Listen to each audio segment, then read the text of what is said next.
Rich White Beast by Tyla Walker. Why don't you let me take you out tonight? What's the occasion? I don't think I need an occasion to show you a good time, sweetheart. Or maybe you just don't know how to. I know exactly what gets you going. New read from TylaWalker.com. Well, yeah. I do like the deals on bundles. And your favorite part is getting 30% off any digital product with code YouTube30. Now that's where you're wrong. My favorite part is listening to you as you whisper all the naughty details in my ear. Baby, I can do that for you anytime. You're listening to Tyla Walker's Rich White Beast. Chapter 1. Kana. Squinting my eyes, I lean closer to my laptop screen, somewhat baffled by the bold message at the very top of the rest of my emails. From Sue Doherty, come to my office right now. I lean back in my seat, letting out a deep sigh. What the hell does she want from me now? Sue is the accounting manager in my department, a small white woman with a massive ego. She's on a power trip, which means more work for the rest of us while she gets to schmooze with the superiors. You can do it, Kana, I mumble, rising from my seat and closing my laptop. Maybe it's not that bad. Who am I kidding? Sue has a tendency to ruin my day, mood, and vibe all in one go. All she has to do is open her mouth. Yikes. Feeling okay, Kana? Maddie asks, brushing past me as I make my way through the halls. I jut my thumb in the direction of Sue's office, and his smile sinks. Oh, man. Yeah, pray for me. Will do, he replies, bowing his head as he returns to his desk. Knocking on the door, I receive a brusque response. Come in. All right. Here goes nothing. Kana, good to see you, Sue says in a monotone voice. She taps her phone violently, not even looking up from the screen. See that file on the edge of my desk? Take it. I need that report finished by the end of the day, so if you can get on it, I'd appreciate it. I hold back the urge to roll my eyes. Deep breath in, deep breath out. Placing my hands behind my back, I clear my throat. Sue, you know that's not part of my job, I say slowly, trying to stay polite. I have other important things that need to be prioritized first. I don't care about that stuff, Kana, she interjects with a scowl. She snaps her fingers and points at the file. Get it done. Pressing my lips into a thin line, I fight the urge not to turn in my resignation notice right then and there. Instead of arguing with her, I keep my head down while she gets up from her seat, smooths out the wrinkles in her clothing, and makes her way out of the office with an iced coffee in her hand. She swirls it loudly, ice clinking together in the cup. Remember, she says, wiggling a finger, I need it done by today, no exceptions. Once she's gone, slamming the door on the way out, I let loose. Screw you, bitch. With no other choice, I snatched the file off her desk and rummaged through the contents. To no one's surprise, I see a half-completed report that was clearly thrown together in a few minutes by someone who doesn't care too much about her job. Why should she? She's going to make someone else do her work anyway. What the hell? I whisper, shaking my head. I shouldn't be doing this. This little gift from Sue means I'll have to work overtime today. My plans to lounge at home and watch some TV tonight vanish before my eyes.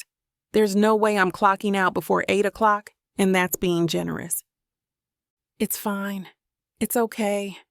It's not like you have much of a personal life to begin with. I mutter to myself as I make my way out of the office. It takes everything in me not to kick over her dogwood plant while I exit the space. Instead of going to my desk, I head for the break room instead.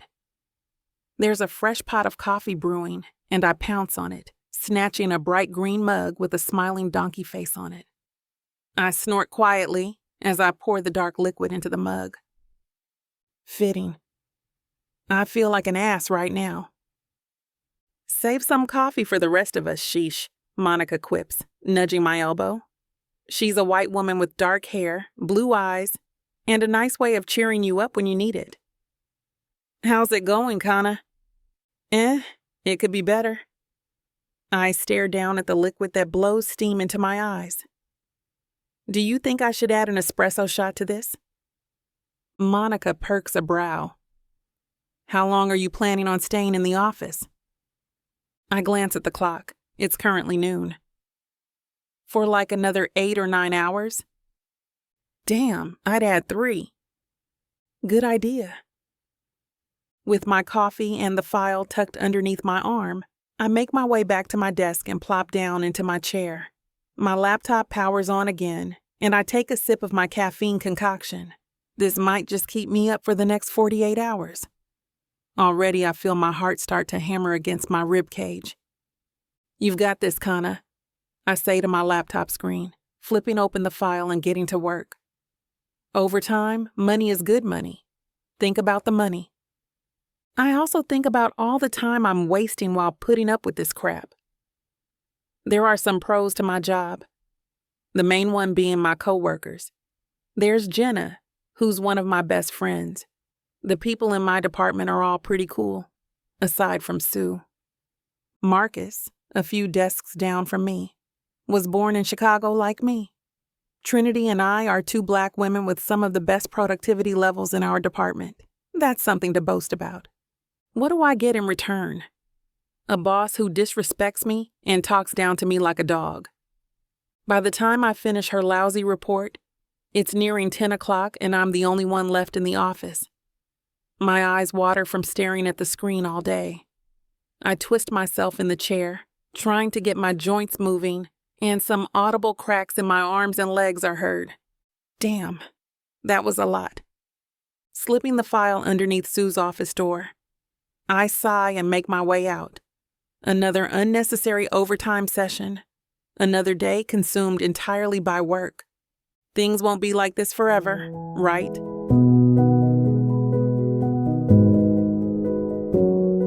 Chapter 2. Greg. With a cup holder in my left hand, I nearly ignore the call coming in on my phone. As the chief financial officer at Deluxe, I'm supposed to be on call most of the time, but Oscar always calls me for some dumb reason. I doubt this call will be productive. Whatever. If it is, I'll deal with it later. Right now, I'm hauling ass to work since the line at the coffee shop was longer than usual. I need a better work and life balance, I whisper to myself, glancing at my watch as I make my way into the building. Jerry perks up when he sees me. He's at his usual spot behind the front desk, but he's not being hounded by phone calls and emails from the looks of it. Hey, Greg, having a good morning? Yes, sir, I reply, picking the leftmost coffee cup from the holder and handing it over. Got your favorite. They were nearly out of oat milk today, so you got lucky. Thank you, sir, Jerry says quietly, taking the cup from my hand. He stares at it for a moment before speaking up again. You know, you really don't have to keep doing this for me. Why not? I don't know.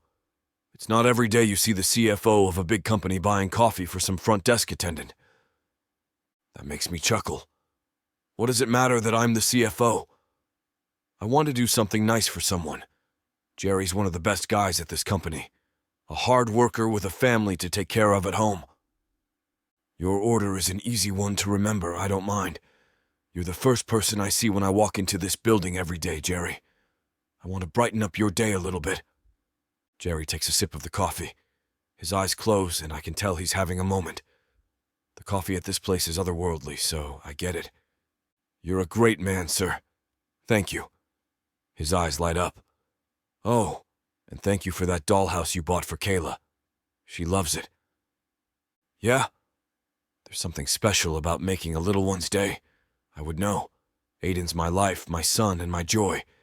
Kids deserve the world. I'm happy to hear that. Aiden picked it out himself. Seriously? Jerry grins. That boy of yours has good taste, then. Just like me, I say with a shrug. I wanted to thank you personally for that. Jerry sighs, shaking his head. I can't remember the last time she's gotten a gift so nice. She plays with it every hour of the day. I have to remind her to eat and sleep sometimes. She never leaves that thing alone. It was no big deal. Trust me. Aiden and I had a fun time picking out the dollhouse for her. Let me know if she needs anything else. Oh, Jerry falters for a moment. I couldn't ask you for that, sir. You've done enough for me already. There's always an opportunity to do more, I reply, heading for the elevator. Don't forget that. Okay? He presses his lips into a thin line and nods. I notice his eyes shift to the computer screen as emails start coming in. I should let you go, I say, waving a hand. See you at the end of the day. Like always, huh? Yes, sir. Jerry waves just as the elevator doors close. The interaction leaves a small grin on my face, one that I can see clearly in the reflection of the metal box I'm standing in. The slow ascent to the top takes a minute or two, depending on whether or not anyone else in the building needs a ride. I lean my head against the wall and close my eyes. It'll be a good day today, I whisper. I just need to focus. With a sip of my coffee, a relieved breath leaves my lips, and the tension slowly flows out of my limbs. I'm in my element. The company depends on me and what I do. It's my responsibility to take that upon my shoulders each day, commanding excellence from not only myself, but the people I work with. The smile on my face dies away, replaced by an expression of pure conviction and determination. The elevator doors open. I adjust my tie and walk towards my office. Multiple employees greet me as I pass on through, to which I respond with a quiet response or a quick nod of acknowledgement. I respect them, and they respect me. The camaraderie on this floor makes me proud sometimes. It's not typical to find such high levels of cooperation and communication in an office setting, but that's how I've commanded this floor. Mr. Thomas, good to see you, Martha says, typing away at her computer. She's one of my trusted interns. She glances up at me briefly, reaching out for the printer that spits out a few pages. Oscar Barrington has been calling for the past hour. Yes, I know. The past hour? Sheesh, can't this guy take a hint? I'll call him back once I've settled down into my office. Any other news? Meeting at 11 a.m., followed by a coffee hour brunch with the board members. Martha works efficiently, stapling documents together and making small notes on pages for others to follow along with. There's also a fresh pile of reports on your desk waiting for your approval. Already, huh? I muse aloud, sipping from my coffee. It warms up my body and makes me feel as if everything's going to be okay. Thank you, Martha. You keep this machine running. I do the best that I can, sir.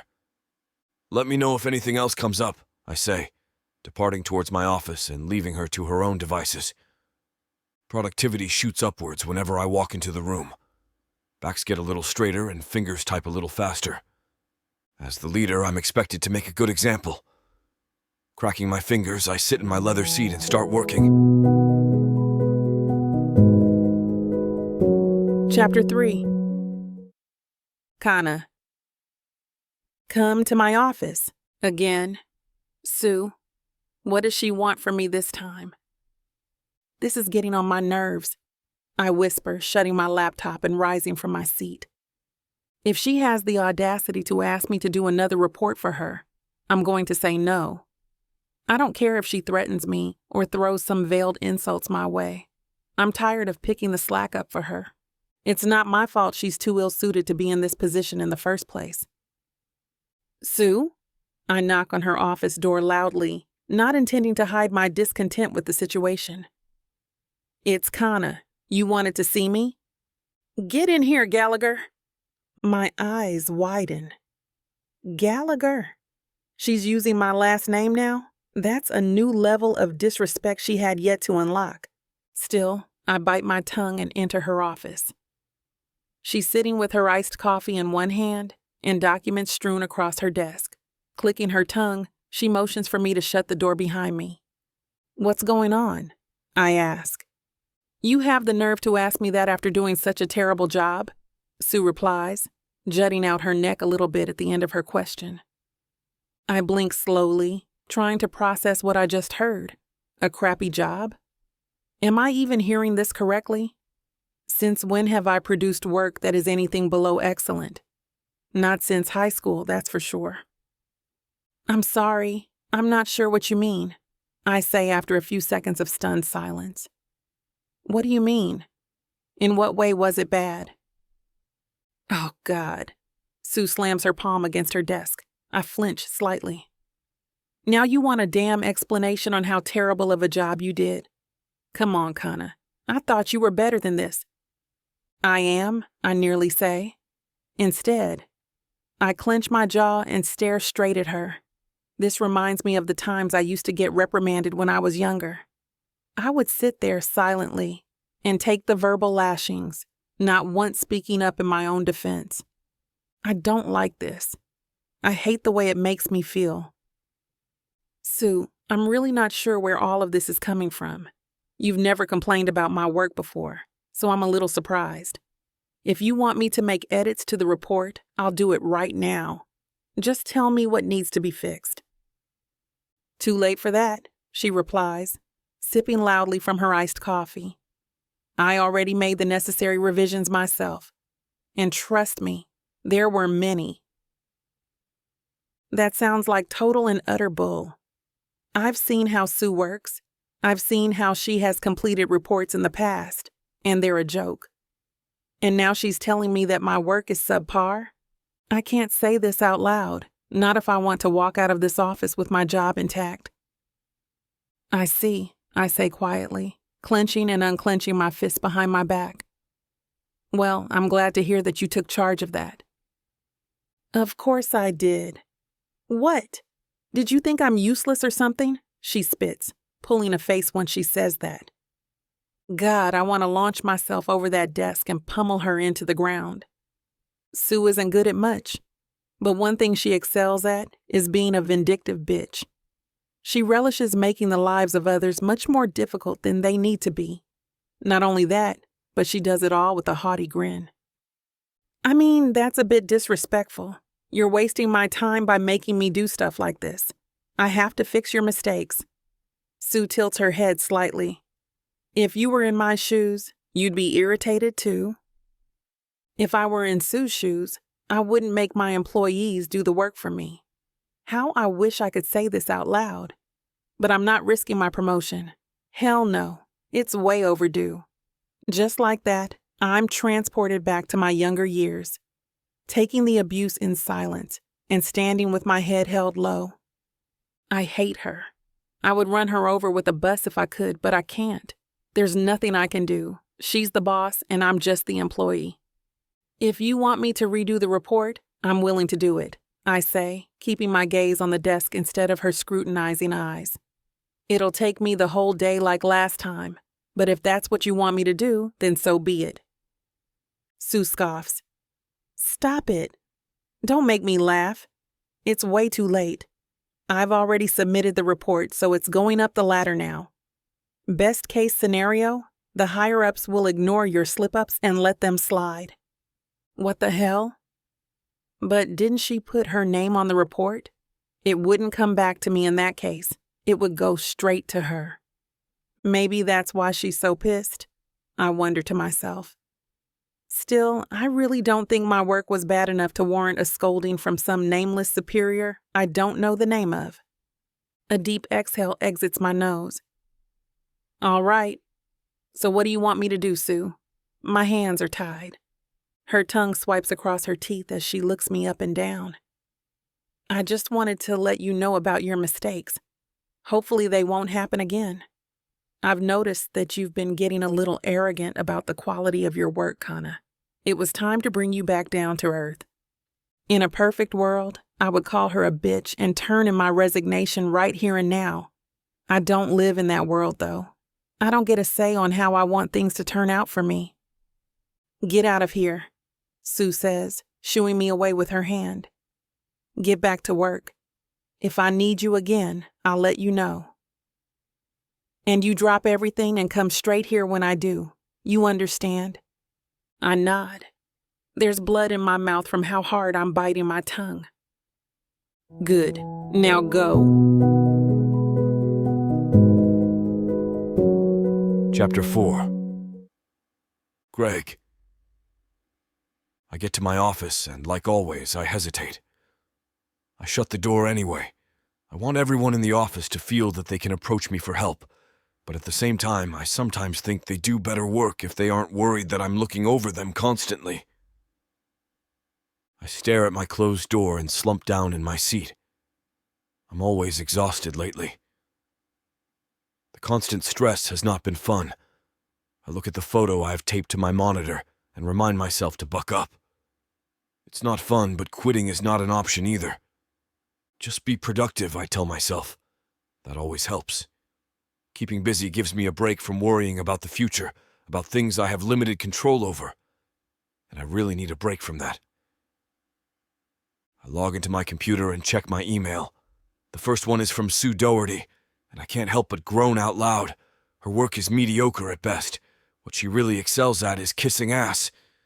I can't believe she's been here that long. Guess she kisses the right asses, I mutter as I open the email. Gave the report to your assistant. I know you didn't need it until the 5th, but it was done, so hope you enjoy it. Sue. I poke through my inbox, and sure enough, there's the report. I plop it down in front of me and reach for my red pen. I know I'm going to need it. The first mistake is on the cover. Oh, come on, I say, unable to contain my disgust. There's nothing wrong with copying and pasting the cover page. It is an accounting report. Doing the same report over and over is practically the number one thing in any accounting job description. But at least change the date. I circle the error rather viciously and rip a small hole in the page in the process. I can't help it, I'm furious. I'm the freaking CFO. I shouldn't be correcting dates on reports. Is it really that hard, people? I realize that in my head I'm yelling. Calm down, I tell myself. I force myself to take several deep breaths. It doesn't really work. I suck at relaxing. Besides, I'm totally justified in being annoyed. This is shit work. But I also know if I wasn't so upset about everything else I'm dealing with, I probably would be a little less angry about it. I need to focus. I need to get through it. I set the timer on my phone for 15 minutes. I can make myself work for that long. And even if I still feel lousy 15 minutes from now, I'll have got some work down. I turn the page and start reading. The introduction requires a lot of markup. My annoyance rises another couple of notches. I'm at least 99% sure I've corrected this exact text before. I soldier on. In the next section, the data, there's something different about it. The lack of errors is obvious and somewhat amazing. I'm suddenly very pleased. When the timer goes off, I realize I haven't been using my red pen at all. The meat of the report is fine. Good, even. Not just good, I admit. This is the kind of work I expect from a manager at Sue's pay grade and with her experience. But why now, all of a sudden? I put the report aside. It had the unexpected effect of lifting my mood. I guess it always helps to start the day with something going right. I sift through my email, carefully skipping the one from my personal lawyer. In addition to not wanting to see whatever it is he sent me, which probably isn't good, the documents can only be viewed through a secured portal with double verification. Every time I trudge through the obstacle course of access, I'm rewarded with more bad news. I can't put it off forever, but it can wait an hour or two. When I finally think I'm ready, I open what my lawyer sent me. It's not terrible, but it's not great either. I spend half a minute wishing it would just be over already, but I know that's not going to happen. I could drop it. I could acquiesce, and then we could move on. But I can't. Fuck, I say out loud. I strum my fingers on the desk. Fuckity fuck. The report from Sue Doherty is still there. I pick it up and read it through again. There's something off about this. I just know it. And I want to know what it is. I pick up the phone. Hi, this is Sue Doherty. Sorry, I'm not available to take your call. Please leave a message and I'll get back to you just as soon as I can. Her voice is perky, happy, helpful sounding. I picture her sour, perpetually unhappy face and scowl. I pick up the phone. Sue Doherty, please call extension 2946. I almost add the word immediately, but I don't. It's not a true emergency. Plus, I'm curious about what she will do. My office phone doesn't ring. I open up the stopwatch on my phone and start a lap. 1 minute goes by, then 2, then 3. By the time it gets to 5, I'm absolutely furious. Who the fuck does she think she is? I think furiously. When a company executive pages you, you pick up the phone and call them. Immediately. I walk over to my window and stare out. I look at all the people walking on the street below. I see a mother and a little boy waiting outside the building across the street. A man comes out of the building and they both run to him. The man picks his son up and hugs his son. Then his wife hugs him. Then the three of them are hugging, and I start feeling a little bit sick. I turn away. I pick up my phone and dial the number to page again. Sue Doherty, please call extension 2946. I pause, then add in a tone that conveys with absolutely 0 degree of uncertainty that I mean business. Now. Chapter 5. Kana. The moment I see her goddamn name pop up in my emails again, I want to bang my head into the nearest wall. This woman loves bugging me when I'm in the middle of my work. She's got a talent for it. I'll give her that. Hi, Kana. How are you? Amelia asks, passing by with a folder pressed against her chest. Is something wrong? Yeah, I think so. I sigh, running my hand down my face. I think Sue's having a mental breakdown right now. You should have seen the email she just sent me. It was so belligerent. Oh, God. Amelia wrinkles up her face. Is that why I just heard a loud scream coming from her office? What the hell? Good luck, she says, patting me on the shoulder and scurrying away. Great. Sue's in one of her moods, and I have to be the one to go deal with her. That's exactly how I wanted to spend my afternoon. Suck it up, Kana. Just get this over with so that you can move on and never think about it again. Sue? God damn it. I hear something crashing inside her office. Closing my eyes, I sigh deeply before making my way inside. I'm greeted with the sight of Sue standing over her spilled iced coffee. Ice cubes and brown liquid are drenching her carpet. Her hands are shaky, and she's pacing around, making sure not to step in the mess she made. What's going on? I ask slowly, raising a brow as I shut the door behind me. Are you okay?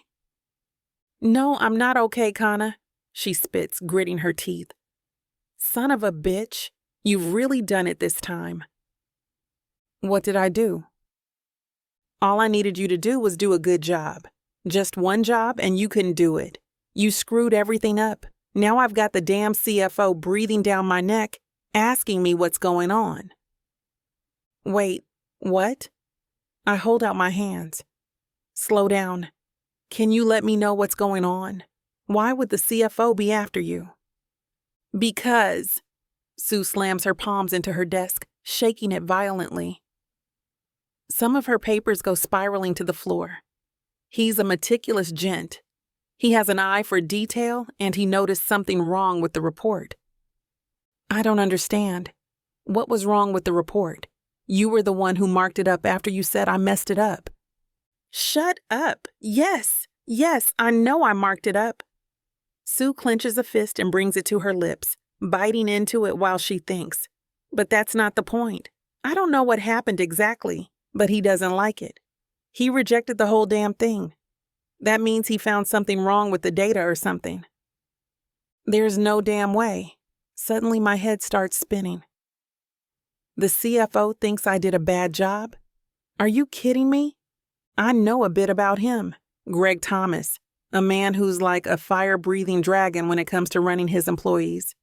He demands perfection and expects it from every single person who works with him. There's a perpetual frown on his face. The guy's a psychopath. Hardly anyone can keep up with him and his work ethic, but he expects everyone to do so. He doesn't take excuses. He's the Coach K of our company. Shuddering, I mask my reaction by scratching my neck. Sue's over there, still having a meltdown over this whole thing, and I can't stop thinking about how Greg Thomas himself found my work to be inadequate. Is Sue right? Am I really being dense about the quality of my own work? Greg's the type of man to chew someone up and spit them out as bones, but since my name isn't on the report, I have nothing to worry about. Right? God damn it, Sue whispers, accidentally stepping her heels into her iced coffee. I need to get Maurice up here to get the carpet cleaned. Damn, I need a new coffee too. Another fist to her desk. Damn, she's going to break it at this point. She starts chewing down each of her fingernails, flicking them onto the floor once she's gnawed them off. I wrinkle my nose, wanting to get the hell out of here, but seeing her have a breakdown is kind of satisfying. It's about time she felt some heat. For the first time since she's taken this position, Sue is finally experiencing what it's like to be under pressure. Considering it's all coming from a guy with such a notorious reputation in the company, I pity her a little bit. Still, I feel an overwhelming sense of joy to see her in this state. The evil part of me wants to pull up a seat and eat some popcorn while she tears her hair out over this, but I digress. My hands fall flat against my sides, which catches her attention. What do you want me to do about this, Sue? It's your work at the end of the day. You were the one who put your name on the cover, so this all falls on you. That makes her stop pacing. She uses one finger to scratch her chin. Slowly, her eyes start narrowing. Then she smiles. It's one of the most eerie things I've had to witness during my time here. Well, it's a good thing that you were the one who made the report, not me. Huh? There's no way she would admit to giving her work away to another employee. No shot in hell. That would jeopardize her job. The worry and concern on her face soon morph into happiness, as if she's just unlocked the solution to all of her problems. Of course. Blame it all on me. It'll be that easy. And it starts to settle in my gut. The fear that I'm somehow about to get fired for doing a good job on something that wasn't even my responsibility.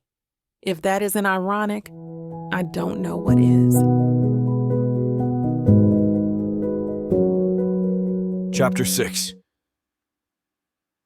Greg. Brian? I wait a few seconds, but I don't receive an immediate response over the phone. I press the button again. Brian. Yes, sir. There you go. A little bit more emphasis on his name, and he comes running. Beck and call. Brian is one of my best workers. He makes me proud to call him my secretary. He's always running around picking up extra work when he doesn't need to. Whenever I need him, he drops everything and comes by my office to help. Come to my office, please. I need to talk to you about something. Certainly, sir. A few seconds later, Brian knocks and enters my office. He wears a fine suit, similar to how I dress. I taught him a long time ago that he will command respect from others if he dresses the part. Expensive suits and fancy watches have been his attire ever since. What's going on? Tell me everything you know about the accounting floor, I say, leaning back in my seat. Brian's eyebrows raise upwards. Is there a reason for that, sir? Absolutely. I need to learn everything I can about Sue Doherty. You know her, don't you? She's one of the managers in accounting.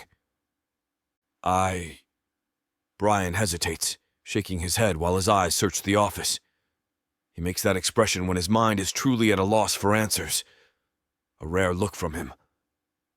I don't know what to say, sir. I'm not an office gossip, you know that. It's not about being an office gossip, Brian.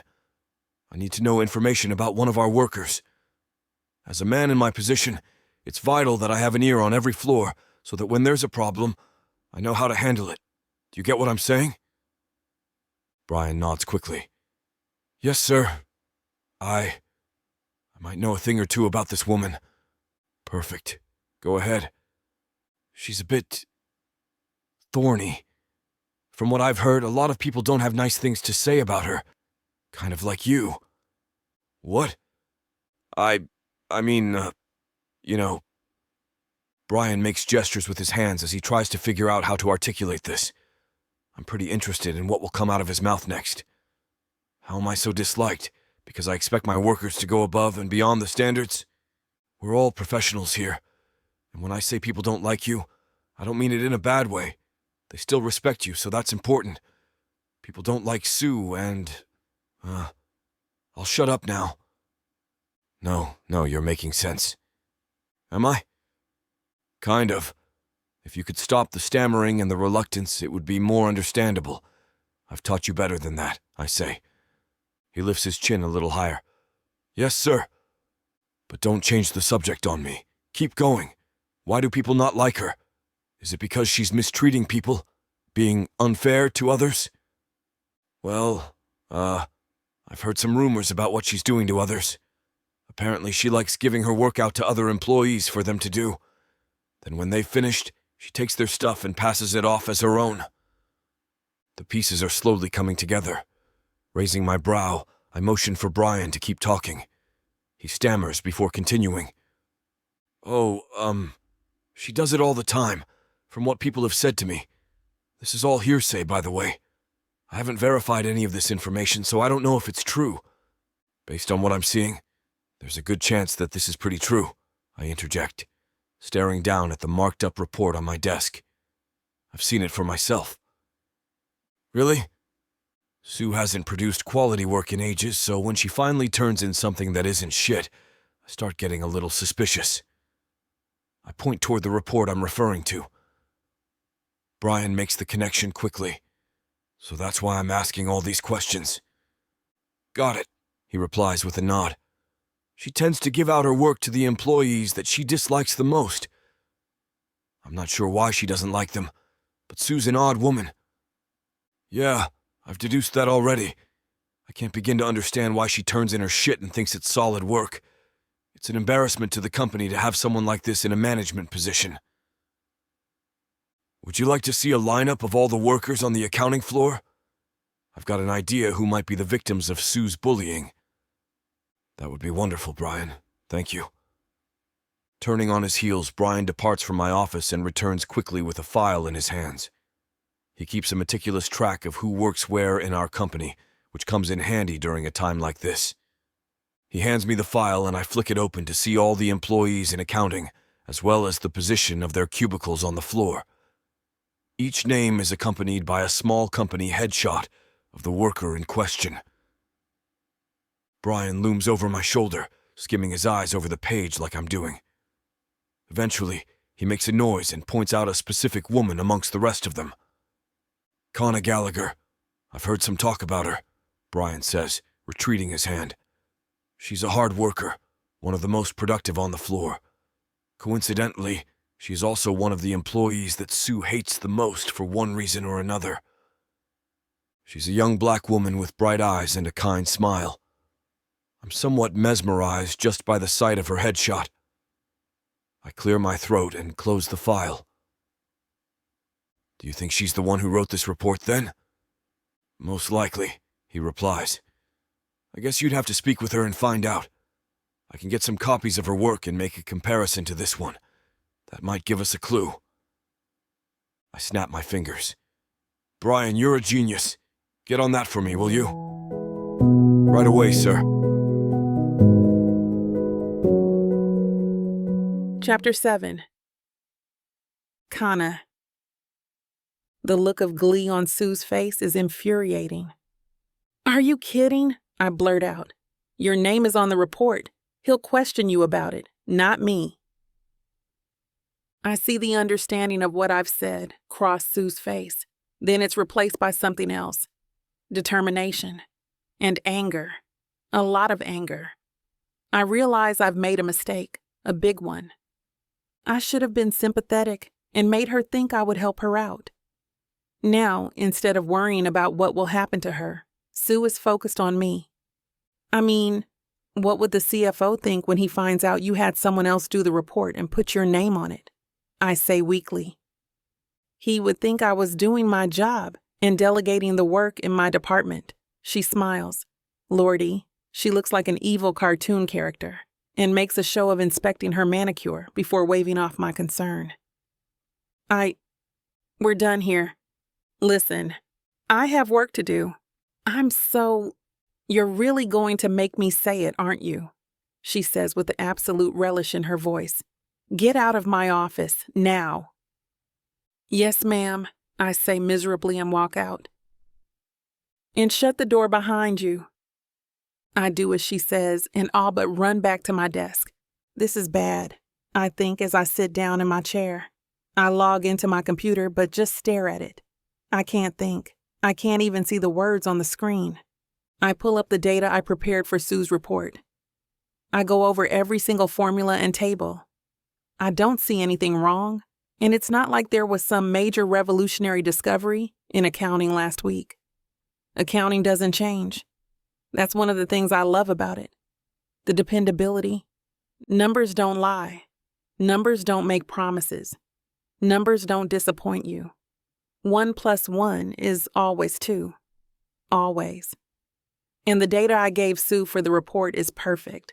She must have messed around with the draft I gave her, which is not my fault. I'm not sure I could prove that to the CFO, though. My phone buzzes. I pick it up. It's a text from my friend Jenna. Lunch? Or should we wait until you get the promotion? Then you can buy. She ends it with a fingers crossed emoji, followed by a heart.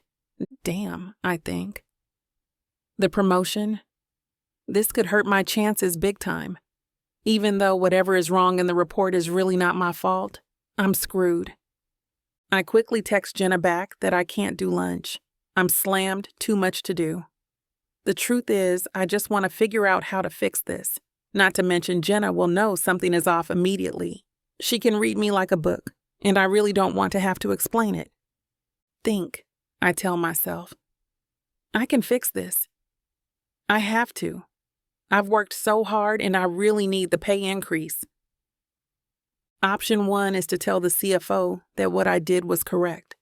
But even if I do somehow manage to prove that, it will make Sue look bad, and she's definitely the vindictive type. She's my direct supervisor. She will be asked for her opinion on promoting me. I barely get through the day. I triple check all my work. One calculation I check 4 times, just because I know I'm distracted. The last thing I need right now is to submit anything with a big-ass error in it. I head home with a heavy heart. You're a little late, Aunt Ray says when I walk in the door of my apartment. She has a key and has let herself in to make me dinner, our weekly tradition. Did you forget it was pasta night? Oh dear, I say. I guess I did. You work too hard, she says, wagging her finger at me. Go clean up for dinner. She dumps a box of spaghetti into the pot of water, already boiling on the stove. I see she has the garlic bread ready to go in the oven, too. As I walk to my bedroom, I hear the oven door bang shut. I know she'll stand there watching the garlic bread under the broiler until it's just perfect. I strip out of my work clothes and leave them in a pile on the floor. I can't even fathom picking them up and putting them in the hamper. It just seems like an insurmountable task. I put on my favorite t-shirt and yoga pants. Aunt Ray is chirpy at dinner, as she always is.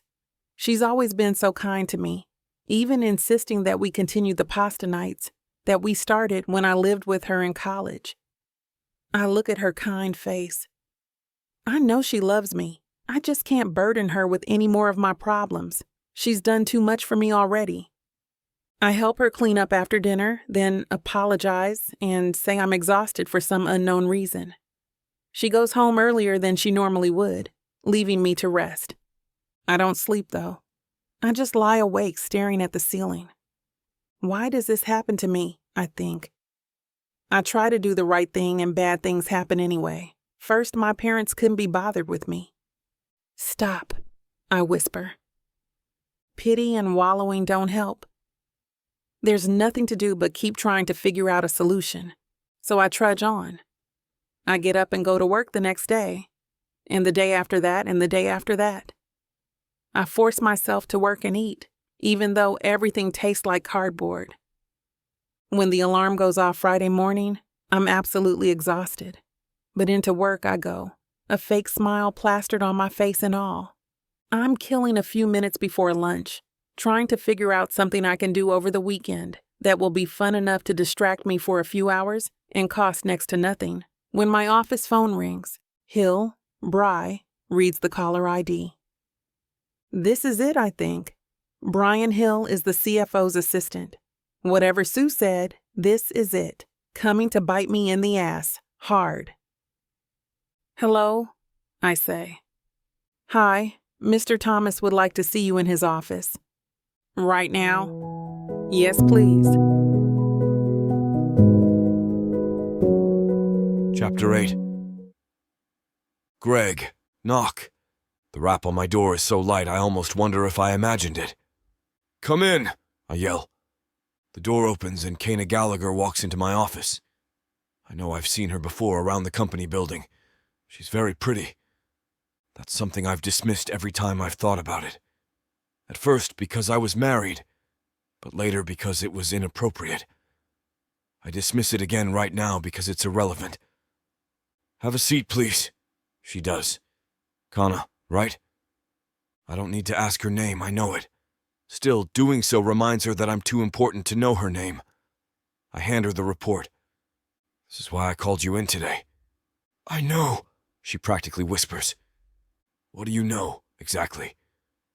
She tries, but she can't meet my eyes. She looks down at the floor instead. I know you weren't happy with the report. How do you know that? Sue told me. Sue Doherty. I pretend I'm considering what to say. The truth is that I've planned it out very carefully. If my plan works, I'll get rid of Doherty for good. This is an opportunity I've been waiting for. That woman has been a non-productive ass-kissing pain in my, ass for far too long. This is an interesting report, I say, tapping it. She jumps in her seat. Do you know what I find interesting about it? No, sir, she says, another whisper. The data is fine. Perfect, actually. I went and checked it myself. It's the rest of the report that's full of errors. Look, even the date is wrong. She looks at the page, and I think I see a small smile across her lips, but it disappears so quickly I'm not sure. Work this sloppy. That can really affect your position in the company. I pulled your file. You applied for a promotion recently, didn't you? Yes, she says glumly. So, I say, going back to my chair and sitting down. Sue tells me this is your report, that she delegated it.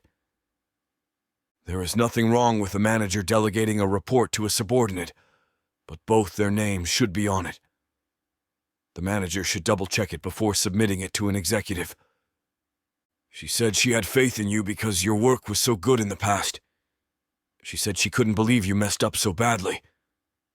I can explain. I shake my head and Kana falls silent. I watch her look at the floor again. I'm pretty sure I know what Sue did, I say. You did the data for her, didn't you? Yes, Kana says miserably. Then your name should be on it, I say. Taking credit for other people's work is not acceptable. That seems to perk her up a little bit. It's like a candle lit up inside her. Get a grip, I tell myself. This is the kind of opportunity I've been waiting for. This is the proverbial straw that breaks the camel's back. Doherty has been on thin ice for a while. 2 metaphors in a row? I sound like an idiot. I continue. I can finally get rid of her. What? Kana says. Now it's like the sun lit up inside her and is shining out of her eyes. They're so dark they're almost black, but right now, they are flashing with fire. You can do that? She says. I pulled your file, I say. I had Brian pull her file, but that's just a technicality. I'm avoiding her question. For a minute, anyway. I need her help, and I need her to want to help me. It seems to me that your work has been excellent, I say. In fact, I think you are overdue for a promotion. Way overdue. Oh, she says. The compliment clearly made her uncomfortable because she's looking at the floor again. It doesn't really matter, though.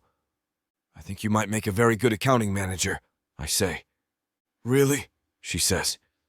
Her face gets serious, and I can tell she's thinking about it. She doesn't wrinkle up her face like some people do when they are considering something with serious ramifications, good or bad. She's looking me right in the eyes now. "What are you saying?" she says slowly. "That you'd fire Sue and give me her job?" "I think that would be best for the company," I say. "But it's not that simple." "What do you mean?" she says. She's wary again. What did she think I meant? Hopefully not. Oh no, that is not the impression I wanted to create. I rush to clarify what I'm saying. What I mean is, it's not that easy to fire someone. You need cause. Just cause. That's where you come in. "What would I have to do?" she asks. "Well, we would have to work very closely together," I say, "and we'd have to be somewhat secretive about it. But all I'm asking you for is to help me gather evidence of Sue's misconduct and incompetence. I swear that's all." "That's it?" "Mostly," I admit. "It will also give me a chance to get to know your abilities better, your work abilities. I can't promise you the job right now, but if your work is as good as what I've seen..." I pick up a different file, Kana's file.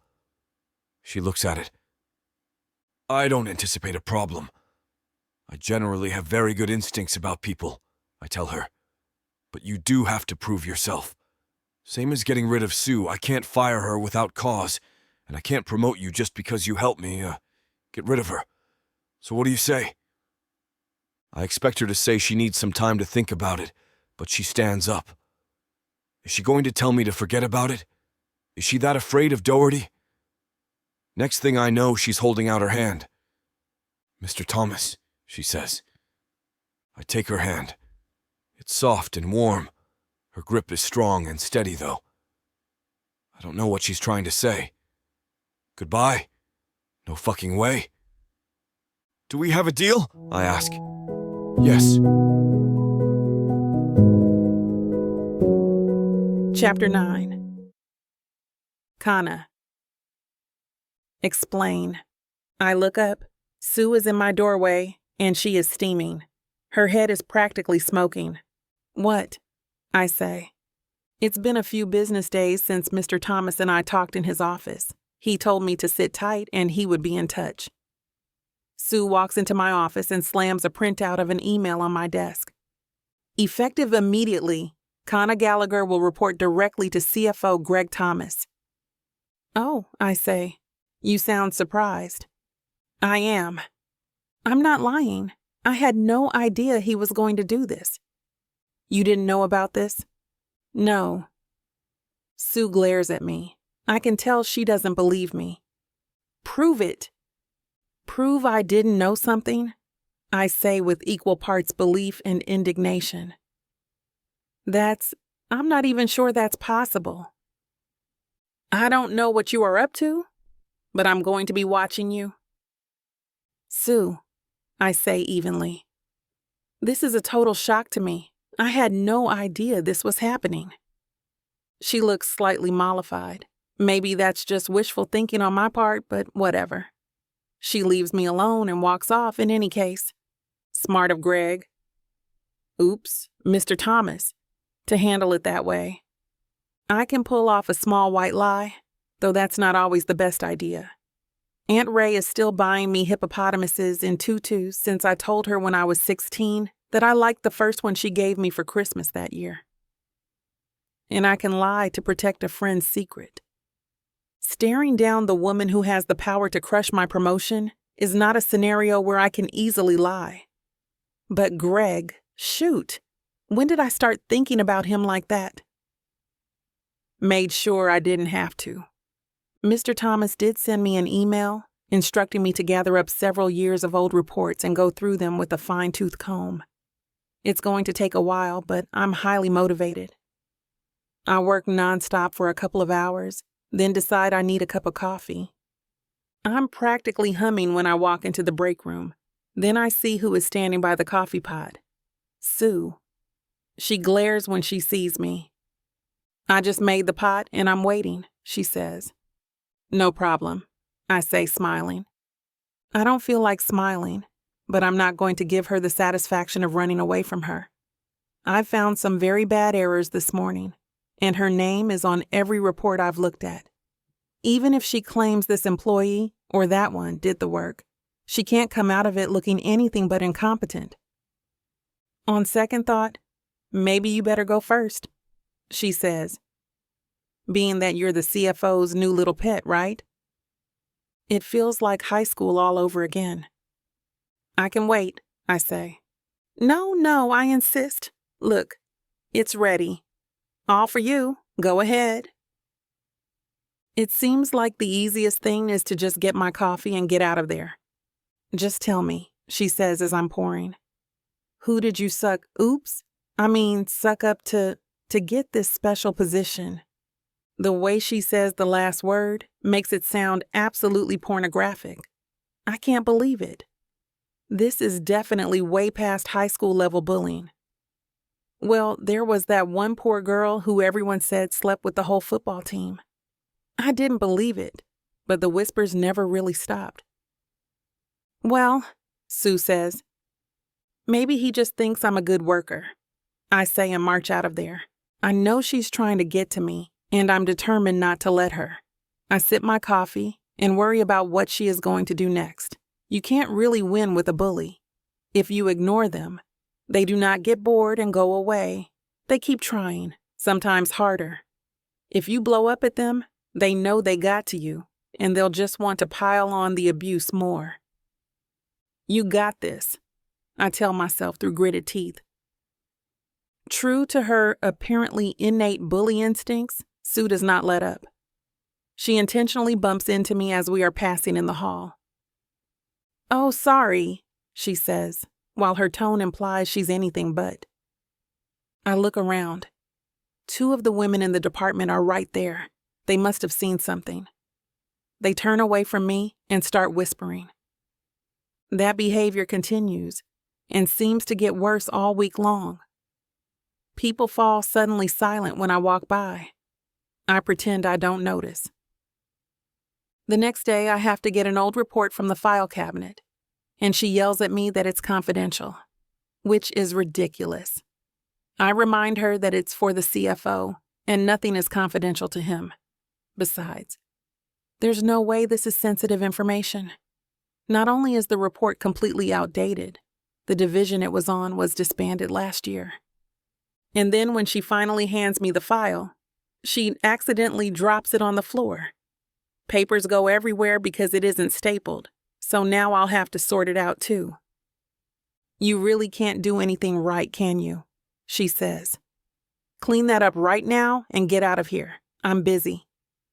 I gather up the papers and stalk back to my office. Hi, Kana, one of the women says as I walk by her cube. Hi, I say warily. When I pass her, she bursts out laughing. I shake my head. I need to focus on the goal. I walk into my workspace and there's something on my desk. What the? I say out loud. It's a bowl of water. A bowl with dog bones on it. For a pet. Unbelievable, I think furiously. I dump the water in my Dieffenbachia and slam the bowl into the trash. Game on, bitches. Game on. Chapter 10. Greg. Hey, I yell. Then I feel like an idiot. Kana turns around. I watch her face change from who is haying at me to a lovely smile. Sorry, I say, catching up with her. I saw you and... No problem, she says. We fall into step together. I already looked over my agenda for the day at home over breakfast. There's a fairly big meeting at 10:30. I remind her about it. I set an alarm on my phone for it when I saw the email, Kana tells me. We walk onto the elevator together. I see someone running for it, and I stick out my hand to hold the door for them. Thanks, the woman says, then stops short. She looks from me to Kana and back to me again. On second thought, I'll take the next one. You don't have to, I say. Oh, I insist, she says, and backs out of the elevator. That was weird, I say to Kana when the door shuts. She shrugs. Anyway, I looked over the last batch of old reports you sent me. Good work. Lots of errors. Sue's errors, I mean. She nods. I know it's a lot of work. I don't mind, she says. Well, hopefully it will be worth it in the end. She holds up her free hand, the one not holding her travel mug, and crosses her fingers. We separate when she gets off the elevator. I head to the executive wing, and she goes straight to accounting. Good morning, Brian, I say. That girl from accounting. Kana, I say. Right, Kana. Well, anyway, she dropped off some more folders for you last night after you left, he says. I put them in your office. Actually, she insisted I put them in your office, so I hope that's okay. It's fine, I say. Great, actually. I open my door and go in. Holy. It's not a couple of folders, it's a towering stack. She must be staying late every night. I had fallen a little bit behind, but now I am really far behind. I decide I'm going to have to start staying late to catch up. The sooner we are done with this and have gotten rid of Sue Doherty, the better. I tend to some of my more pressing CFO duties. The quarterly forecast meeting is coming up soon. I keep a folder where I make weekly updates so that when it's time to assemble the final document, all the information is right at my fingertips. There is a question from a board member about one of our capital expenditures. The guy's a penny pincher for sure, but I kind of like having him around. I know he'll back me up if I veto anything I deem unnecessary or unnecessarily expensive. The alarm I set on my phone goes off 15 minutes before the meeting. I run to the men's room. When I get back, Kana is standing at Brian's desk, and they are laughing. She brought us coffee, Brian says, holding his up. This one's yours, Kana says, pointing to another cup. You didn't have to do that, I say automatically. Well, I was getting one anyway. I did use up the rest of it. Sue was mad she was going to have to wait. Kana's eyes are sparkling. I guess she enjoys irritating her hopefully soon-to-be former boss. I can't say I blame her. Once I had everything squared away for today's meeting, I started digging into what Kana dropped off for me late yesterday. I have no idea how Sue's managed to hold on to her job this long. When we get to the meeting, I ask them to make room for Kana at the table. I need her next to me. Take notes, I whisper, as everyone shuffles around. She holds up her pen and notepad. The meeting goes as planned. There are no surprises, which is a good thing. Margins are tight, so while higher than expected profits would be nice, it rarely happens. I do my presentation, and everyone nods approvingly. The room is full with executives at the table and assistants sitting along the wall, and I think all of the people packed in there make it warm. I start to get a little drowsy. We're down to one last presentation, and I'm struggling to stay awake. I drink the last of the coffee Kana brought me and fight to stay awake. About 3 minutes into the presentation, I hear something that doesn't sound quite right. I pick up my pen to make a note, but then I notice Kana is scribbling furiously. She noticed the same thing I did. I reach out and tap her pad. She looks at me, startled. I smile and give her a thumbs up. She smiles back, and that just about makes my day. Once we get rid of Sue, things are going to be great. This is going to be great for the company, and I'm really looking forward to working with Kana more. What's our rule, Brian? I ask as we leave the meeting. Brian grins. What? Kana says. He buys lunch whenever we have to sit through one of these, Brian explains. So, what's it going to be today? I ask. I also let Brian pick the type of food. Kana and he debate the merits of several different restaurants. Once they decide on Italian, Kana and I give Brian our selections, and he sits down at his computer to order it. Come on in, I say to Kana. She follows me into my office.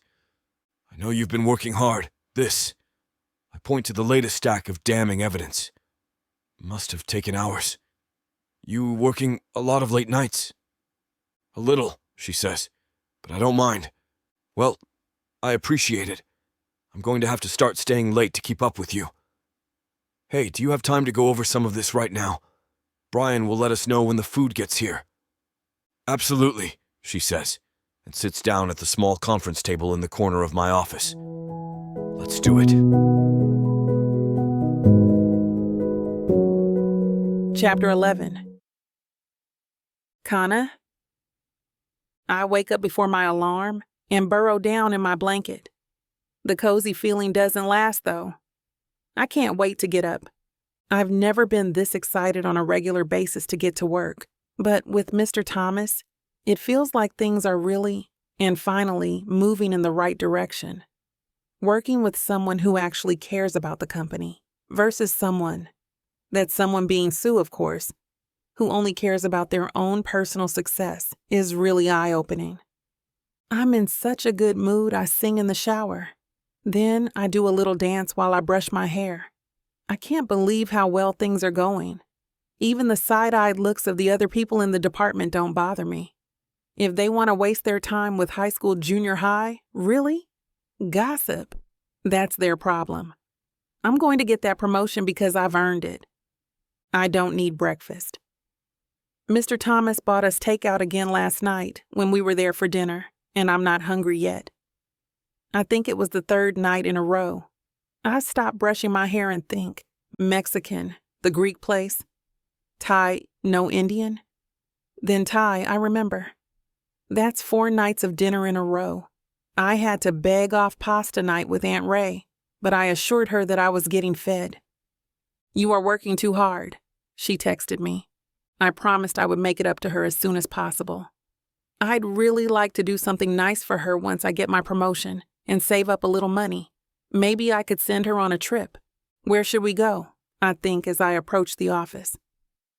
I'm not sure the last time Aunt Ray went on a vacation. What would she like? A week by the beach? A cabin on the lake? No, I think firmly. Something vastly more exciting than that. What about a cruise? The Caribbean or Europe?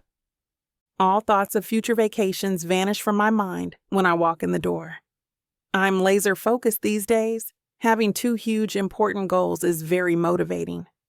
I stop in my office to grab my laptop and water my Dieffenbachia. These days, despite the late nights, I'm the first one in every morning, which means I'm out of the department and working at the conference table in Mr. Thomas's office before anyone else arrives.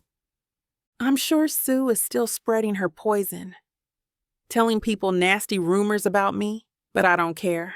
I don't have to see them snickering or whispering about me anymore, and that helps a lot.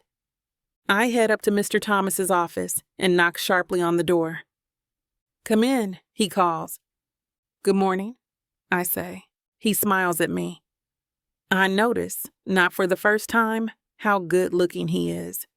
He's kind of an imposing figure, tall with really broad shoulders. He used to scare the crap out of me. But now that we've been working together, and I know how nice, how truly kind and caring he is, I see him more as someone who protects, someone you can depend on. Our eyes meet and he smiles. His eyes light up, and I feel the comfortable warm glow start up inside me. "I have a surprise for you," he says. "What?" I ask. I'm instantly excited. Is today the day? Is he going to fire Sue? Oh, that would be fantastic. "Over here." He leads me over to the corner, where there is a new mini refrigerator. "Oh," I say. I can't help but be disappointed. He opens the door and shows me all the stuff he bought. "I didn't know what you liked," he says, "so I got some of everything. Just tell me what you like, and I'll make sure we have it." "You didn't have to do this, you know," I tell him. "We need sustenance. You've been working really hard. I want you to know how much I appreciate it, and that you have my full support. Let me know what you need to get the job done." My disappointment vanishes, and it's replaced with warmth for him. He's so considerate, and he's so excited it's infectious. He's like a little kid. I help myself to a smoothie in a bottle. The label promises it's naturally energy boosting, no caffeine. Then we get to work. Brian comes in to say good morning and asks if we need anything. I recommend the smoothie to him, which is delicious, and I do feel invigorated by it. Or maybe the feeling just comes from sitting next to Mr. Thomas while I'm working. I steal a glance at him out of the corner of my eye.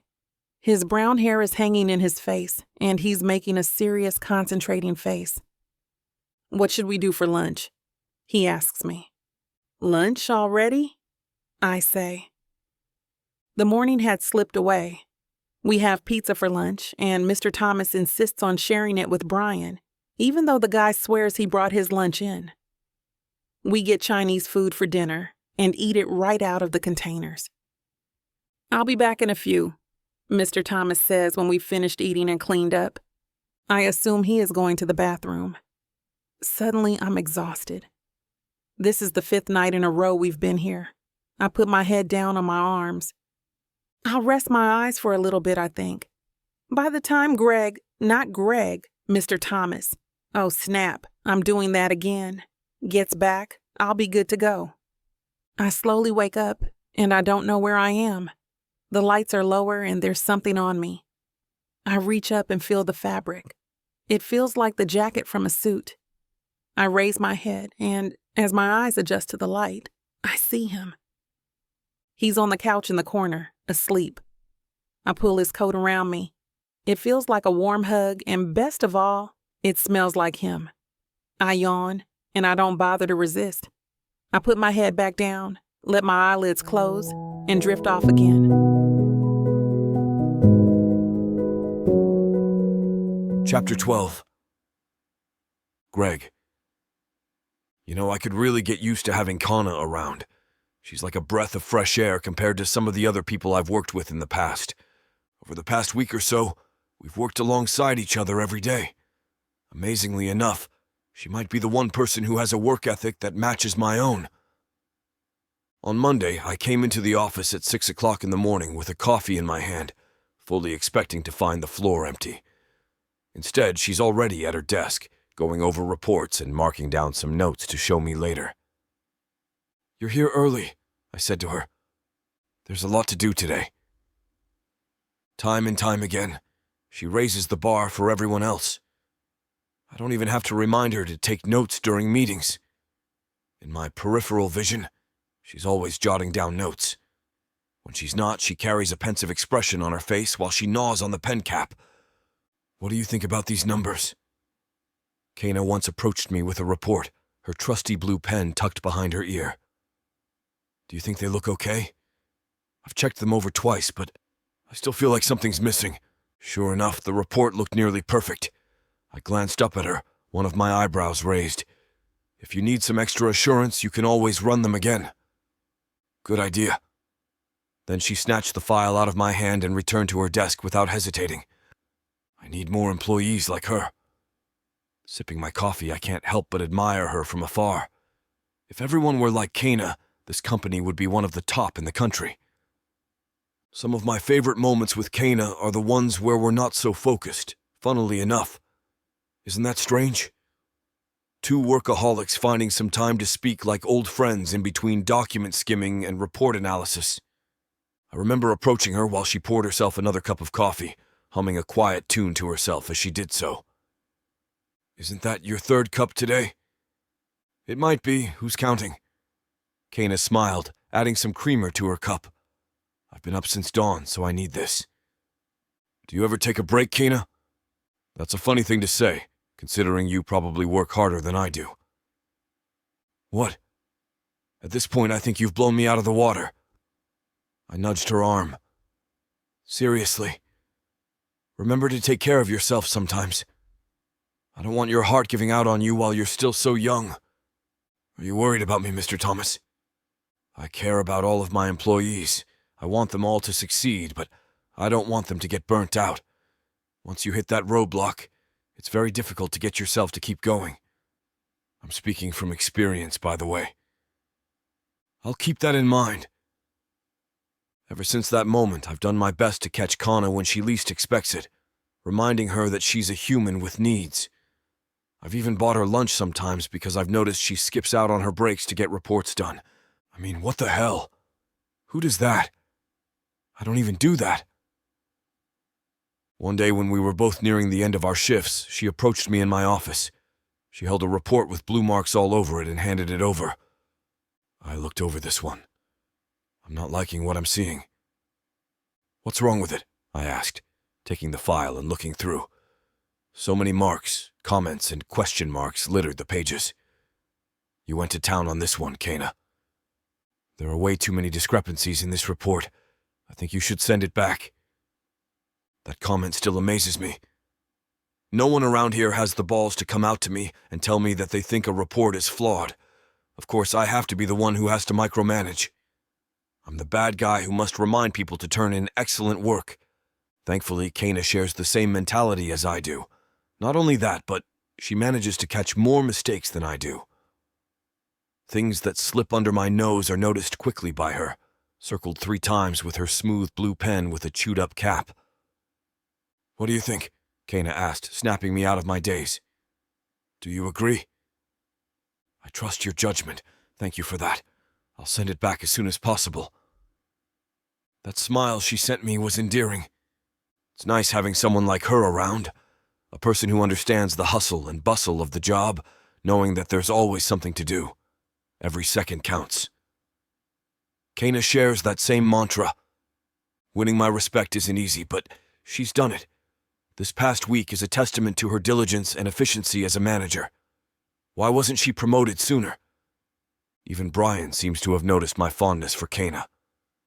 After dropping off some sushi and soda on Kana's desk, he comes to my office and knocks on the open door. "Are you busy, sir?" "Not at all. Come in and sit," I say, gesturing to one of the seats. "Did you need something, Brian?" "Not right now, no. I just wanted to ask how you're finding the girl from accounting." "Her name is Kana." I send him a pointed look. "She deserves some respect." He smiles wide. "I don't think I've ever seen you so animated about an employee on this floor before. It's as if she reinvigorates you." "What does that mean?" "I don't know. She pushes you to do better, I guess." I can feel that effect throughout the floor. Ever since she's arrived, people have been working a little bit harder. They're more punctual, more committed to providing a good product. It's great. Huh. Having Kana around has done wonders for my employees and I. Curiosity grips me suddenly, wondering what else she might be capable of achieving. Chapter 13. Kana. Working with the boss isn't as bad as it seems. Seriously. I was terrified when the CFO, of all people, first called me to his office. And when he wanted me to work alongside him, I had my concerns. His reputation precedes him, not in the best way. But I've come to find out that he's a little misunderstood. He may be overbearing at times, but it's because he wants everyone around him to be the best they can be. Most people don't like being bossed around or reminded that they can do better. I understand that. It's a blow to the ego to hear that the boss thinks your work is crap. Still, he does it so that we can push ourselves to improve. "Hello?" I glance up from my laptop, seeing Greg standing in the doorway to his office. Every time he takes a business call, there's a stern edge to his words. It's a tone that means business. "Oh, hey," he says soon afterwards, shoulders relaxing. He runs a hand through his hair, smiling as he leans a shoulder on the doorway. He hardly smiles while he's working. "I've been wanting to talk to you." It's like a light switch flicks inside of him, going from serious to lighthearted, and sometimes back to serious if the situation calls for it. He fascinates me. I find myself staring at him for a little too long sometimes, especially since he's taken it upon himself to take care of me every now and then. Taking care of you. Be realistic, Kana. He's getting you food because you forget to eat. You're like a child. Stop doing that. Sighing, I crack my neck and grab my mug, making my way to the espresso machine. My ears happen to catch the last of his conversation while I pass by. "See you later, okay? I'll pick up those donuts for you on the way home. Yes, I'll remember the glazed and the sugar this time around. I love you." Ah. He's speaking with his wife. He hardly talks about his family, and I haven't noticed a photograph of a woman in his office. Still, it sounds like she's the one who manages to bring out the warmth in him. Shoot, he sees me staring. "Something wrong, Kana?" I shake my head, sticking my mug into the machine, and watching as the dark liquid pours into the cup. No, sorry, I furrow my brows together, frowning slightly. Don't you have a family? Why the hell did I say that? A curious expression crosses his features as he adjusts his weight between his two legs. I mean, you're always working overtime. Doesn't your wife get worried about you from time to time? My wife, he asks. Yes? Or your family in general? I'm starting to think that you spend more time in this office than at home with your family. I think it's very audacious of you to wonder about my personal affairs, Kana. Nice one, Kana. You've overstepped your role. Ducking my head, I stare down at my mug. I scratch behind my ear. You're right. Sorry about that, sir. Footsteps approach me. Suddenly, his arm reaches out and grabs a mug. He also grabs a few sugar packets. That wasn't my wife, by the way. I don't even want to look at him right now. It's too embarrassing. She hasn't been worried about me for a very long time, he continues, followed by a small chuckle. We're going through a divorce. I didn't mean to pry. I didn't mean anything with what I said. Just forget I said anything, actually. No, it's all right. He shakes his head, just as he pours the sugar into the mug. I don't mind talking to you about it. I suppose it's good to air things out sometimes. You don't have to if you don't want to, I remind him. God, it really feels as if I'm stepping on his toes. It's none of my business. You're right about that, but you're nice to speak to, so I don't mind. That was my son, Aiden, on the phone. A son? I blurt out by accident. Why can't I keep my thoughts to myself? They're so much better when they're locked behind my lips, confined in my mind.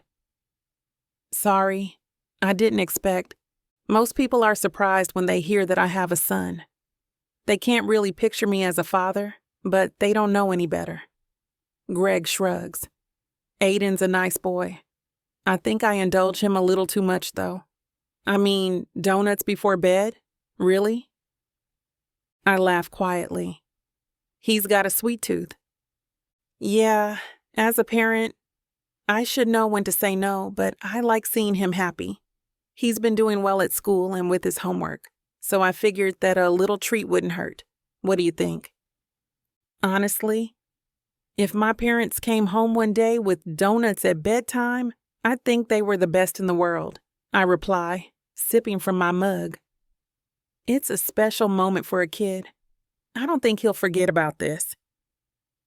He's got a special place that he loves, Greg says, eyes glazing over as he thinks about his son. I can tell that the boy means the world to him. A father who remembers the small details about his son. I somewhat wish my dad was like that. He also likes those little donut balls. I forgot their name. Donut holes. Yeah, maybe. Sometimes we used to stop by that place multiple times a week. The owner got used to us. Whenever she'd see my boy, she would sneak in a few extra donut holes for free. Aiden would light up whenever that happened. Greg glances at his watch. I take that as my sign to depart. Just as I'm about to make my move, he brushes his hand along my elbow and gestures towards his office. Why don't you grab your stuff and work in my office for the rest of the day? We'll be here a while longer, I'm sure. Chapter 14.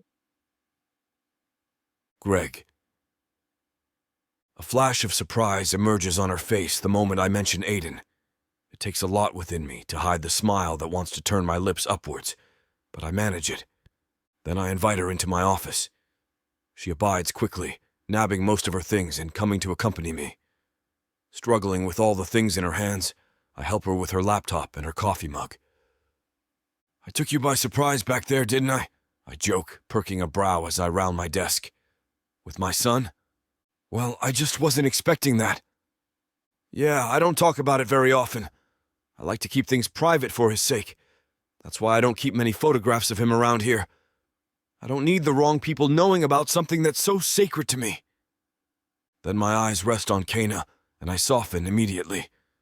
Her laptop is on her knees, but she doesn't type or focus on the screen. Her gaze follows my hands as I organize the files on my desk. I hope you know that I don't want to keep anything from you, I say, entirely seriously. She wets her lips, settling back into her seat. Sucking in a deep breath, Kana hesitates before speaking. Why's that? We're going to be working together. It's important that we build trust. To do that, I have to be open with you. I do the same for all of the employees that work close to me. Truth be told, the only one who I'm somewhat comfortable speaking candidly with is Brian.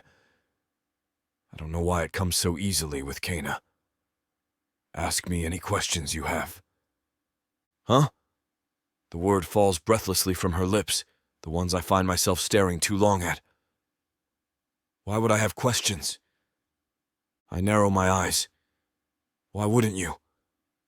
I imagine you have a lot of them running around in your mind right now, so go ahead. Ask them. Kana twiddles her thumbs, not wanting to look at me. Aiden does the same thing when the words are caught in his throat. All that's needed during a time like this is a little push. If you asked me anything right now, I'd answer it. Anything at all. She hesitates for a moment, clearly weighing her options. Finally, she speaks. If it's okay, can I ask what happened between you two? Your wife, I mean. Kana never fails to surprise me. Of all the things to ask me about, I didn't think she would go right in with something like that. Still, it's a reasonable question in my eyes. I occupy my hands while I answer. There was a time when Rebecca and I were truly happy. I've devoted a lot of my time to this company. I'm sure you figured that out by now. I wasn't spending time at home, and I think she got lonely. I can't blame her for that. Clearing my throat, I bring a fist to my mouth. Talking about Rebecca brings back a lot of memories, not all of them good. To take my mind off of them, I reach for my phone. I'm about to order some food. What do you like? What's your favorite place? Kana blows a stream of air out of her mouth. Italian. There's a place nearby that sells cheap pizza slices with salad. Perfect. Within a few minutes, I place an order for Kana and myself. I don't usually eat pizza, but if that's what Kana wants, I might as well indulge. Maybe I can bring some leftovers home for Aiden. Pizza and donuts tonight? He might end up doing a backflip. Anyway, I figured something was going on with her when she started getting distant. She stopped paying attention to me. When I tried to initiate intimacy, she would push me away. That was all I needed to know, that there was someone else in the picture. Kana presses her lips tightly together. That pensive look is back. If she had her pen in her hands, I'm sure she would have started gnawing on it by now. Eventually, she straightens her back, keeping a hand on her laptop to keep it balanced on her knees. With all due respect, sir, that's still her fault. There's no excuse for cheating. I sit back in my chair, reclining slightly. There's a fire in her eyes as she continues, as if this has hit one of her nerves. When you marry someone, you make an important vow to be with them for the rest of your life. She was supposed to stand by you and maybe talk to you about her struggles if she was feeling lonely. She wasn't supposed to find someone else the moment things got difficult. Then her eyes widen and she sinks into her seat. I smile. I kind of want her to continue. Sorry, she says quietly, bowing her head. I got a little carried away.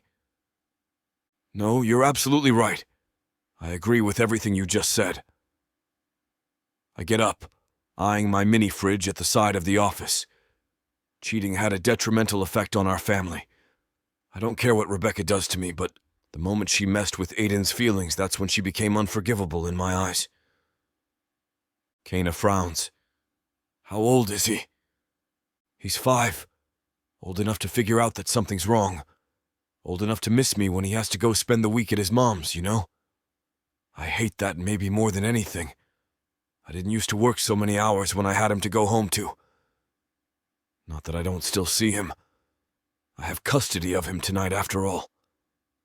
She'll drop him off after dinner. Opening my fridge, I grab 2 small water bottles.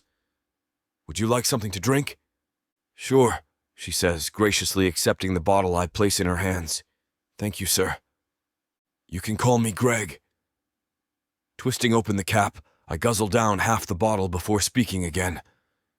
You don't have to be so formal around me. Kana holds back a smile but nods slightly. She drinks a bit of her water, too. I get a ping from my phone letting me know that our order is ready, and it's getting picked up by a delivery person. Any other questions you've got for me? I ask, plopping back down in my chair. I'm all ears. Chapter 15. Kana. I yawn for the umpteenth time. No coffee is helping me now. I've dug this hole for myself, and now I have to trudge through the day. Keeping my eyes open for longer than 10 seconds starts to feel like a chore. Just get through this day, I whisper, having to skim through the same lines repeatedly in order to retain an ounce of what's being said. Day's almost done. You can do this. We've got an important meeting with a client later today. Brian will give me the word when it's time to head into the conference room. So right now, I'm spending as much time as possible perfecting the data. If all goes well, the day will end earlier than usual. I'll get to go home, draw myself a bath, and make myself some hot cocoa. Hell yeah. That sounds divine, especially on a day like this, when the heavens look ready to part in two and shower us with a heavy downpour. The data, Kana. Focus on the data. I recite the words in my mind so many times until I find myself mumbling as I doze off. I'm literally saying my pitch in my sleep. Suddenly, a hand bangs twice on my desk and I jolt awake. When's the last time you had a good night's sleep? Brian asks quietly, leaning in close. Good God, you need a break. I'll get one once we manage to win over this client. Confident. I like it.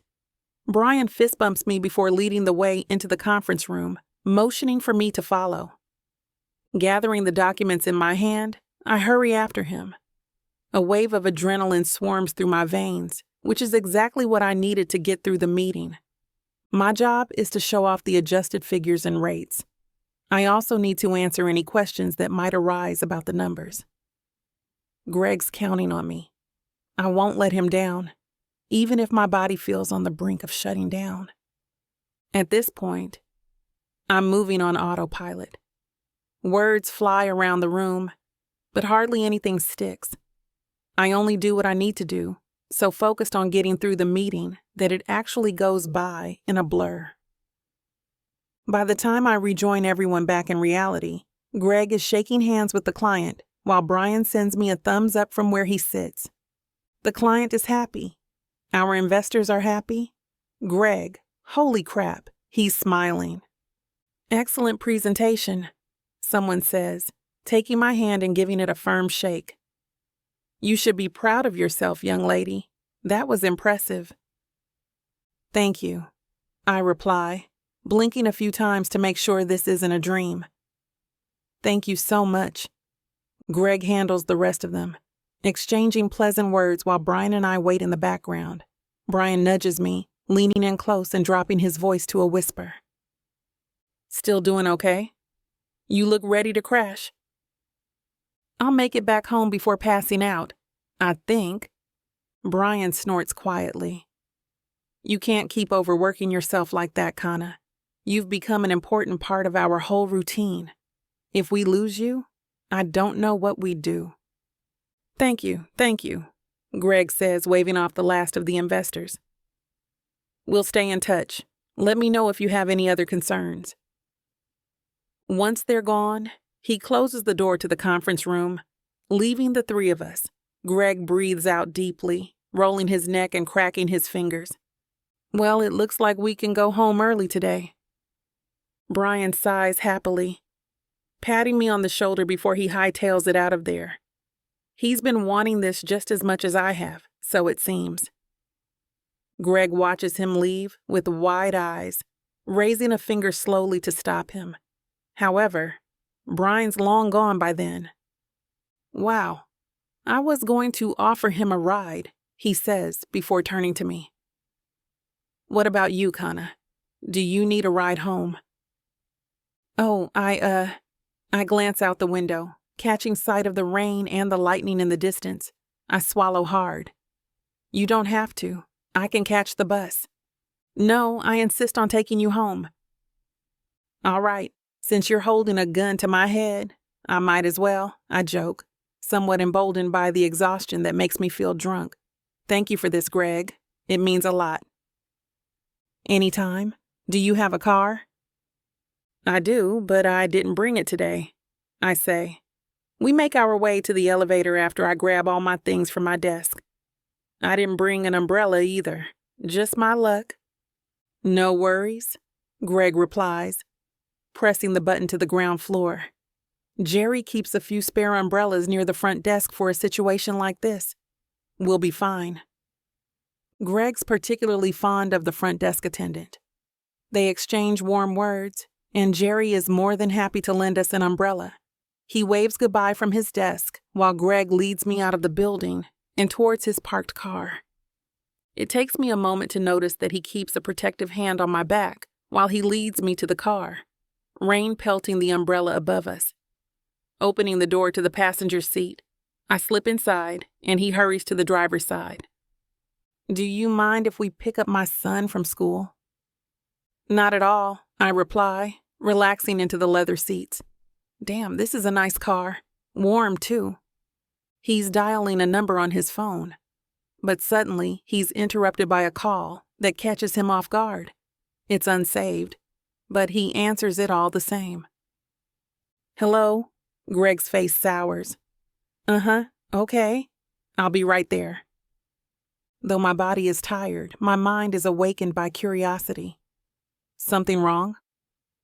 There's been a small change in our plans, he says, buckling his seatbelt and turning on the car. I hope you don't mind.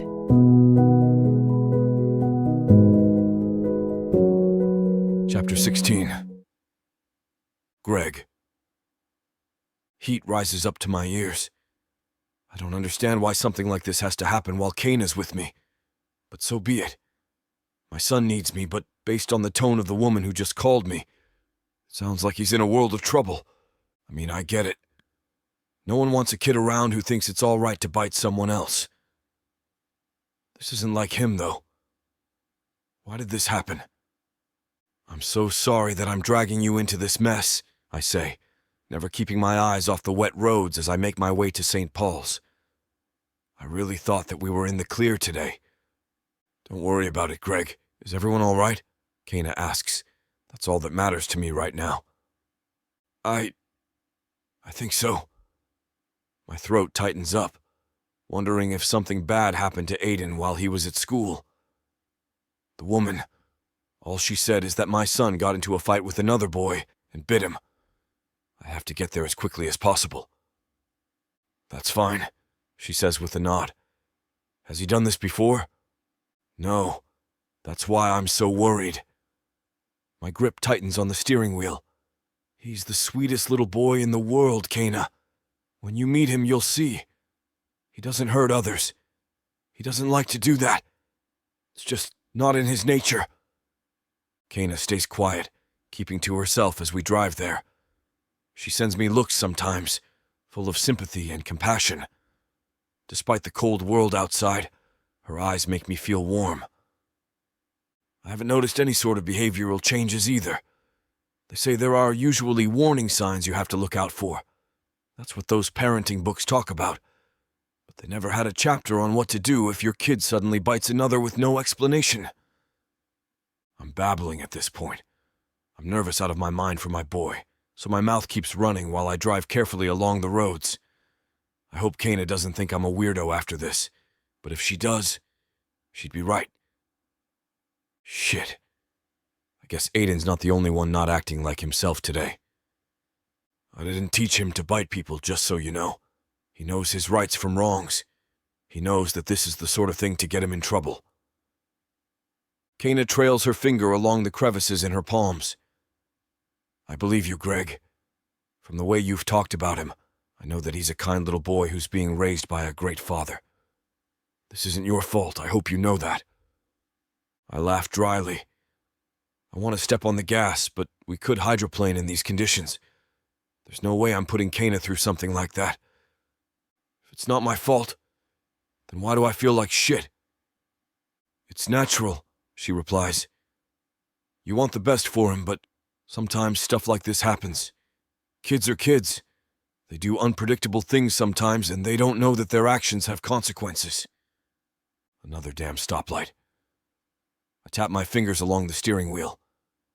But as his father, I thought I instilled him with these values, you know? Be kind to others. Don't hurt other people. Don't react explosively to situations. Do you know what could have happened to make him react like this? This sounds out of character. Kana watches the road with me. I know I don't know your kid like you do, but... No, you're exactly right. This isn't Aiden. This isn't how he acts. I don't know why he did this, but I guess we're about to find out. I flinch slightly, or I'm about to find out. I can come in with you if you'd like, she offers, followed by a nonchalant shrug. It seems like you need some support during a time like this. Kana, you're exhausted. You nearly passed out before our meeting with the investors back there. I've got a little bit of energy still in me. She waves off my concerns with a flick of her hand. I don't mind. You overwork yourself at the office, and now you're putting in the extra effort to support me when you don't need to. Finally, I see the outline of the big brick building standing tall amongst the trees. Seriously, Kana, I think you need to donate your body to science. You need to be studied. She snorts. I have no intentions of doing that right now, Greg. Ask me again in another 50, 60 years. Sure. We pull into St. Paul's. By this time, it isn't raining as hard, but I grab the umbrella in the back seat all the same. Kana unbuckles her seatbelt, and I can't help but smile slightly. Thank you for this. Hold on. Don't get out just yet. She waits until I'm at her door, holding the umbrella out for her. Thankfully, I found a parking spot that isn't too far from the school's front entrance, so we are warm and safely indoors within a few seconds of leaving my car. My heart feels as if it's about to leave my chest from how hard it's beating. I keep a hand on Kana's elbow, partially guiding her through the halls while I search for my boys' classrooms. With my nerves all over the place, I nearly forget the spatial orientation of the building. The north wing is over there, but I think he's in the east wing. Shit. Following the signs, I keep my cool and walk along with Kana by my side. She glances at the artwork on the walls, along with the various Christian verses that rest on golden plaques beside each door. Are you sure you still want to do this? I ask her. You can back out whenever you'd like. I won't hold you. Kana laughs through her nose. Greg, stop asking me that. I'm here to support you. I won't leave you alone during a time like this. For the first time today, my heart skips a beat for a reason besides worry. Chapter 17. Kana. Not the best time to think about stuff like this, but Greg's kinda cute. He's flustered, worried about his son, all the while making sure that I'm comfortable with the whole thing. This isn't even about me. His son needs his full attention, but he doesn't mind asking me if I'm all right during the little moments in between. Holy crap, Kana. Sleep deprivation must really be kicking your ass if you're the person he thinks needs the most help right now. Damn, Greg says, suddenly stopping. Not his classroom, the principal's office. Let's go. At this point, I'm just following him around like a baby duck while he tries to find his son. My eyes are drawn to the walls. This is a Christian school, catering to younger children. The pictures show off smiling students, dressed in neat uniforms. I think it's impressive. The fact that every one of these kids could recite a Bible verse by memory, despite their youth, is even more impressive. They're as young as 5. Eventually, we find the principal's office, and Greg all but burst through the door. The secretary types at the laptop, sitting at a polished mahogany desk. Behind her, there's an open door. 2 women are in there, talking quietly amongst themselves. When we enter, their heads perk up. This must be Aiden, I think to myself. The young boy sits with his head down, his legs dangling off the chair. He's dressed in a navy blue vest and khaki shorts, with an uneven white collar sticking out from underneath his vest. A fresh bruise covers his right knee. Aiden, Greg breathes out, dropping to his knees and engulfing his boy in a big hug. The little boy is slow to return the hug, burying his face into the crook of his dad's neck. The sight is enough to bring out the waterworks, but I do my best to keep myself a neutral presence. I'm nothing to this boy and nothing to his father. I need to keep my place. Mr. Thomas, the secretary says, standing from her seat. Mrs. Bridges will see you shortly. I don't think he heard her. If he did, he doesn't seem to care. He's focused on Aiden, checking over his face and running his thumb along the boy's cheek. Tears fill the little boy's eyes, sending a pang to my heart. What's going on?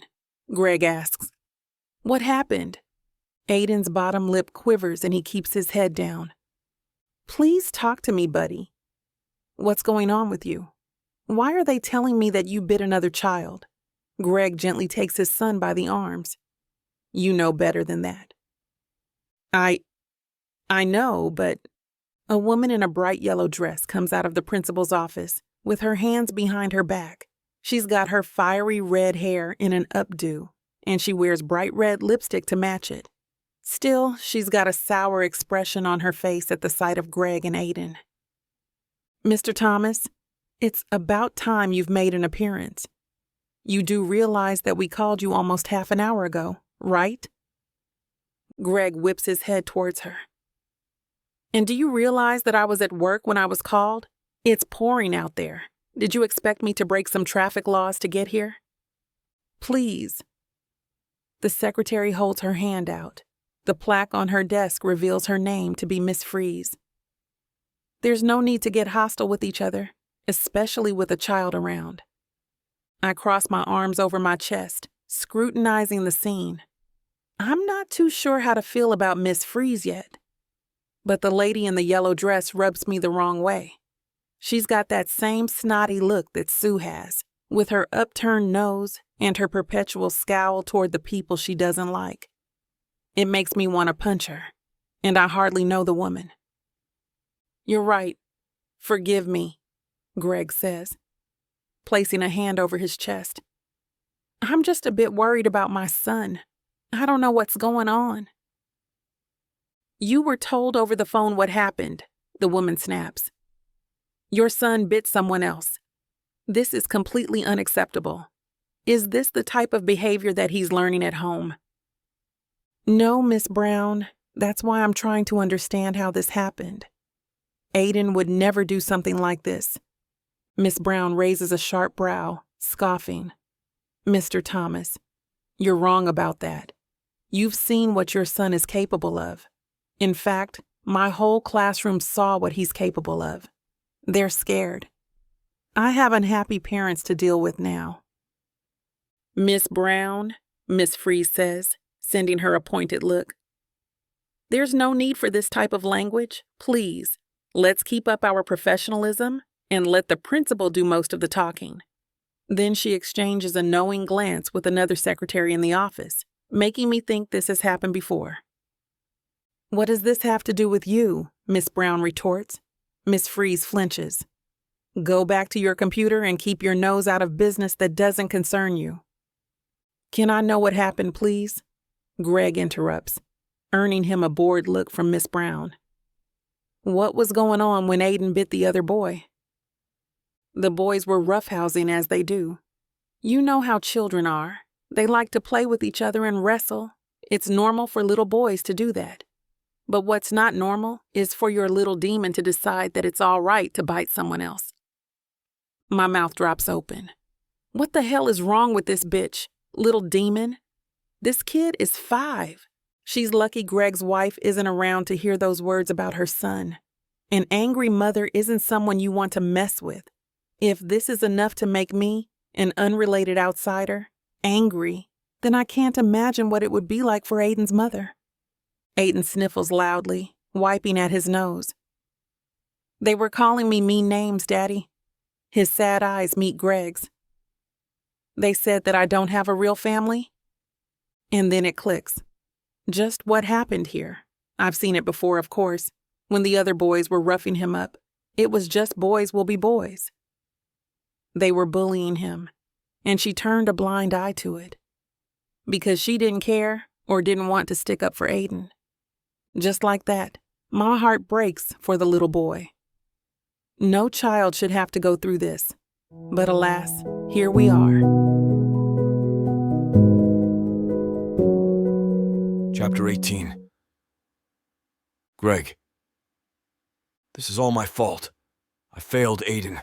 I failed as a parent. Seeing my son this distraught breaks my heart into pieces. When enrolling him in this school, I expected to put him in an environment where he'd be loved and cared for no matter what. That's the Christian way, isn't it? So why is this school making his life so much more difficult than it already is? I don't appreciate the way you're speaking about my son, I say flatly. Miss Brown has always been a bit of a bitch ever since I've met her. She rules over her classroom with an iron fist, and she definitely plays favorites. Some kids can do no wrong whatsoever, while others are doomed to fail no matter what they do. Some parents, too. What happens between my wife and I is not the business of the whole school. These children shouldn't be bothering my son over that. I think that's unacceptable. Excuse me. Mrs. Bridges nudges her way past Miss Brown as she emerges from her office. I'll take things from here, Miss Brown, thank you. Mrs. Weaver, would you please escort Aiden out in the hall for a moment? Maybe take a book to read with him. I just need a moment to talk with his father. The second secretary nods, guiding Aiden out of the principal's office. That's the right choice. I'm already uncomfortable with how, candidly, his teacher is speaking about him as if he's not even there. No child needs to go through what he's going through now. Mr. Thomas, I understand where you're coming from, but the issue still stands. Aiden bit another child, which is completely uncalled for. The principal continues when Aiden is gone. I sigh. The parents of the child just left, and they're livid about the whole situation. They're threatening to press charges, to sue us, and to bring this to the papers if Aiden isn't suspended from the school. Is there a way I could talk to them directly? I ask, a bit of desperation to my words. I would like to apologize and see if I can mitigate the situation so that it doesn't escalate further. Mitigate the situation, Miss Brown repeats under her breath. She taps her foot against the ground. Mr. Thomas, do you realize that none of this would be happening if your little hoodlum knew how to behave? If he knew how to be a good little boy, none of this would have happened. Kana makes a noise somewhere behind me. The audacity of this bitch, I know. Miss Brown, Mrs. Bridges says, putting a hand on her shoulder. Stop it. I know that you are frustrated, but this isn't the time or place for this sort of language. Please. Miss Freese chimes in. There's a child present, Miss Brown. Do you not have any decorum? Oh, please.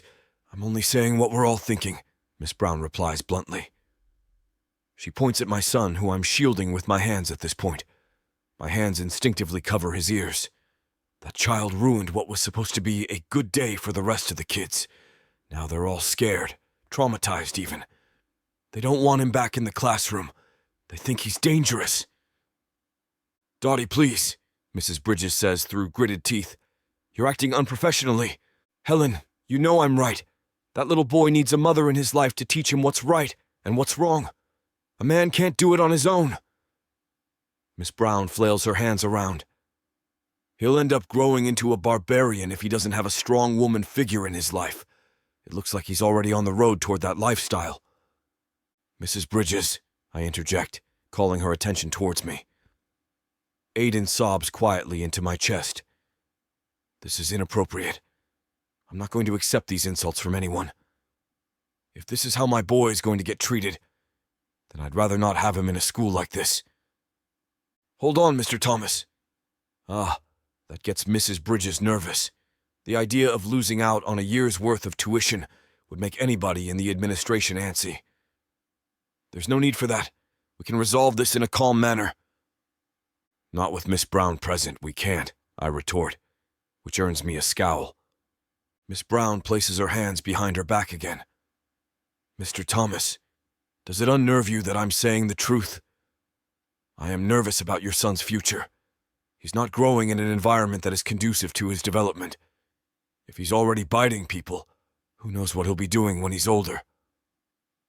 Miss Brown, Miss Freese says quietly, you are talking about a 5-year-old boy. Please remember that. I hear you, Miss Freese. Remind me why you're speaking again. Enough, Mrs. Bridges snaps. Mr. Thomas, this has become a very unfortunate situation, and I'm sorry that you've had to witness it. Don't apologize to me. Apologize to my son. He doesn't deserve to hear this garbage, especially not from his own teacher. Miss Brown shakes her head firmly. I will not apologize for saying the right thing. Daddy, Aiden whispers, gripping my suit tightly. I'm scared of her. If I were 5 and this woman was barking in my face like this on a daily basis, I'd be scared too. I wouldn't even want to go to school anymore. Don't worry, buddy. I'm going to handle this and everything will be all right, okay? I kiss him on the temple as he nods weakly. Tossing a glance over my shoulder, I see Kana shooting daggers with her eyes toward Miss Brown. Both of her fists are clenched, and she keeps her lips pressed tightly together, perhaps as a way to hold back all the things she wants to say. Meanwhile, Mrs. Bridges pinches the bridge of her nose and sighs loudly. Miss Brown, if you keep acting like this, I'm going to have to ask you to leave. Helen, I'm a witness to what happened between the boys, Miss Brown says, pressing a hand over her chest. I need to be here. And what about the punishment to the other boys involved? I ask. They said something inappropriate to my son. They're bullying him. Are you going to let this slide, Mrs. Bridges?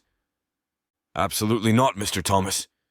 Don't try to victimize your son, Miss Brown counters, rolling her eyes.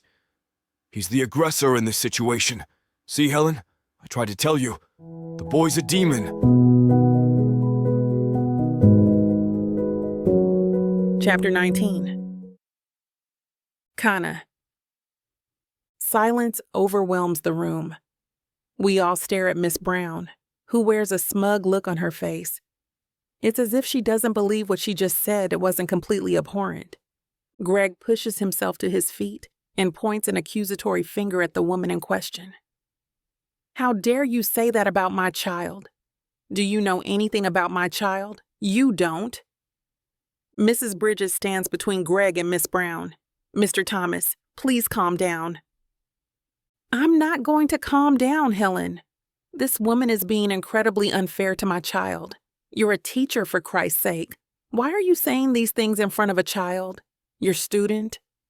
My heart hurts seeing Aiden quietly crying and wiping away his tears while Greg yells at Miss Brown.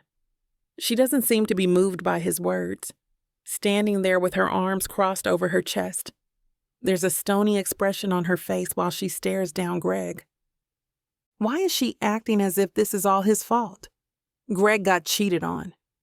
What was he supposed to do to save his marriage? And why is she acting like he's failed Aiden as a result? It's the worst kind of guilt trip I can imagine, and he doesn't deserve it. His 5-year-old got bullied and responded like a 5-year-old might. Mrs. Bridges, I'm not going to accept any more insults from this deranged woman.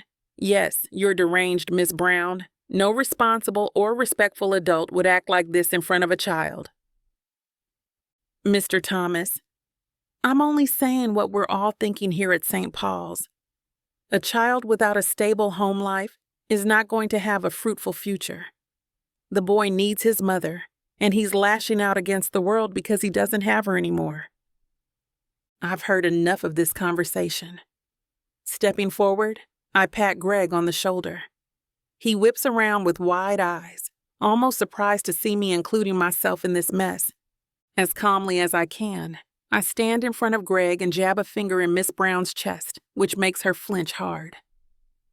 I don't know much about you, Miss Brown, but I am not impressed by your behavior and your supposed teaching credentials. I glance at Mrs. Bridges. If this is who you have teaching a class of young children, then I'm worried for each and every one of them. What? Miss Brown splutters, furrowing her eyebrows together. Who are you? How dare you say that to me? I'm a person who has the ability to recognize when someone is acting out of line. You're being ridiculous, unfair, and incredibly inappropriate right now.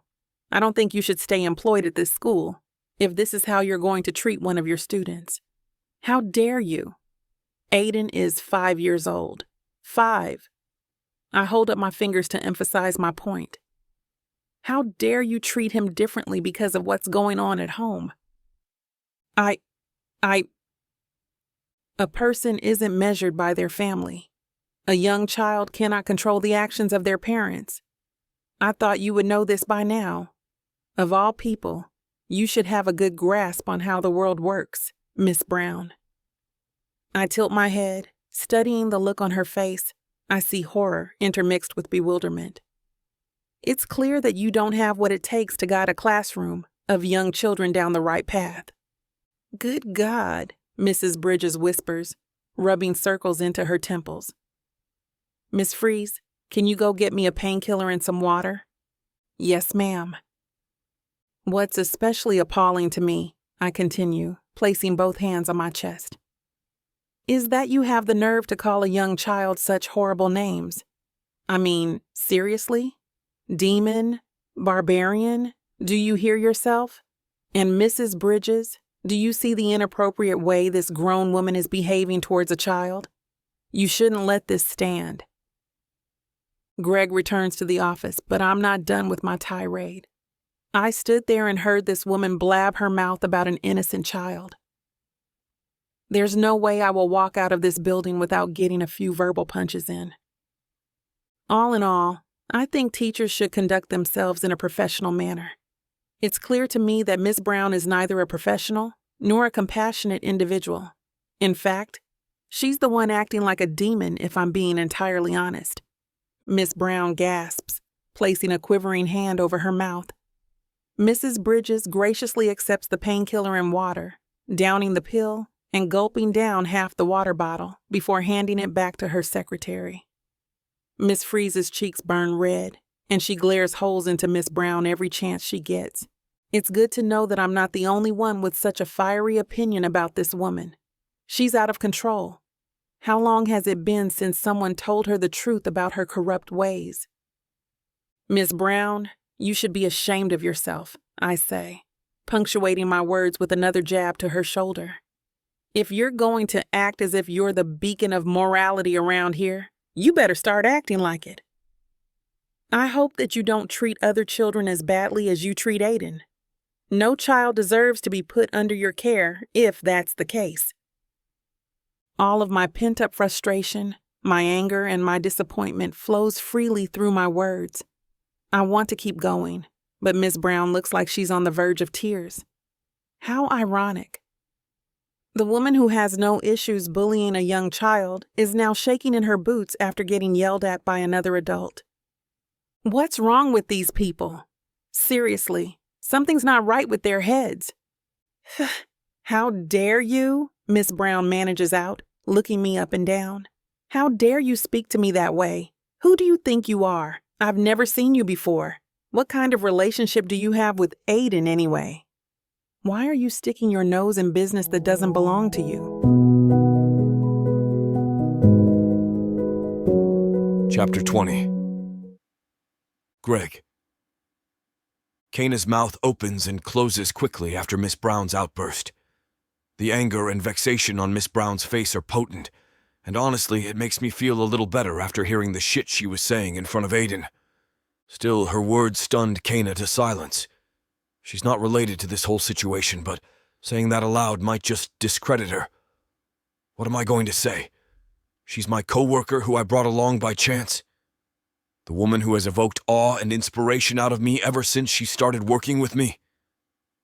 Stepping forward, I place my hand on Kana's shoulder. I can feel the tension leave her body once I take my position next to her. Kana has every right to be angry with the way you're treating Aiden, I say, glaring toward Miss Brown. Behind her, Mrs. Bridges stands with her hands behind her back. She's my fiancé. Aiden will be her son very soon. A vein pops out of Kana's temple after hearing me say that. She meets my gaze with wide eyes, but she keeps her reaction somewhat neutral. I see the panic in her eyes, though. The confusion. I have to make this up to her later. I'm the one who dragged her into this ordeal. Thank God Aiden is out of earshot. I can't imagine how confusing this would be for my poor boy. One moment he's getting berated by his own teacher. The next, his dad is announcing that he has a new fiancée, a woman he's never even met before. Kana sucks in a deep breath but recovers quickly. With a resolute nod, she stands tall in front of Miss Brown, who stares at us with a horrified expression. The woman's nostrils flare, and just as she's about to speak, Kana beats her to the punch. And she does so with a smile. Mrs. Bridges, I would like to speak directly to the school board about this matter. I'm sure they'll be interested in hearing what's going on here, and there's no doubt in my mind that they will agree with my feelings on the matter. Mrs. Bridges bows her head. Certainly. Mr. Thomas, I didn't know you had a new fiancée. What is her name? Kana Gallagher, I say, wrapping an arm around her shoulders and bringing her close to my side. She's an amazing woman, and she's been a caring figure in Aiden's life ever since I met her.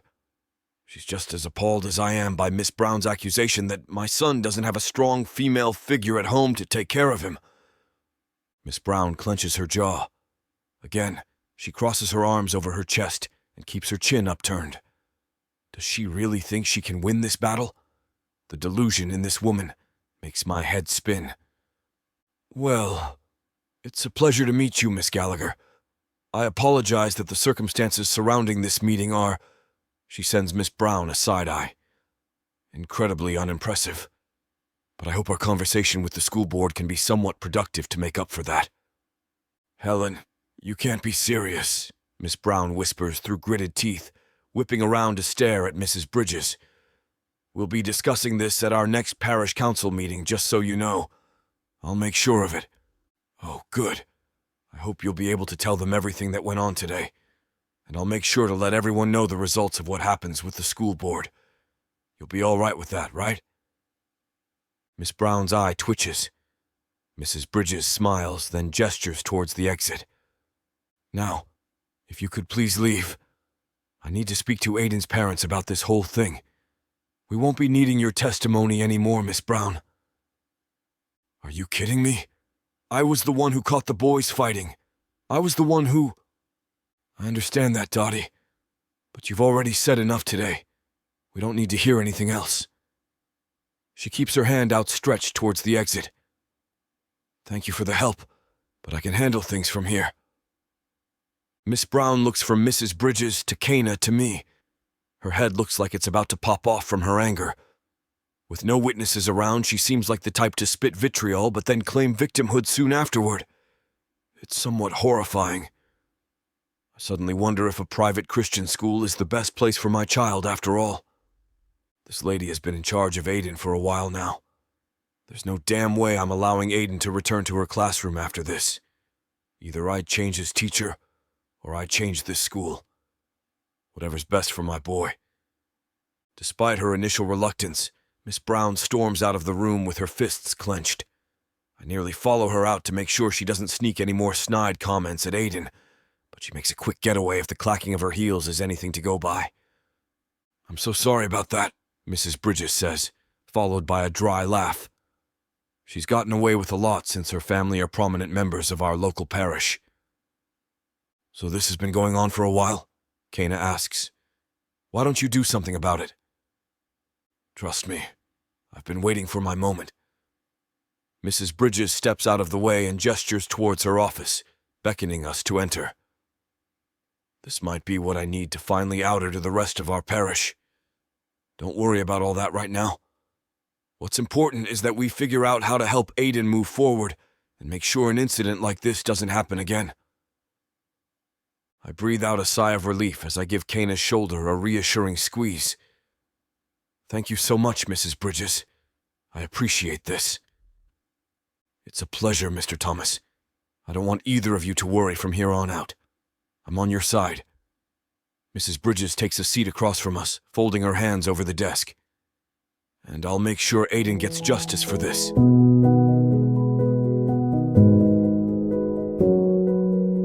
Chapter 21. Kana. It's a good thing you and your fiancé showed up like that, Greg, Mrs. Bridges says, picking out a pen from the pen holder at the corner of her desk. Miss Brown has a tendency to speak recklessly when she sees something she doesn't like. To be honest, I still don't understand, I remark, relaxing in the seat. Mrs. Bridges is like a breath of fresh air compared to Miss Brown. If this is a pattern of behavior for her, is it really that hard to get rid of her? She seems poorly equipped to be a teacher, no matter who her family is. Greg reaches over and places his hand over mine, gently squeezing. He probably sees me getting angry again. I can't help it, though. Anyone would get infuriated to see a child getting treated like that. It's a long story. Miss Brown is a well-known figure in our church community, you see. Her family members have been longtime members of the church, with some of them having leadership positions. She grew up in the church, so she gets away with things that most others wouldn't. Sounds awful, Greg says. There needs to be some sort of accountability around here. She can't speak to a child like that and get off scot-free. Yes, Mr. Thomas, I agree. Mrs. Bridges reaches out for her telephone. We can call the head of the school board right now if you'd like. Please. Greg nods his head. He glances at me while I crack each one of my knuckles, feeling the tension and anger slowly leaving my body. God, I don't even know what came over me just then. I'm not the type to explode like that, but the rage blinded me. I couldn't let that slide. It reminded me of all the times Sue would talk down on me. I didn't have anyone to speak up for me in those cases, so I'm glad I was able to do something for Aiden. Mrs. Bridges dials a number on the telephone and places it on speaker for all of us to hear. It only takes a few seconds for the person on the other end to answer. Diane Grant speaking. Diane, good to hear from you. It's Helen Bridges at St. Paul's. Mrs. Bridges offers us a reassuring smile before continuing. I wanted to speak to you about a serious matter going on at the school. I wanted your opinion before moving forward. Go ahead, Helen. Does it involve the children? Yes, I've received word from one of the teachers that a group of children were bullying a young boy. The bullied child then went on to bite one of his bullies. Oh, wow. Greg tenses up beside me. I keep a straight face, but my heart starts picking up. The children's teacher, Miss Brown, came to my office to explain what happened, but her conduct regarding the whole situation was disturbing. Miss Brown, are you talking about Dottie? I am, yes. She called the child a barbarian and a demon for biting his bully. Now, this isn't to say I condone what happened. Obviously, there's a way to respond to a child biting others, but every child who is acting physically should be included in this. And as for the teacher's response, there's a larger issue happening here. Why were they bullying him? Diane asks. Do you know? The young boy is going through some family problems. His parents are getting divorced, you see, and the other children have taken it upon themselves to torment the boy about it. Dottie is obviously quite judgmental of the divorce herself. So I worry about how much of this is her attitude influencing the children, you know? If she'll call the boy a demon in front of his parents and the principal, what might she be saying elsewhere? That's not right. And Dottie's response to the whole thing sounds abhorrent. I'll talk about this with the rest of the board. But if you want my opinion right now, Helen, I'd say you can't punish the bullied boy for what happened. If you want, you can suspend him for biting another child, but the punishment for the other children involved needs to be just as firm. We can't excuse one aggression and penalize another. I agree with you, Diane. What do I do about Dottie? I'll call an emergency vote of the board for suspending her. I mean, that's ridiculous. Did she say these things in front of the child? Yes, she did. If her father tries giving you flack about it, send him my way. I've been wanting to deal with that family for a long time. I smile widely. Greg closes his eyes and lets out a deep sigh. Mrs. Bridges gives us a thumbs up. Thank you, Diane. I knew you'd have a reasonable response to this. Of course. I want the best for our students. Are the boys' parents with you? They are. The other boy's parents came in earlier and threatened to pursue legal action if we didn't suspend him. So we've been trying to sort this out. Diane snorts over the phone. Trust me, they don't have a leg to stand on. If we know the other boy was aggressing as well, that means both boys get suspended or neither. Take it up with them and see what they really think now. If we don't correct these behaviors early on, they'll only get worse from here. When they come knocking at my door with their stones and pitchforks, do I send them your way? Mrs. Bridges quips. Diane laughs. Absolutely. Yes. I'd love to deal with them and remind them about the values of our school. If we can't reason with them, then they'll have earned their child a suspension.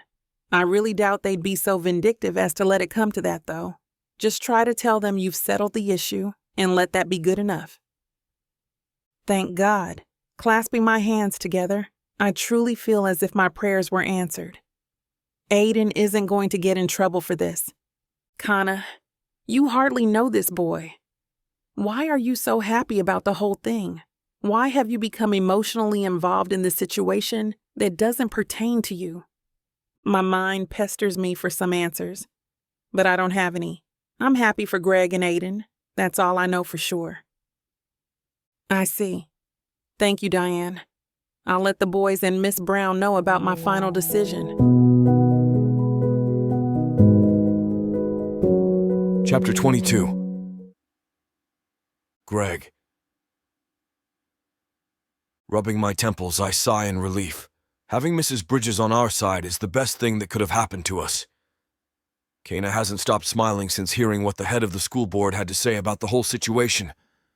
Before hanging up, Diane clears her throat. One last thing, though. Please make sure the boy doesn't bite any more students. Let's not have a repeat of the situation anytime soon, okay? I hear you, Diane. Thank you. They say their goodbyes and the call ends. I stand up to shake Mrs. Bridges' hand. Thank you, Mrs. Bridges. Thank you for standing up for my son. It's my pleasure, Mr. Thomas. Aiden is a good boy, and I know that this is only a one-time incident. As for the other boys and Miss Brown, I promise that they will receive a fair punishment for their wrongdoings.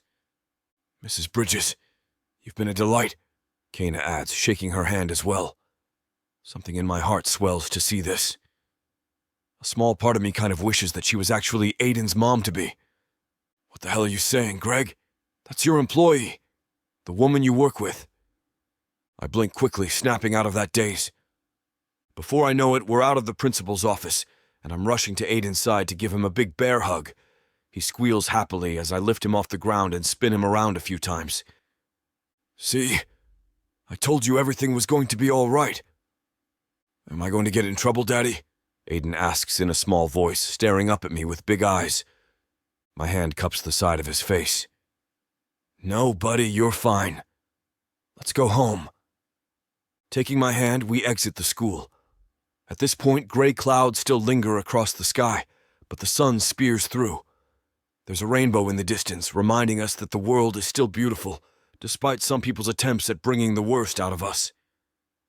This is Kana, by the way, I say to Aiden, gesturing to Kana. She waves at Aiden, who responds with a meek wave of his own. He has a tendency of getting nervous around new people, so this isn't new. His cheeks and ears redden a little bit before he tightens his hold on my hand. I can tell that the whole situation has really shaken up my son. He doesn't usually let me hold his hand when I pick him up.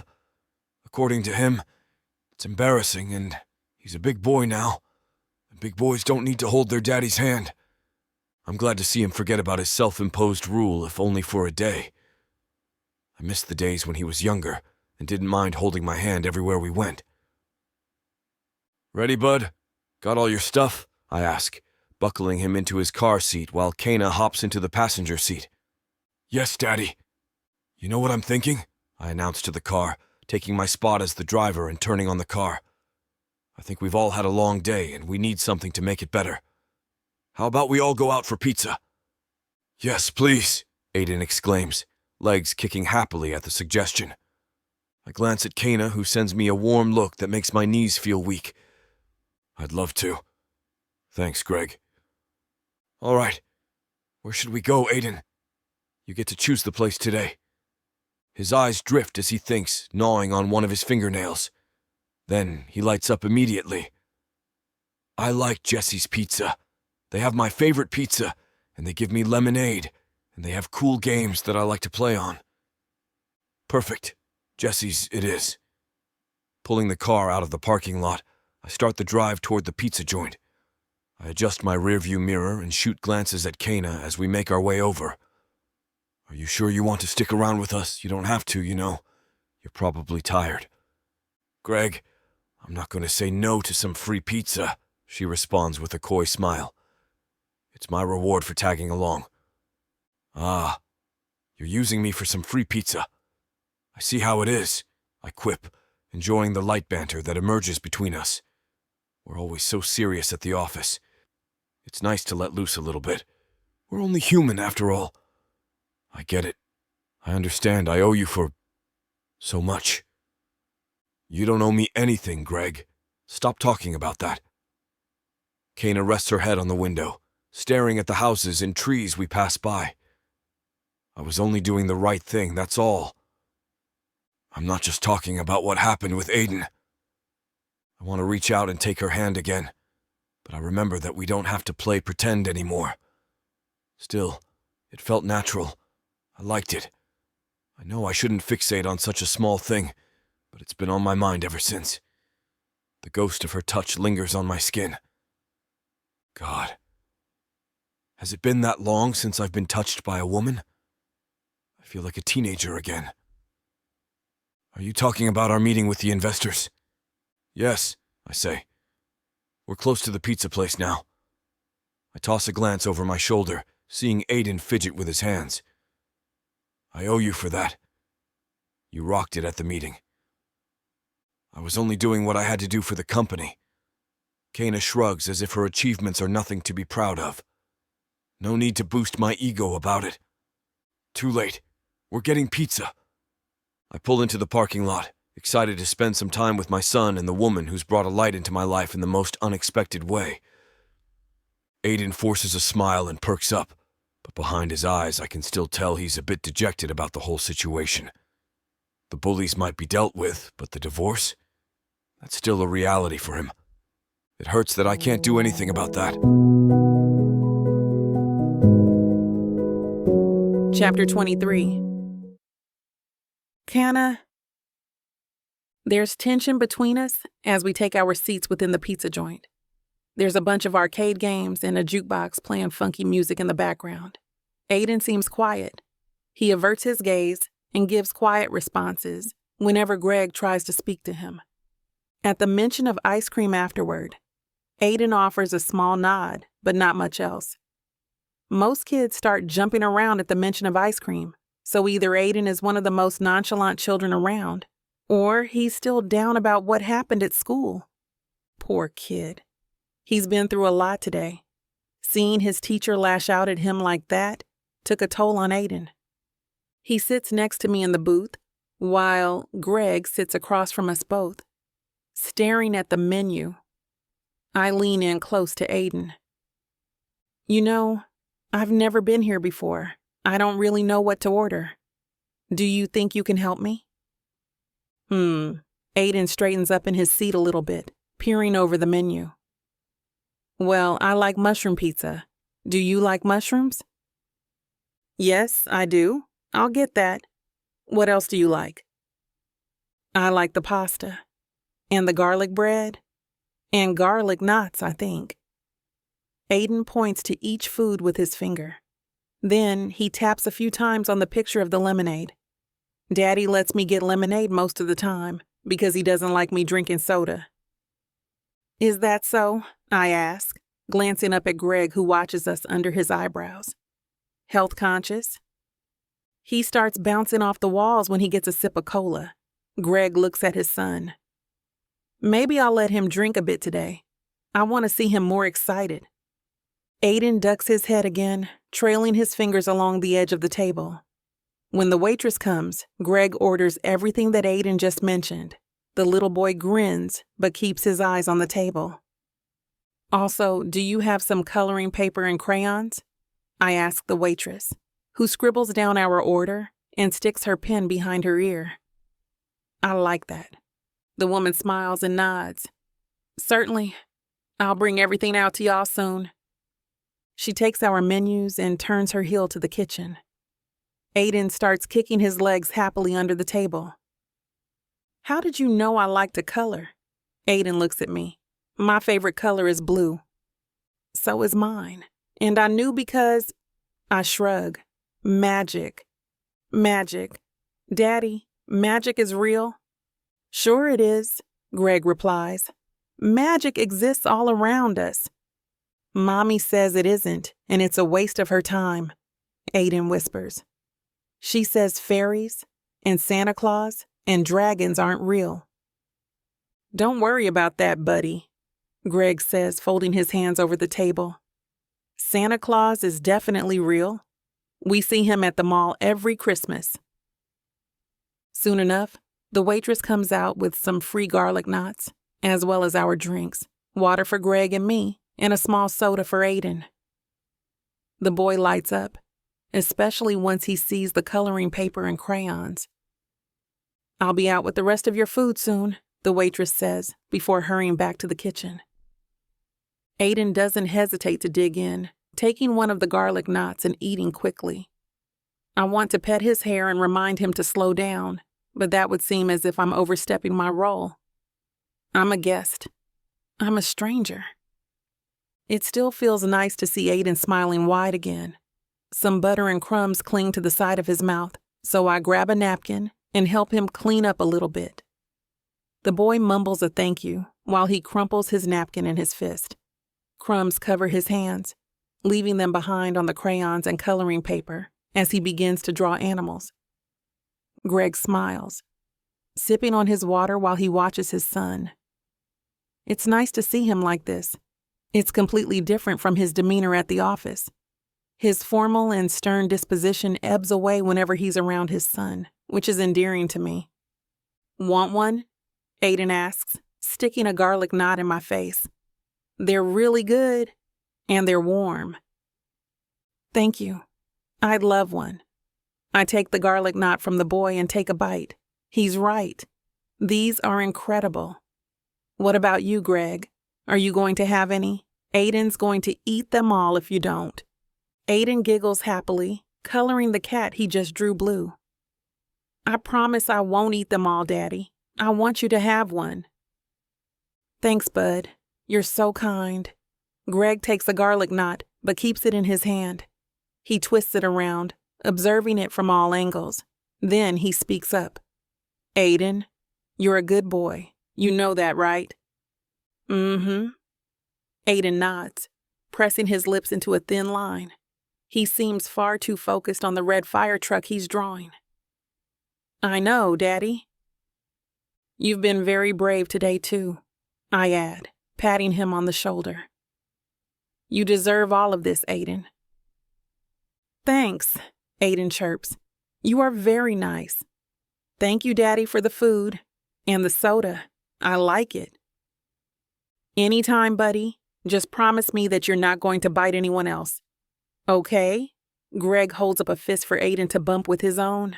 Sometimes people make us mad, but we need to turn the other cheek. We don't need to bite them. Aiden smiles a little. Yes, Daddy. I won't do it again. Good. This is a good thing. Aiden's eating, and he's talking some more. There's a glimmer in his eyes that twinkles every time he giggles. His coloring paper is littered with small animals and plants. He gives them some names. I especially like Bobby the goldfish, who is pink with a star on his side. Aiden's a great boy. And his dad? He's pretty cool too. Chapter 24. Greg. Is the pizza ready yet? Aiden asks. They'll bring it when it's done, Kana says. Aiden thinks about that and then nods. One garlic knot left, she says. Do you want it? Again, Aiden considers her words carefully. We should share it. Sharing is caring, right, Dad? Definitely, I say.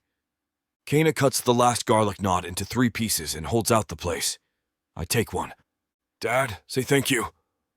Oops, I say. You're right, thank you. You're welcome, Kana says seriously. Our eyes meet and then we are smiling at each other. What's so funny? Aiden asks. Nothing, buddy, I say, patting his shoulder. Kana eats her roll, or piece of roll, and then carefully dabs her face with her napkin. Aiden mimics her. Is my face clean, Kana? He asks. Yes, she says at the same time I correct him. Miss Gallagher. He doesn't have to call me. Sorry, she says. It's okay, I say. Just usually with adults. Can he call me Miss Kana? She says. I think that would be fine. Is that okay with you, Aiden? Sure. Is that our pizza? He says. Kana and I both laugh. He's got a one-track mind, I say.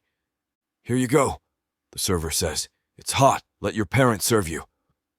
Oh, I'm not, Kana says. She stops and I shrug. I'm sure the server doesn't care, and I don't. Kana asks Aiden which piece he wants. He claims the one with the big crust bubble, of course, and she serves it to him.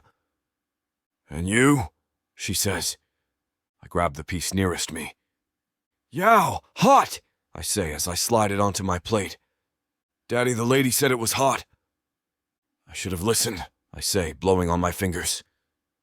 Kana picks up her piece and blows on it before taking the tiniest bite.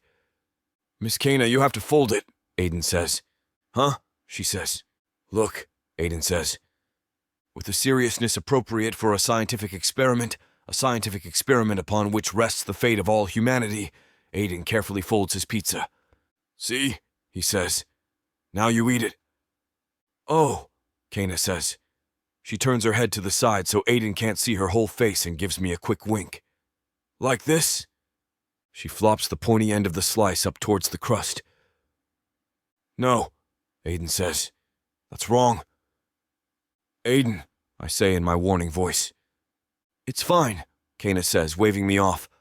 How will I learn to do it right if no one tells me I'm doing it wrong? She unfolds her slice and listens intently, while Aiden explains what to do. Now you eat it, he says. Any special eating instructions? No, he says, picking up his slice and taking a bite. Got it, Kana says, copying him. They both chew, and then Kana puts her hand on my son's shoulder. Aiden, thank you, she says. This is the best pizza I've ever had. Without you, I might have spent the rest of my life missing out. Aiden beams. Thank you, I mouth to Kana over his head. I know my son's been hurting for a long time. The fact that he bit another kid, I wince just thinking about it. Makes me think he has been repressing his feelings for a long time. And I think that maybe those kids saying he doesn't have a real family hurts. There are a lot of ways to be a family, but it makes me feel guilty. Despite what Kana said and what I believe most of the time, I can't help but think my son's suffering is still somewhat my fault. Maybe I should have done more to save my marriage for Aiden's sake. The 3 of us devour our first slices, but slow down for the second, and in my case, the 3rd piece. With less chewing, my son begins what I, with mixed levels of affection, refer to as his interrogation phase of getting to know someone new. By the time we are finished, we've learned a lot about Kana. She doesn't have any brothers or sisters either, which I guess in my son's eyes makes her a kindred spirit. She tells him she wished for someone to play with all the time when she was little too. 1 slice left. Do you want some foil to take it home? The server asks when she is clearing the dishes. Can I have it for breakfast, please, Daddy? Aiden blurts out. I'll bring the foil.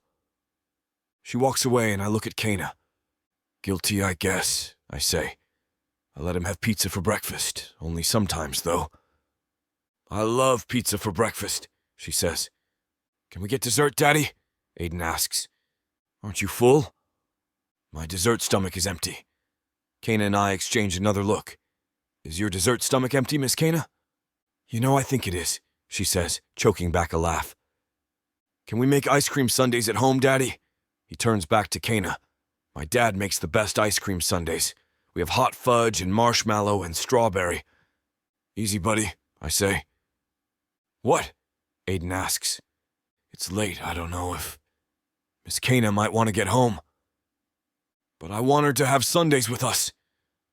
Aiden, I say, be reasonable. Miss Kana might just want to go home. She and I have been working very hard the past week, late nights.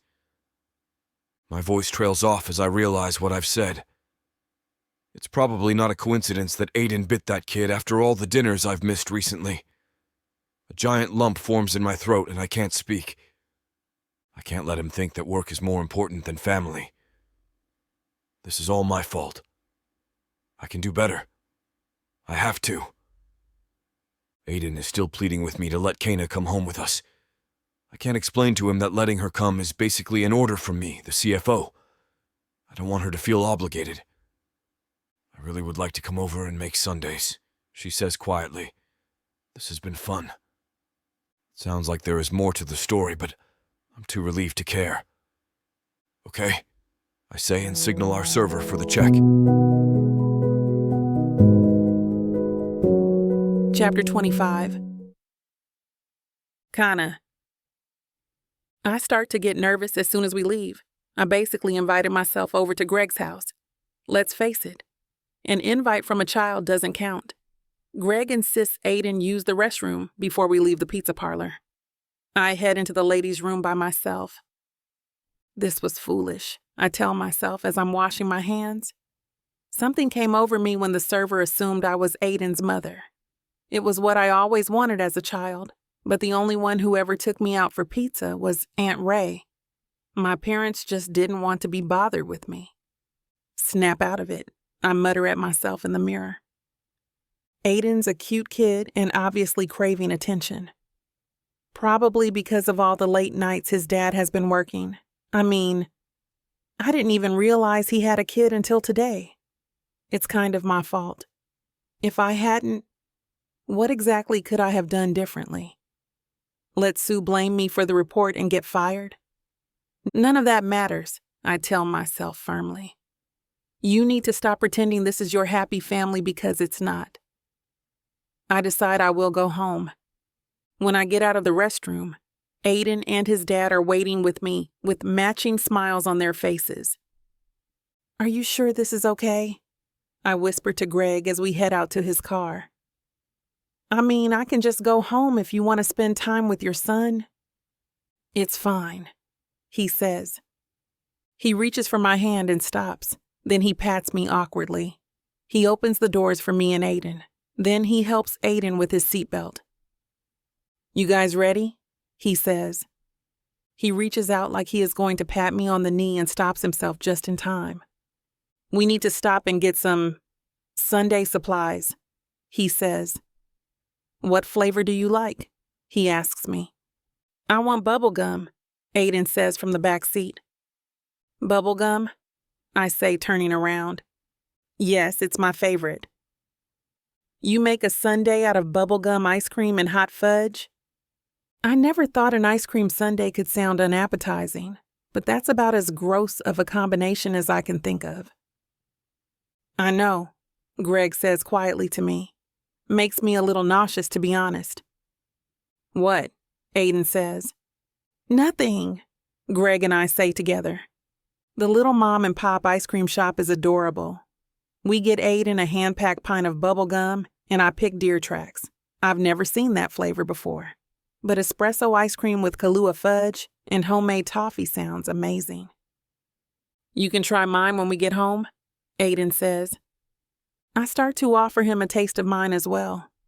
but with the espresso and liqueur, I figure I better make sure if it's okay with his dad first.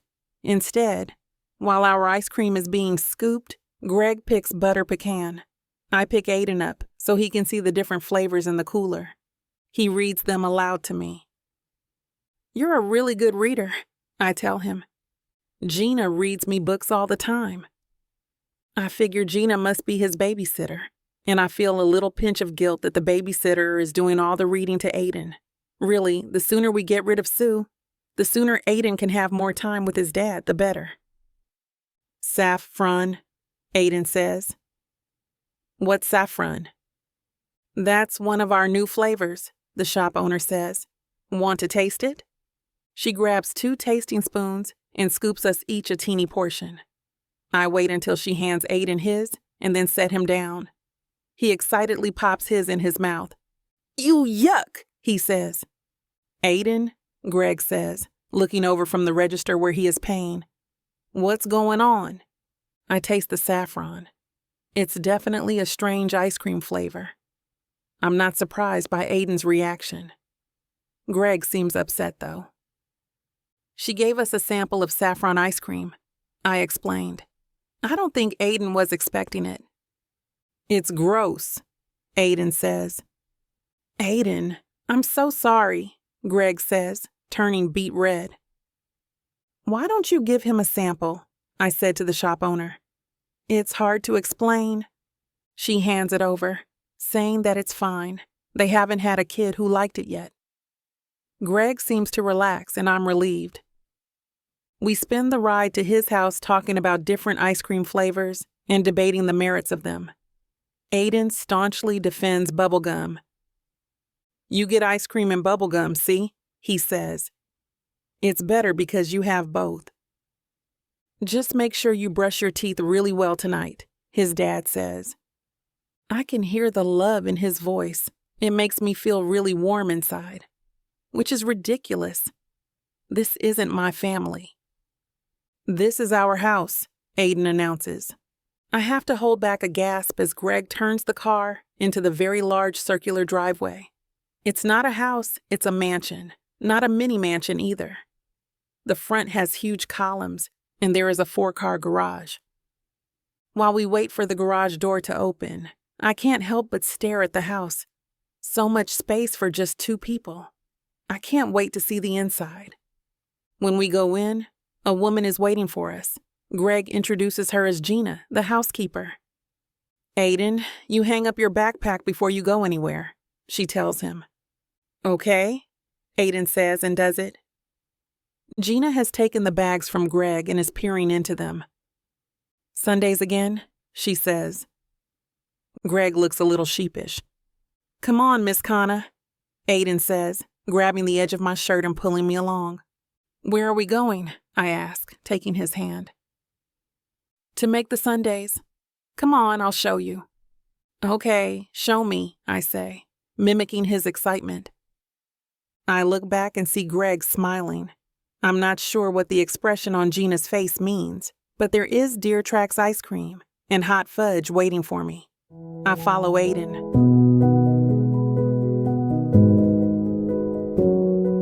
Chapter 26. Greg. Gina and I follow Kana and Aiden into the kitchen. By the time we get there, Aiden has Kana pulling out the supersized parfait glasses from the cabinet. Gina and I stand in the doorway and watch as Aiden rifles through one of the drawers to pull out the ice cream scooper. "What else?" Kana says. "Hot fudge," Aiden says, going to the refrigerator. "Daddy microwaves it. I'm not allowed to do that." The 2 of them disappear from view behind the open fridge door. Aiden continues talking about the other toppings. Gina and I turn to each other, both of us smiling. "You want some?" I ask her. "We got plenty." "You had plenty," Gina chides me, but she is still smiling. "You know how much ice cream we have in the freezer already? So what are you going to have?" She shakes her head no and pats me on the shoulder. "You've got all you need here. I'm going to head home if that's okay with you." "I'll walk you out," I tell her. "Hey, Aiden, say goodnight. Gina is going home." Aiden is standing with Kana at the microwave watching the jar of hot fudge spin. "Good night," he says without taking his eye off the prize. "I can't watch him put hot fudge on bubblegum ice cream again," Gina confesses as we get out of the kitchen, and I laugh. I stand on the steps watching her drive away. It's a beautiful night, just cool enough to be refreshing. It's very clear, and there are a million stars out.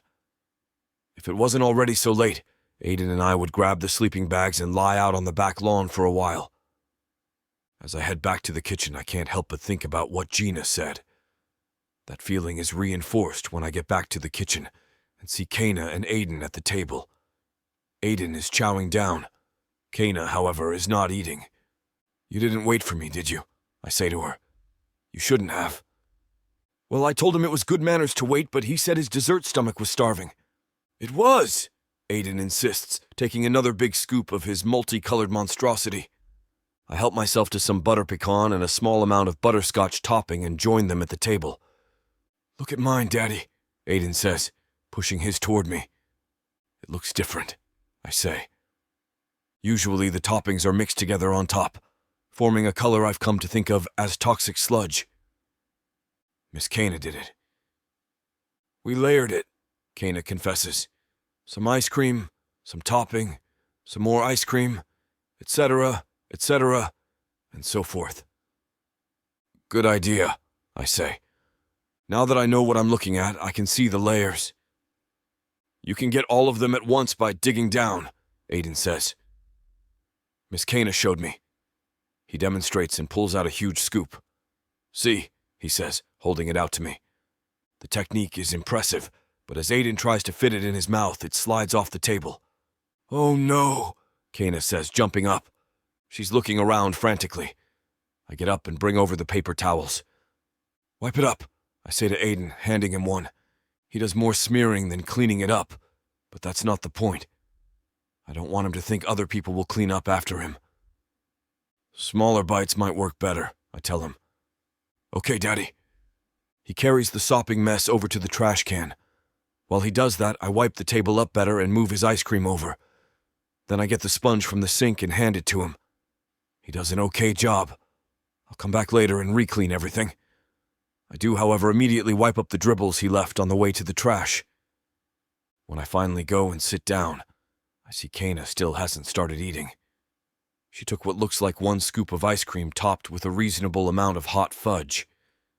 "You really didn't need to wait," I say. "It's more delicious if you wait," she says. "The anticipation, you know." Something about the way she says that stirs something in me. Something physical. Something I haven't felt in a long time. "Just hot fudge," I say in what I hope is a teasing voice, picking up my spoon.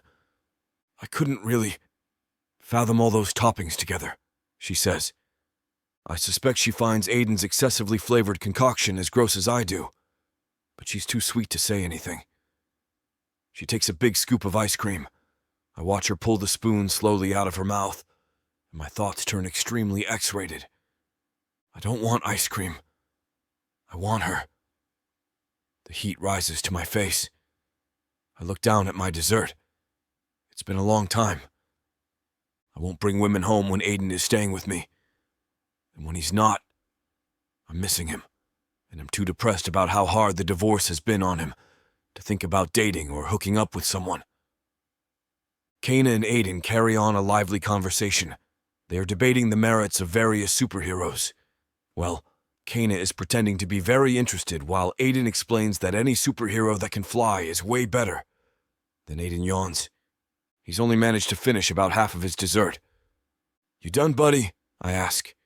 My dessert eyes were bigger than my dessert stomach. "They usually are," I say. I look at Kana, and she's smiling at my son. I know she doesn't love him. She just met him a couple of hours ago. But she sure is looking at him like she does. That's what a kid needs, right? A mother who loves them unconditionally, even when he's doing something gross, making a mess. Someone who knows what really matters. I'd like that too, I think. And my thoughts are right back to inappropriate. "Time for bed, Aiden," I say firmly. Sometimes, not all the time, parenting is not unlike being an executive. Sometimes it's best just to give an order and expect it will be obeyed. It usually works. No, Daddy, wait. Usually. Chapter 27. Greg. Aiden, I say sternly. I really don't want to ruin what has been a very nice evening by getting into a bedtime battle. I just want to say goodnight to Miss Kana, he says. He does more than say goodnight. He runs around the table to where she is sitting with his arms wide open. Kana's eyes widen, and she leans out of her chair and hugs him. "Good night, you," she says. Her eyes flutter closed, and for a second I think she's enjoying the hug as much as Aiden is. She's just being kind, I remind myself, like when she told them at the school that she was my fiancé, just so she'd be able to tell them where to stick it. Obviously, she has strong maternal instincts. That doesn't mean anything, though. Aiden holds on for longer than necessary, but for once, I don't think he's just trying to delay his bedtime. I let him hug Kana for as long as he wants. She doesn't seem to mind. "I think your dad said it was bedtime," she says finally, pulling away from him and brushing his hair back. "Will you come back again and have Sundays with me?" She looks at me and I smile and nod. "Of course." "Promise?" She puts a hand over her heart and makes a solemn vow. "And you will have bubble gum next time?" my son adds. Kana and I both laugh. "I'm not promising that," she says. "Now go to bed." "Okay," Aiden says and all but skips out of the kitchen. "I'll be right back," I tell Kana and follow him. Going up the very long stairs. The first floor of the house has 20-foot ceilings. I see Aiden start to slow down. He collapses on the top step and announces he can't walk anymore. Ordinarily, I'd call him out on this nonsense, as cute as is. But it's not fair to Kana. She's had a long day, too, and probably can't wait to get out of here. So I scoop Aiden up and carry him to his bathroom. He lets me wash all the ice cream and chocolate off his face. It's another sign of how tired he is that he doesn't protest at all. Usually the washcloth is too hot or too cold or I'm being too rough. I put his toothpaste on his toothbrush for him. He does a half-assed job. I try not to think about his teeth and cavities as we head into his room. "What jammies do you want tonight?" I ask, holding up 2 shirts. "Race cars or trucks?" "Trains," he says with a yawn. I toss the cars back in the drawer and bring the trucks over. I'm betting he's too tired to notice, and I'm right. That, however, doesn't make it any easier. It's like trying to put pajamas on a little boy whose limbs have turned into soggy lasagna noodles. I give up after the pants. He doesn't need the shirt. I pull back the covers and he climbs into his fire truck bed. I tuck him in and kiss his forehead. "Good night," I say. I doubt he can hear me. I tiptoe over to the door. I reach for the light switch. "Daddy?" "What? Is Kana going to be my new mommy?"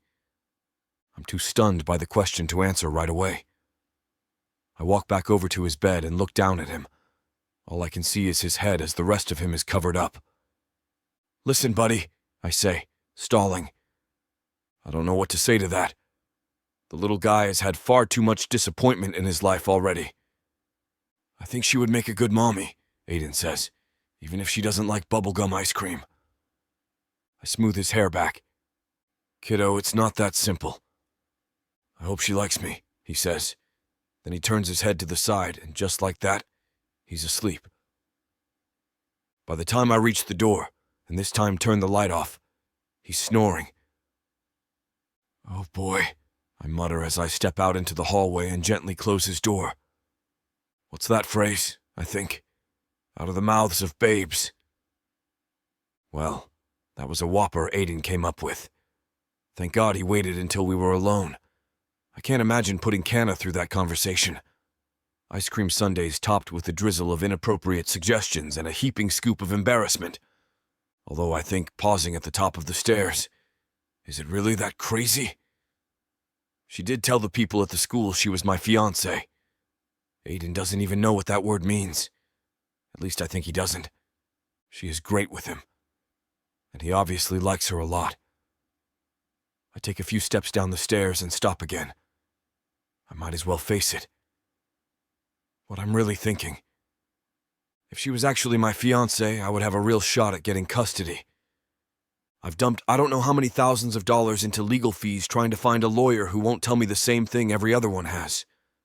Namely, that it's still really hard for a single dad to get custody if the mother isn't agreeable unless she's basically murdered someone. The idea that I might someday be spending even less time with Aiden than I do now makes my chest clench. I'd do anything to make sure the ruling goes in my favor, especially because I worry about my wife's skills as a mother. She was never the most nurturing, but I pushed that aside during our marriage and made sure, in those days, I spent plenty of time at home to make up for her disinterest. It occurs to me that I've been working late hours partly to ignore my often empty house when he's with her, and to avoid focusing on my fear that it could become permanent. And it's not purely selfish that I don't want that to happen. I think it would be bad for Aiden as well. Thinking about it makes me want to collapse on the stairs like Aiden did 15 minutes ago. I think about giving up multiple times a day. It seems hopeless. But then I think about Aiden and his mother, and I know I have to keep fighting. At the very least, if I inevitably lose at least one day, I'll be able to promise Aiden I tried. He may need to hear that. And I need to focus on giving him a family here, at least while I have him. Getting rid of Sue is still important, but I can't let it consume me, no matter what happens. I look up the stairs and think about what Aiden said. Maybe Canna would help. She did pretend to be my fiancée. But we'd have to actually get married to make this work for a custody battle. That's another whole thing. If I explain what's at stake, maybe she'll consider it. You're not really going to do this? A little voice in my head asks. I trust that voice. It saved my ass any number of times. But this is different. This is about Aiden. If there's even the smallest chance this could work, I have to take it. Chapter 28. Kana. Greg accompanies Aiden up the stairs to his bedroom, and the poor little guy just about collapses at the top. He's had a long day, and so have I. Still, it was nice spending some time with the two. Pizza and ice cream are great ways to lift up the mood. I should help with cleanup, I whisper to myself, seeing the mess we left behind. Greg did a lot for me today, so it's the least I can do. All the leftover ice cream and toppings return to the fridge. As I open the stainless steel appliance, I'm amazed to see how stocked it is. It's hitting me just how rich Greg is. The cost of monthly groceries is probably like pocket change to him, even though the food I'm looking at is likely worth hundreds of dollars. Geez, I mumble. Closing the fridge and grabbing a rag, I spritz some cleaning solution on it and start wiping. I'm happy with a carton of eggs and a full jug of milk in the fridge. This is something else. Humming to myself as I clean, I try to leave his countertops spotless. This isn't my job, of course, but it's a way to show him some appreciation for everything that happened today. When I'm alone with my thoughts for too long, I start thinking about things I shouldn't. This time around, I linger on how Greg was quick to call me his fiancé while we were at the principal's office, how he held my hand and squeezed it each time he saw me getting too riled up. Not only that, but he didn't have to bring me along to spend some time with his son. Yet, he did, and I ended up having a great time with Aiden. He's a kind boy with a vivid imagination. Hopefully, Miss Brown doesn't bother him anymore at school. Otherwise, I might just arrive with my car and sock her in the face when I get the chance. Calm down, Kana. You're not the boy's mom. There's no need to go full mama bear on that lady, even if she deserves it. I wrinkle my nose. If the kid's own mother doesn't have his back, then who will? Turning around, I nearly jump out of my shoes to see Greg standing in the doorway of the kitchen. A small, surprised noise leaves my mouth. Greg smiles slightly. Sorry for scaring you. I didn't see you, I reply, placing the rag down. You were really quiet. I didn't know you could be stealthy like that. He shrugs, pointing at his shoes. These don't make too much noise, especially not on marble floors. You don't have to clean up after us, you know. I pay people to do that for me. It wasn't a problem. I didn't mind. I like leaving things the way I found them. My eyes trail over the kitchen. Spotless, lavish, and extremely out of my budget. I could never dream of affording something like this, even if I worked every single day for the rest of my life. You have a beautiful house, by the way. Thank you for letting me spend the day with you and Aiden. I should be the one thanking you, Kana, he says, crossing his arms over his chest. You saved me back there at the school. If it wasn't for you, Miss Brown would have kept berating my kid. She needed some sense knocked into her, and I'm glad you were the one who did it. Anyone in my position would have done the same thing. She's a damn lunatic. The last part comes out in a whisper as my fingers trail the edge of the countertop. I can see my reflection gazing up at me. That's how clean it is. Did Aiden fall asleep all right? Yeah, he's fine. It didn't take him long to knock out. Greg shifts his weight between his legs and he wets his lips. He kind of looks nervous. I can't imagine why. Hey, is everything all right? I ask, feeling somewhat awkward about his demeanor. Do you want me to go? I completely understand if I've overstayed my welcome. No, Kana. You're fine. You haven't done anything wrong. It's just that... Greg scratches his chin. I have a favor to ask you. I need your help. I blink, but then slowly nod. Sure, I guess. Can you marry me? What the hell did I just hear? Is this real? Am I hallucinating? Did I eat too much ice cream, and the sugar is making my brain short-circuit? Shoot. I don't even know what to say. What? I'm in the middle of a custody battle with my ex, and I assume it's going to be messy.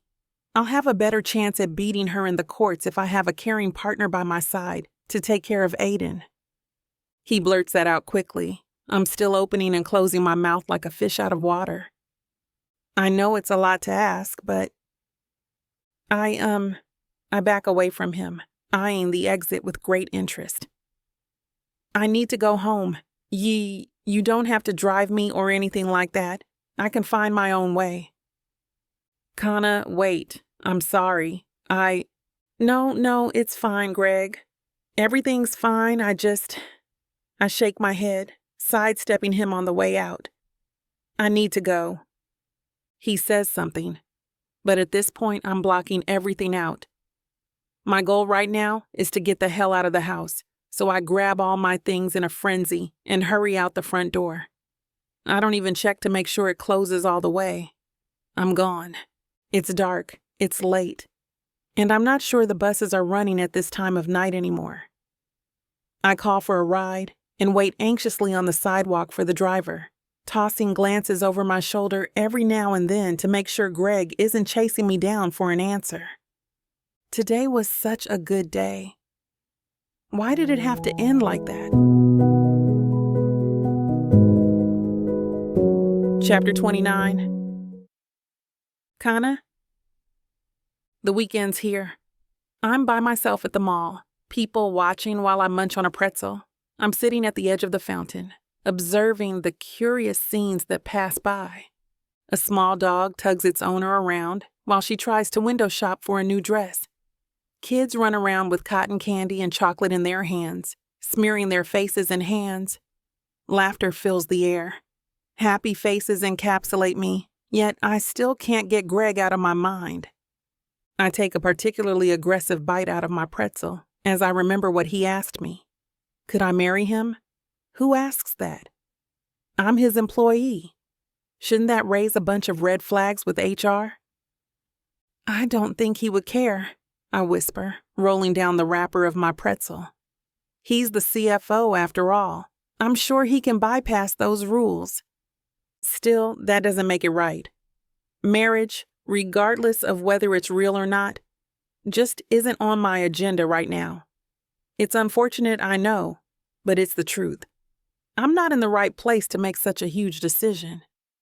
Coupled with the fact that I'd basically be committing marriage fraud with Greg, can anyone blame me for not jumping with excitement at the idea?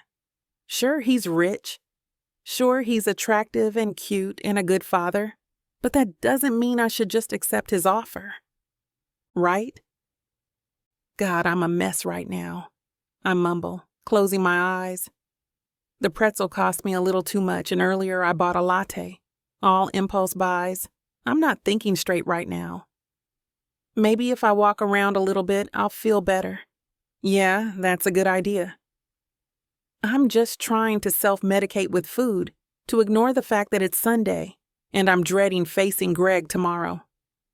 Just as I'm gathering my things, I notice a woman trying to balance her purse, her iced coffee, and her phone all in one hand. With her other hand, she has a little boy tugging her along as he tries to reach the nearest clothing store. Is that? Yes, it is. That's Aiden. I half expect to see Greg following him around, and the idea makes me tense up, ready to flee. Soon enough, I realize that would be unnecessary. Aiden's spending some time with his mother, I think. Rebecca is her name, if I remember correctly. She's white, blonde, tall, and she's got nice blue eyes. I can see why Greg married a woman like that. She's beautiful. My eyes drift to Aiden, and I can't help but smile. He's so bubbly and full of life. His eyes glimmer with a lot of optimism and innocence about the world, but I can't help but wonder why there's a deep frown on his face. Why does he seem so frustrated? Mommy, please. Can we please go to this store? I need new pants for school. I ripped my other ones. Rebecca scoffs, checking her phone. Go get them mended or something. I don't need to buy you anymore. But, Aiden pauses. But she said you were going to buy them for me. She shrugs. Tell your dad. He'll buy them for you. There's no time. I need them by tomorrow or I'm going to get in trouble at school. Aiden keeps tugging her hand, much to her displeasure. Rebecca rolls her eyes and scowls at the young boy. Please, Mommy. You promised. Hey, stop it, Rebecca exclaims, yanking his arm and bringing him close to her face. How dare you talk to me like that, you ungrateful little brat. I bought you candy and a new toy already. Why are you asking me for more stuff? Huh? I flinch. My stomach seizes up on me. Why is she talking to him like that? I'm sorry, Mommy, but we have to wear the right pants at school, or I'm going to forget about what I promised. I'm not buying you those damn pants, Aiden. I already told you to tell your dad that you need a new pair. Better yet, have him mend the pants himself. If he loves you, he'll figure it out. I don't have time for a 5-year-old's problems, okay? Aiden wipes at his eyes while his mother presses the phone against her ear. She barks out a hello, but her face soon morphs into a nauseating smile. Ah, Brittany. Hi there. How's it going, hun? Her tone shifts dramatically within a few seconds. It sends a shudder down my spine. No, I'm not doing much right now. I'm stuck with Aiden right now. You know how it goes? Rebecca nods, sipping at her iced coffee. She completely ignores the fact that she's left Aiden distraught beside her, crying silently as he gazes at the clothing store. Greg is, I don't know. I think he's doing well. Useless bastard. You know, he's threatening to lower my monthly allowance. Isn't that crazy? How am I supposed to afford my weekly yoga classes now? She takes a sip from her iced coffee again, tugging Aiden along. They pass the children's clothing store. Yeah, I'll figure it out. Luckily, my lawyer told me that I have a pretty good chance to win in court, so there's that. He'll have to pay me more if I have full custody. At this point, I don't even realize how tightly I'm gripping the pretzel in my hand. It's completely deformed by the time I relax my fist. Oh well. I don't have much of an appetite anymore after seeing what happened with Aiden. How dare she? How dare she treat Aiden that way? All the boy wants are some pants, but she's too concerned about her phone and her iced coffee to give a damn. Why are the female figures in his life so awful? First Miss Brown, and now this? No wonder Greg needs a new wife. And fast. His previous one seems willing to abandon her child altogether, if it means she can still get some expensive coffee and yoga classes with her friends. God, the thought of that makes me sick. Standing up, I dump my pretzel into the trash and wipe the crumbs from my fingers. This can't go on. I can't let this keep happening to Aiden. The boy deserves so much better than this.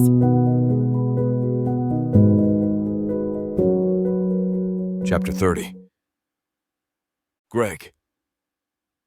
These reports, these numbers, they're all muddling together in my mind. For the first time in a long time, I'm not taking my work seriously. In fact, I'm completely out of focus. Kona's the only thing on my mind. God, I acted really stupid with her since the last time we spoke. I mean, what was I thinking? I took our good day together as a sign that she would accept my offer, but instead I destroyed the bridge between us.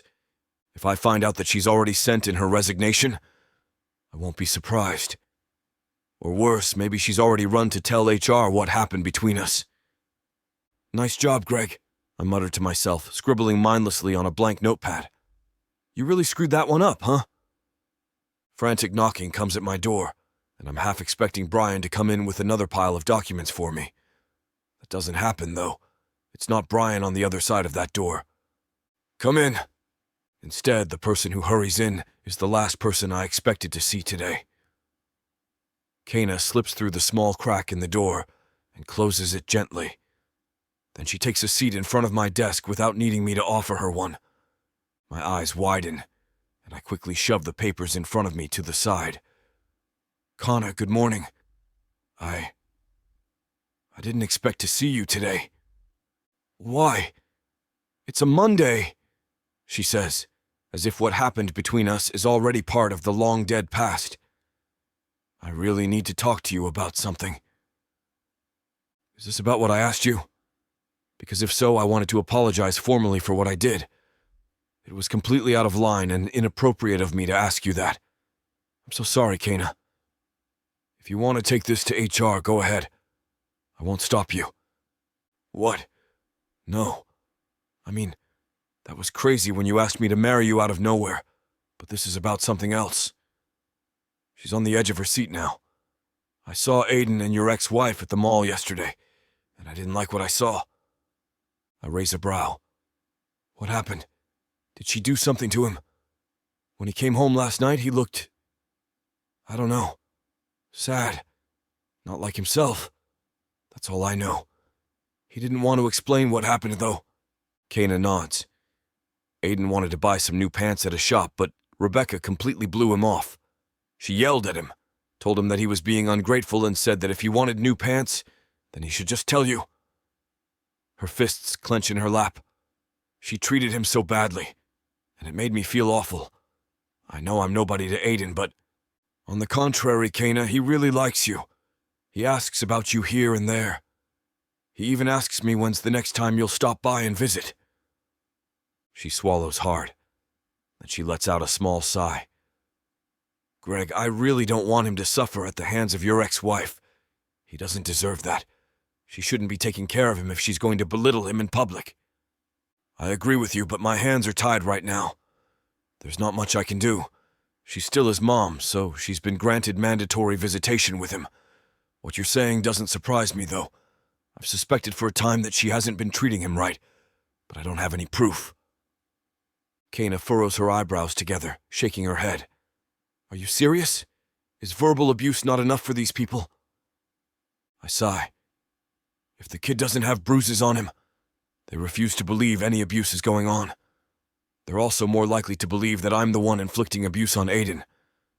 I wouldn't put it past her to say anything she needs to save face. That's horrible. Greg, we can't let this go on. We have to do something. We? That sparks a flicker of hope in my heart, but I don't let myself get too excited. Not yet.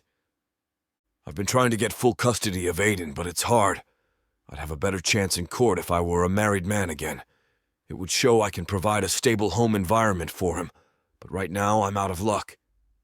She rubs her forehead. Greg, if only I knew how bad things were, I wouldn't have run off on you like that. I'm sorry.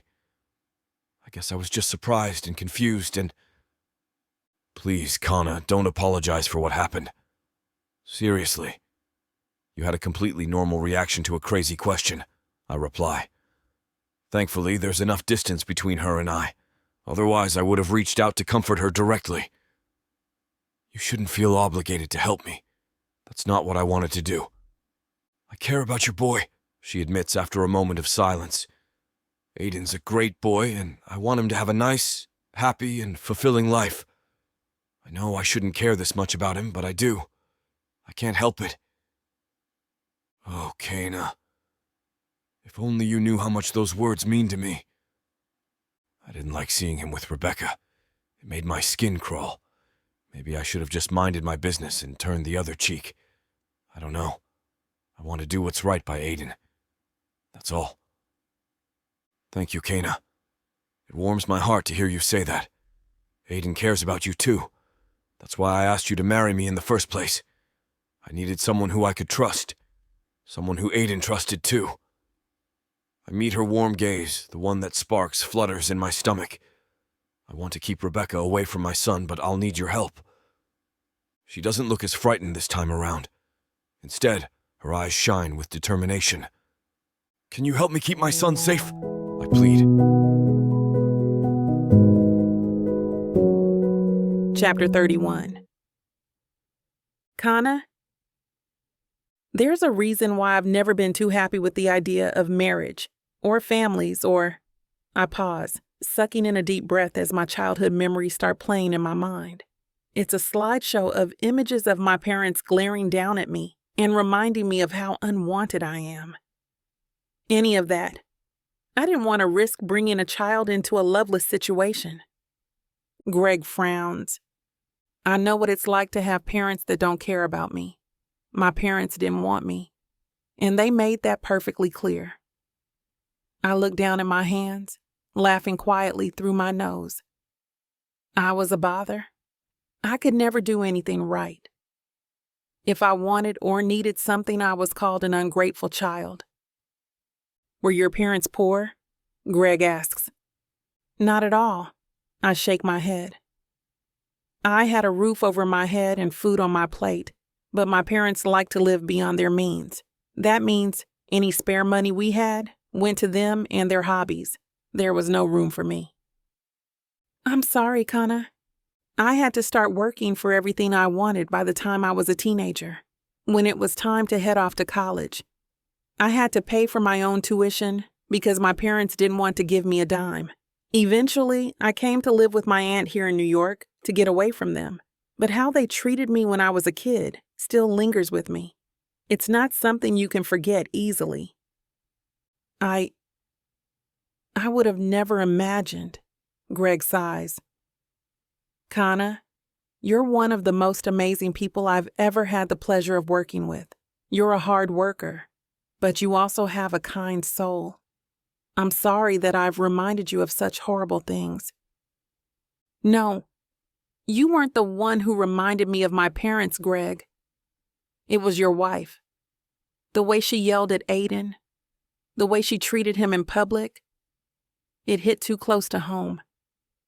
I don't want Aiden going through the same thing I did because I know how terrible it is.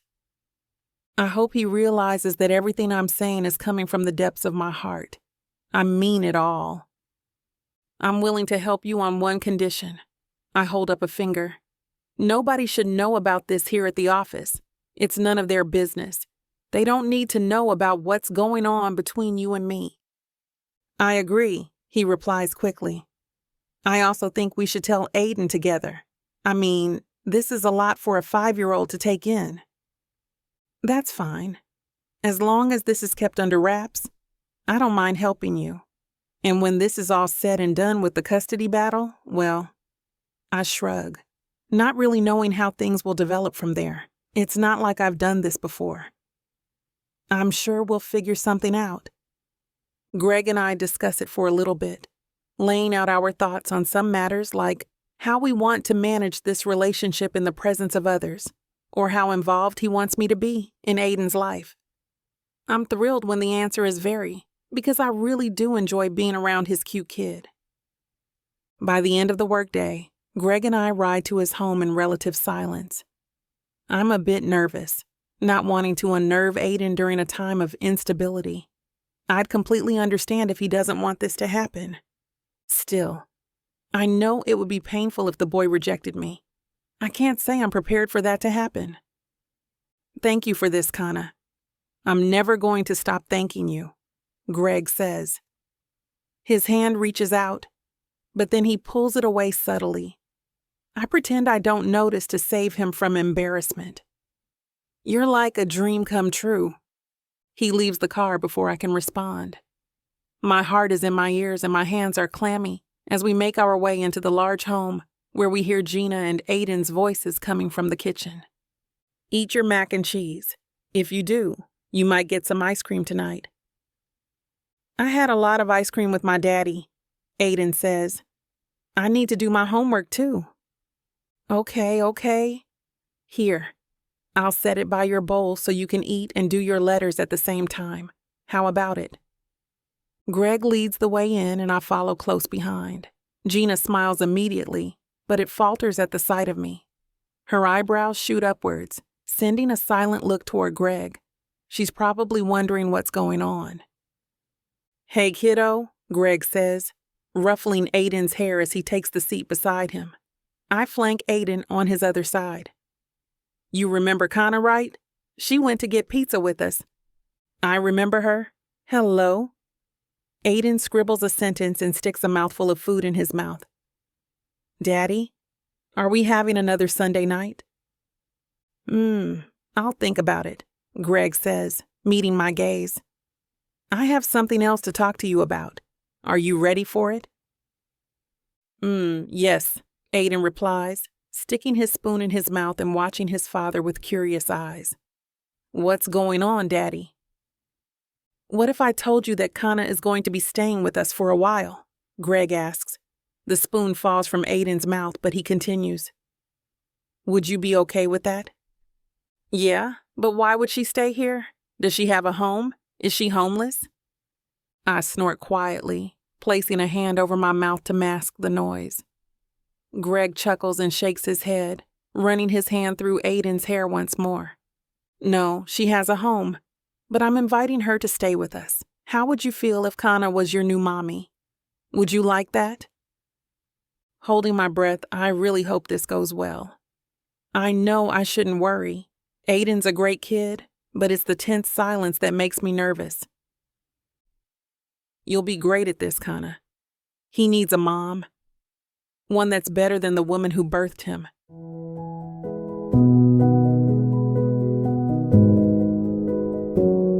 Chapter 32. Greg. Really? Aiden nearly falls out of his seat, so I reach out and stabilize him. Daddy, are you serious? Or are you joking around? I smile, brushing some stray hair strands out of his face. Nope, no joking around here. Kana's going to be your new mommy. She already said yes. At that, Aiden launches himself into Kana's lap to give her a big hug. He snuggles his face against her, smiling wide as Kana pets his hair. The sight nearly makes my eyes tear up. It's beautiful. I can't remember the last time he did this with anyone else. If you're going to be my new mommy, does that mean we get to do fun stuff together? Like go on picnics and stuff, and bake cookies and muffins? Aiden stares up at her as if she's the light of his entire world. My friends tell me that their mommies do that with them.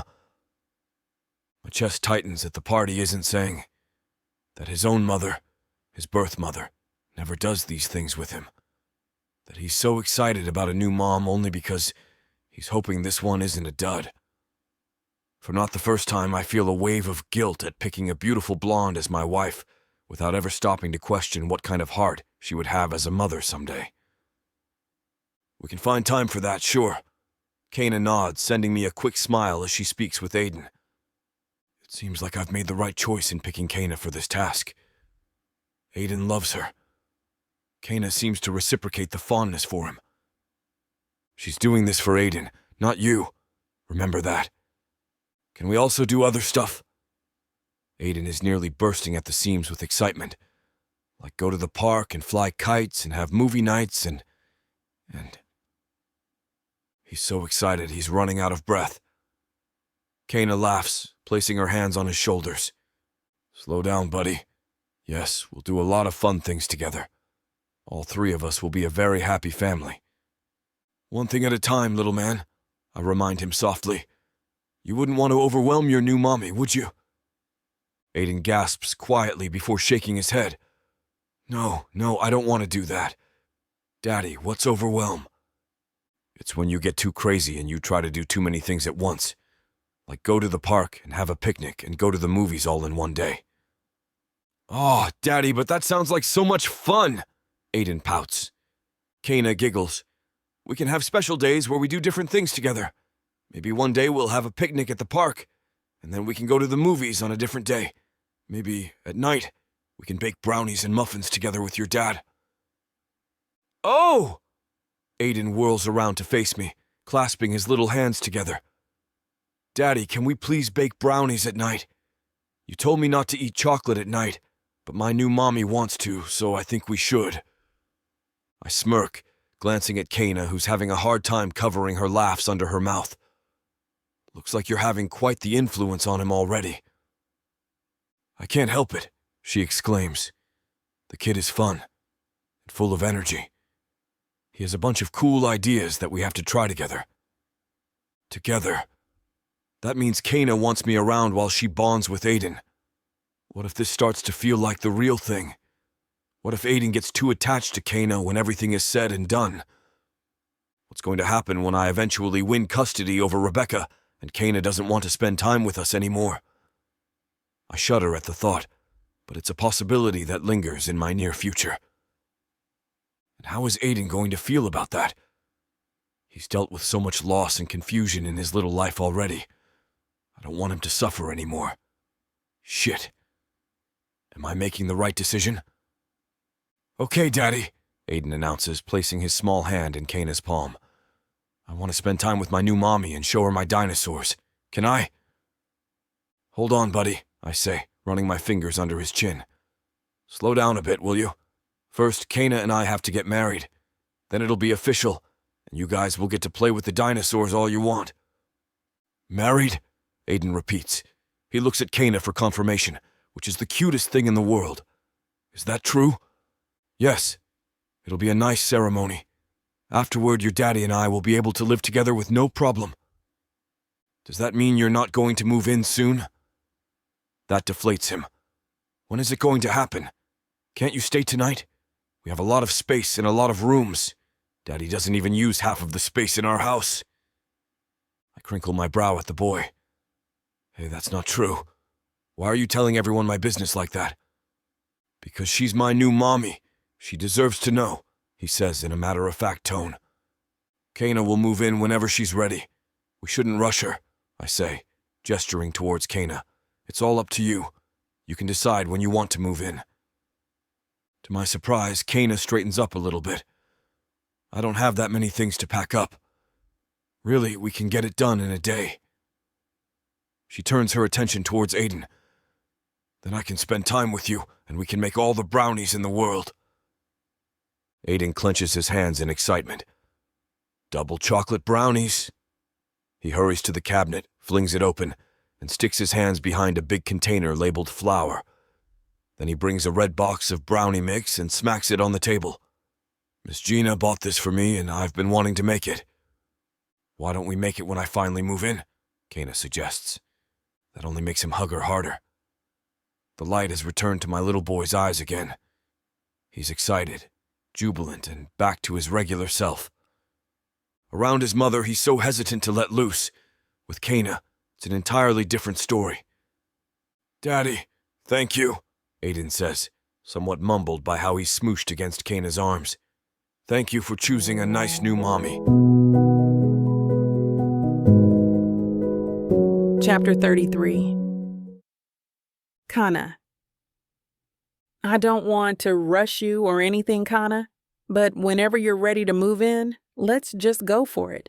No time like the present and all that. One look at the property that I'm about to call my new, albeit temporary, home, and I'm not complaining. Nope, not at all. In fact, I wouldn't have minded finishing up packing and moving in the very next day, but that might be a little weird of me to do. The courts need to see that we're a good couple. They want to see compatibility, stability, and stuff like that. They don't have to worry about me providing for Aiden, considering, what I do and how I live. But they need to see that we're a good couple to take care of Aiden. As he explains that to me, the gravity of the situation starts to settle in. I'm actually doing this. I'm about to marry this man so that he can win custody over his son. I never thought I'd be crazy enough to do something this unhinged, but here I am. The weekend comes in a blur, and the Thomas boys, along with Gina, are at my place to help me load things up into the moving van. Aiden bounces around with excitement, wearing his superhero t-shirt and insisting that he helps with the move. Sure, you can handle the small stuff. Like this lamp, I say, making sure the cord is wrapped securely before passing it off to Aiden. Be careful with it, okay? Don't drop it because you could hurt yourself. Yes, Mommy, he says before bringing the lamp outside to the truck where Greg awaits him. My heart skips a beat. Mommy. Again, I never thought I'd be in this situation. Never thought that I would ever be the mother to a child, mainly due to my fear of bringing a child into an unstable and abusive situation. This feels safe. Greg's an amazing father, and he loves Aiden more than anything else. We'll do a good job together. I know we will. And when this is all over, what then? I sigh, shaking away those thoughts. I don't need them right now. I'm having too good of a day to soil it now. Gina comes in with a small bag, along with metal water canisters for all of us. Would you like something to drink, Kana? Or what about a sandwich? Not right now, Gina, but thank you. This is so nice. Remember not to handle the heavy stuff, okay? It might hurt your back. Yes, dear, I know. I promise I'll be careful. I'll keep an eye on that little boy for you too. He might hurt himself with the way he's running around. On cue, Aiden runs back in and rests his hands on his hips. What else do you need help with? I can carry something heavy. No. I think your dad and I will handle the heavy stuff. Looking around, I notice a small bag filled with some spare clothing. I nab it and hand it over. Here you go. You can take that to the truck. Thanks. He doesn't hesitate to snatch it out of my hands and run out to meet his dad again. We're making good progress on most of my stuff. Greg helps me with the heavy things, like the drawers and the cabinets that I want to bring along. Aiden insists that he's a big boy and he can carry a nightstand, but Greg and I refuse to let him. But then he gets sad, and we both cave in to get him some ice cream once we're finished. So there's that. I didn't know I'd be such a pushover as a parent, but here I am. Here, Greg, Gina says, sticking the water canister in his face. You're turning flush. Aiden, you too. Have something to drink before you faint from the heat. Thank you, Miss Gina, Aiden replies, happily taking the water and chugging it down. Greg does the same. You're the best, Greg replies, handing the empty canister back to Gina. She returns it to her bag, then pulls out some sandwiches in clear bags. Where would I be in this life without you, Gina? You'd be fine, honey, Gina says, squeezing his cheek. You're a capable man, aren't you? You've got a son and a pretty wife by your side. You would figure things out. Greg nods, while he picks at his sandwich, and I feel a flash of discomfort that Gina has no idea this is fake. It's awkward having to keep up appearances for an adult who is around as often as Gina, but I suppose it's good practice. Aiden lets out a loud sigh as his lips pop off the rim of the water canister. Then he takes his sandwich and goes outside to eat in the sun. Greg and I follow him, watching as he settles in and starts eating. "Daddy," Aiden asks, "can we watch a movie when we get back home?" Home. That's where I belong with them now. God, this hardly feels real. "Sure, buddy. You've done a great job today. What do you think, Kana? Should we watch a movie?" "Absolutely." I cross my arms over my chest, smiling at the way he smears chocolate spread on his cheeks while he eats his sandwich. "What kind of movie do you want to watch? A dinosaur movie? Or what about some cartoon movie?" "Oh," Aiden lifts a hand. "I saw a new dinosaur movie come out, Daddy. Can we watch it together? Please?" The movie had those birdies I really like. He's talking about pterodactyls, but he likes to call them birdies, Greg whispers. Then he clears his throat and nods. "Yeah, we can do that. We'll have some ice cream while we watch. Is that okay?" "And the popcorn, Daddy? What about the popcorn?" "We can make that too." After they finish eating, we head inside and gather the last of my things. Greg and Aiden work together to pack a bag of clothes, while I lift up a small cardboard box filled with some old books of mine. I pause, watching them giggle and joke with each other as they work together. My heart flutters. If this is how it feels to have a family, I'm not sure I ever want this to end.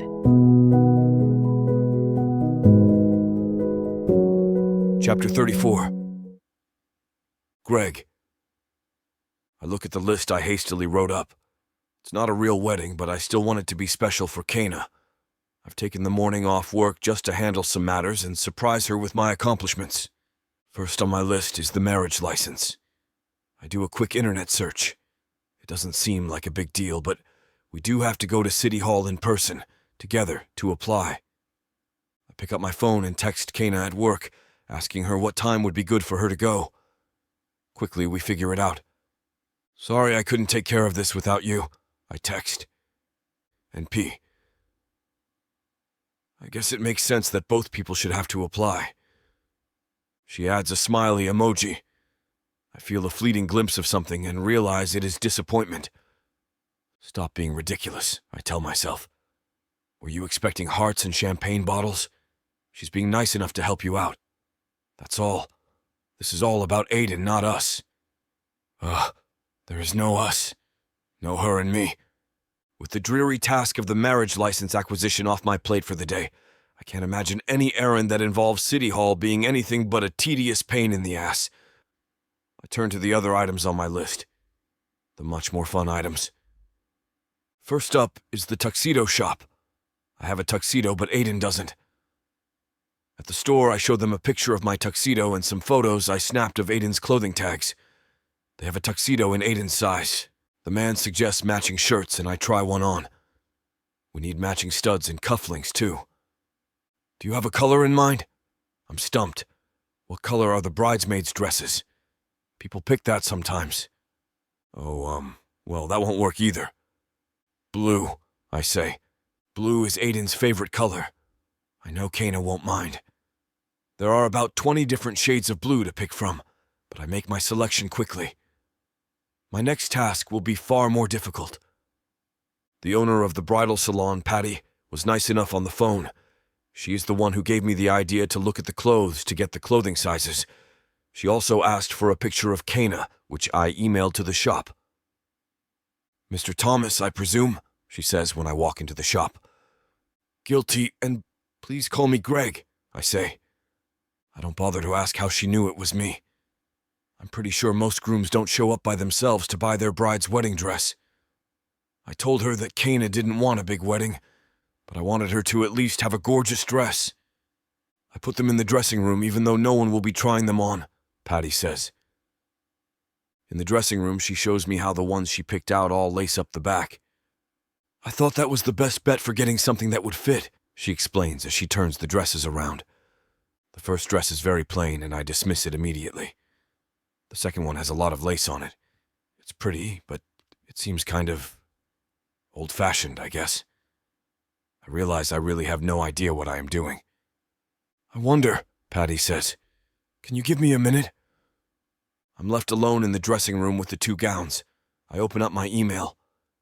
The first thing I see is something from HR regarding Kana's promotion. I open it up, then I call her right away. Hi, she says. Hi, I say. Listen, I have great news. About the custody battle? What? No. Is she thinking that if I got custody we could call off the wedding? Does she have cold feet? Real brides have second thoughts. Fake brides. I stare uneasily at the dresses. Greg? No, it's just... I got an email from HR. You're slated for the promotion. Really? She says. I tell her how all her hard work paid off, which is true. But there is something else on my mind. Listen, I say. I know this is an unconventional arrangement. What if we take some time tonight after Aiden is in bed and draw up a real contract? A contract? Just the ground rules. So you know I don't expect anything from you. Want? Yes. Expect? No. I do trust you, Greg, she says quietly. I know, The door opens and Patty comes charging in. I think this is it, she announces. Kana, I'm sorry, I have to go. No problem. Oh, sorry, Patty says. Do you need to call them back? That was my fiancé, I say. I like how that sounds, and I remind myself for the millionth or so time to knock it off. Patty hangs up the dress and unzips the bag. Wow, I say when she pulls it out. So I know nothing about dresses, but I know this dress is stunning. It's sparkly, but still very bride-like. I'll take it, I say. We didn't discuss budget. Doesn't matter, I say, taking out my wallet and handing over my credit card. This is it. Okay then, Patty says. I carry the dress to the car as if it was made of fine crystal and carefully lay it down on the back seat. I drive home and bring it upstairs to my bedroom. That way I can make sure Kana doesn't see it until I want her to. Then I get Aiden's tux and lay that down next to it. I head back to the office. It's regrettable, I'd rather be focused on the wedding, but as no one at the office knows about it, I have to go in. Kana and I leave together a few hours later and pick up Aiden on the way home. Once we get home, I decide I can't wait anymore. Follow me, I say. I lead them to my bedroom and make them cover their eyes. Then I take their hands and lead them over to the bed. Okay, look, I say. Aiden starts shrieking immediately. Kana fingers the fabric of the dress. I hold my breath. Oh, Greg, she says, hugging me. Thank you. I wrap my arms around her. The wedding, fake or not, can't get here fast enough. Chapter 35. Kana. I step out of the shower and wrap myself in one of Greg's massive towels. It's not only huge, but it's also the fluffiest towel I've ever used. Everything in the house is so nice. A girl could really get used to this type of luxury. Even as I think it, I know I'm not telling the truth. Not even to myself. All the luxury in the world can't make up for a lack of love. My parents proved that. Always chasing the next new thing. Always spending, and for what? Did it ever fill the holes they apparently had inside of them? No. And it left me with a pretty big hole, too. No. A house as grand as Greg's can be cozy if every room is filled with love, and my tiny apartment is sparse, not because of the size, but because loneliness and longing lurk in every corner. Enough, I tell myself sternly. For better or for worse, today is my wedding day. I'm going to enjoy it. I think I deserve that. It's not like I'm doing anything wrong, I remind myself. If Aiden's mom gets custody of him, that would be terrible for Aiden. I'm sure of it. I also imagine Greg locked up in his corner office, desperately missing his son. I'd go in to see him about something routine. He'd feign interest, perhaps even excitement. But his eyes, those green eyes, the ones that light up with love around Aiden, would be dark, murky. his heart would be broken. And that would break my heart too, at least a little bit. My phone buzzes with an alarm and I look at it. Makeup and hair. Right, I need to do that. We were planning something simple, but then Greg surprised me with that dress. It's not simple. It's extremely classy and elegant, but not simple. And a dress like that needs the full hair and makeup treatment. Since Greg didn't get a veil, poor guy, I can only imagine what he must have been thinking in a bridal salon with about 17 million options. I opt to go big with the hair. I pile it in huge curls on top of my head. I have a stash of bedazzled bobby pins. I bought them at a craft fair once, not knowing what I would use them for, only that I loved them. Makeup is next. I simply have to do my eyes all the way. The dress demands a dramatic look. I use fake eyelashes as mascara won't do. When I'm done, I pivot toward the mirrors for a better look. The guest suite I'm staying in at Greg's house has a marvelous dressing table, and I am satisfied with my look. Now it's time for the dress. I go over it and touch the fabric. It's real. This is really happening. I put it on and slide the straps up onto my shoulders and stop. The dress laces up the back. I can't put it on by myself. It's simply not a one-person dress. I rush across the bedroom, holding the dress up over my boobs, and grab my phone. I call Greg. "Hello," he says. I can picture him smiling. I can hear it in his voice. I feel warm all over. "Hello," he says again. "Kana, you okay?" "I am," I said. "I really need Gina, though." "Why? What's wrong?" He's not smiling anymore. He's worried. I rush to reassure him. "This dress is a two-person job," I explain. "Can you ask her to come up and help me?" "Sure." I hear him yell for Gina as he hangs up. Then comes the knock on the door. I open it, still holding my dress up. Gina looks amazing wearing an elegant blue gown. "You look beautiful," I say. "Well, I don't have a daughter of my own, so I guess this is my chance to play the mother of the bride."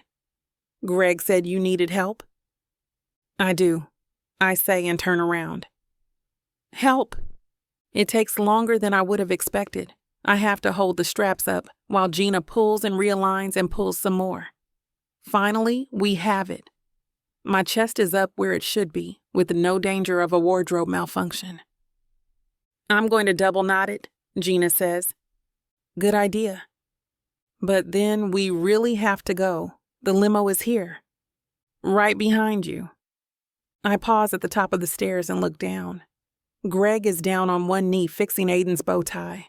That bow tie has got to be the cutest thing ever. Well, Aiden's whole ensemble is adorable.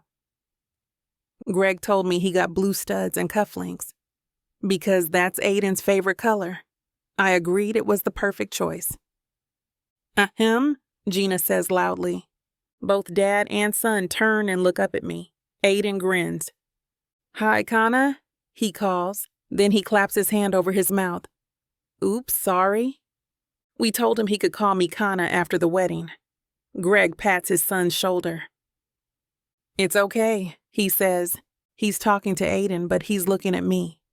And boy, if anyone in family court had any doubt that this wedding is for real, one look at his face would convince them.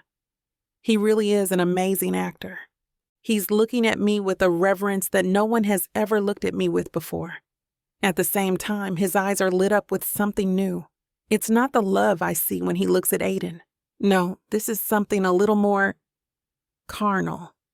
Oh boy, I think. Good thing he insisted on that contract. No possibility of any carnalness. "Your dress is very shiny," Aiden says. I laugh. "Do you like it?" He wrinkles up his face. "He's only 5, Greg says. He doesn't know what he's looking at. "You look beautiful." I'm glad he chose that word. Beauty is in the eye of the beholder after all. And right now, the only person I care about being beautiful to is him. This isn't real, I remind myself. "Shall we?" he says, holding out his hand. I put my hand in his. His grip is strong, perfect. I decide that tomorrow doesn't matter. I want this day, and I'm going to have it. Chapter 36. Greg. Are you the judge? Aiden asks. The man smiles down at him. No, I'm the judge's clerk. What's a clerk? Someone who helps the judge with everything. Aiden thinks about it as we follow the clerk down the hall. I get it, he says right outside the judge's office. Chambers? You're a Gina. What's a Gina? Her, Aiden says, pointing. The clerk smiles again and opens the door for us. They are here, he calls into the room. Good luck, and congratulations, he says. The judge is sitting behind her desk. She introduces herself and we get right down to it. There's a lot missing. There are no flowers, music, or people watching Kana walk down the aisle. Still, I don't remember being this happy in a long time. Aiden stands between us, holding our hands. Gina is off to the side, filming the ceremony. But mostly all I'm aware of is Kana. She looks amazing. The dress fits her perfectly. A wedding miracle, I guess. Her hair is up, and while I'm sure she's never going to go to that effort again, it looks amazing. Aiden asked in the limo if she had diamonds in her hair, and she laughed. Now I wonder if I could get her real diamond hair. Things. That would make a good present for her. Birthday? A good present to thank her for doing this, I think. Are you ready? The judge asks. Yes, Kana and I say together. It's a civil ceremony and it's simple. I only need to half pay attention to follow along. Instead, I look at Kana. We turn to face each other, and I automatically reach for her hand. Maybe it's just wishful thinking, but it seems to fit mine perfectly.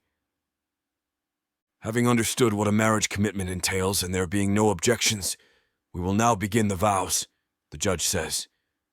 Gina lets out a huge sniff. She still has no idea there's anything fake about this, and she's been emotional about the whole thing ever since we announced our engagement. Here, Aiden says. He pulls out the pocket square I meticulously folded and hands it to her. Hang on, the judge says. She goes back to her desk and comes back with a box of tissues. While the three of them fuss with the tissues and stuff the handkerchief back into Aiden's suit pocket, I take Kana's other hand. Are you ready? I ask. What I'm really saying is, are you sure about this? Yes, she says, smiling.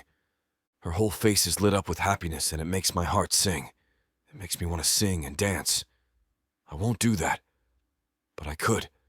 I don't even care how big of an idiot I'd look like. Isn't this what it's supposed to feel like?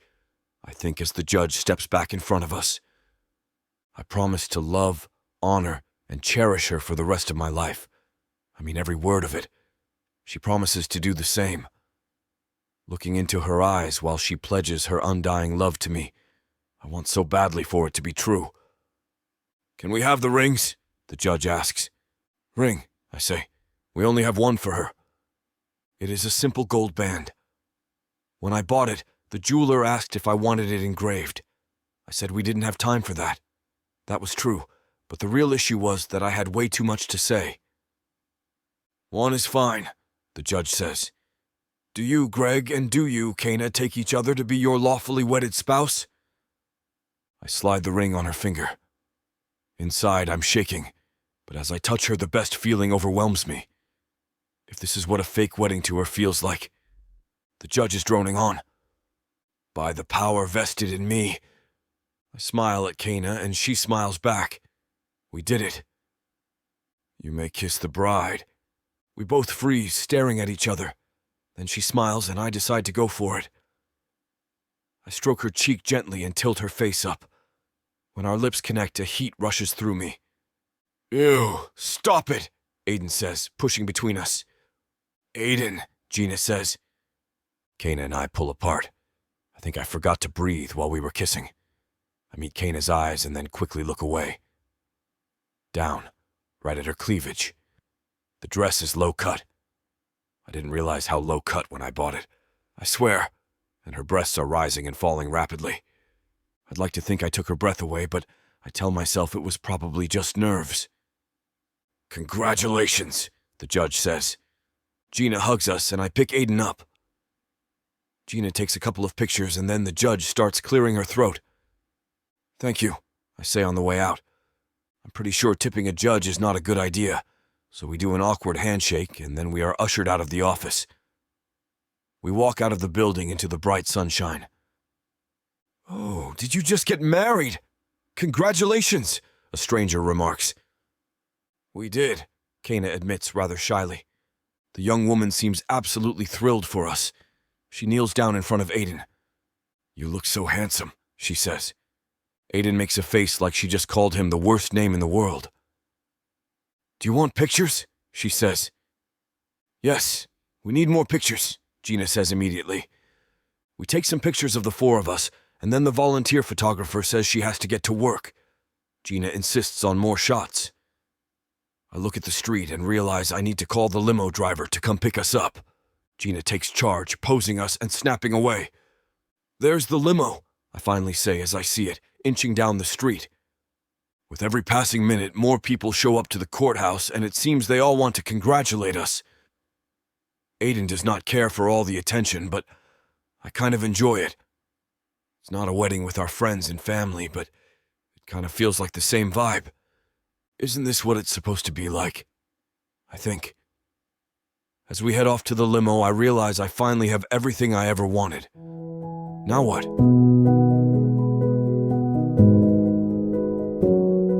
Chapter 37. Kana. Look, Kana, look. I lean over Aiden and look out the plane window. He's so excited. He's been excited since we started packing yesterday. Greg said we should wait until the last minute to tell him, and he was right about that. The kid was bouncing off the walls yesterday when we told him. His enthusiasm was more than a little infectious. I was dubious about the idea, but Greg said he wanted to give Aiden a nice vacation, and it could double as a honeymoon for appearance's sake. When he showed me the resort he had in mind, I just gave in. It looked amazing, complete with a bunch of water slides for Aiden. We have to wait for the luggage. Aiden is fascinated by the carousel. Greg picks him up and puts him on his shoulders so Aiden can see everything. "I'll have to put you down to get the bags," he tells Aiden. Aiden doesn't care. He gives us a play-by-play of every bag coming down the chute.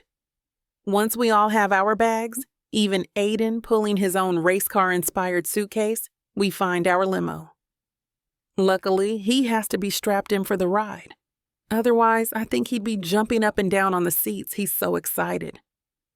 "This is it," the limo driver says as he pulls into the sweeping entrance. "Can we go to the pool right now?" Aiden says. "We have to check in and unpack," Greg says. We huddle around the front desk, Aiden twitching with anticipation. In the elevator, he asks again. When his father says not yet, he turns to me. "It will be soon, I promise," I say. Gina is tapping away on her phone. My phone and Greg's get a text at the same time. I look at it. "I can take him to the pool while you guys unpack if you want." It's followed by a wink emoji. I think it's a good idea, as was Greg's idea to create a group chat with the three of us to discuss all things Aiden, but Greg's the actual parent. I wait for him to respond. He sends a thumbs up emoji. So when we are standing outside the room, waiting for the bellhop to open the door for us, and Aiden asks again, I'm ready. Gina said she would take you to the pool while we unpack. Aiden takes off like a shot into the suite. You have to wait for her, I call after him. Are you sure about this? Greg asks, and Gina assures him it's fine. Aiden is back and in his bathing suit before Gina can find her room.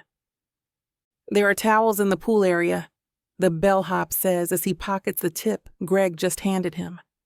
We wander around the suite. The first thing we find is Aiden's luggage in one of the 2 bunk rooms. It looks like he dumped it. He really should clean that up, Greg says, frowning. Let him do it when he gets back, I say, rubbing his upper arm. Then I realize what I am doing and quickly pull my hand away. I mean, he's just so excited. Gina disappears into her room and comes out in a big hat and flowing cover-up. "I'll have him back in an hour," she says.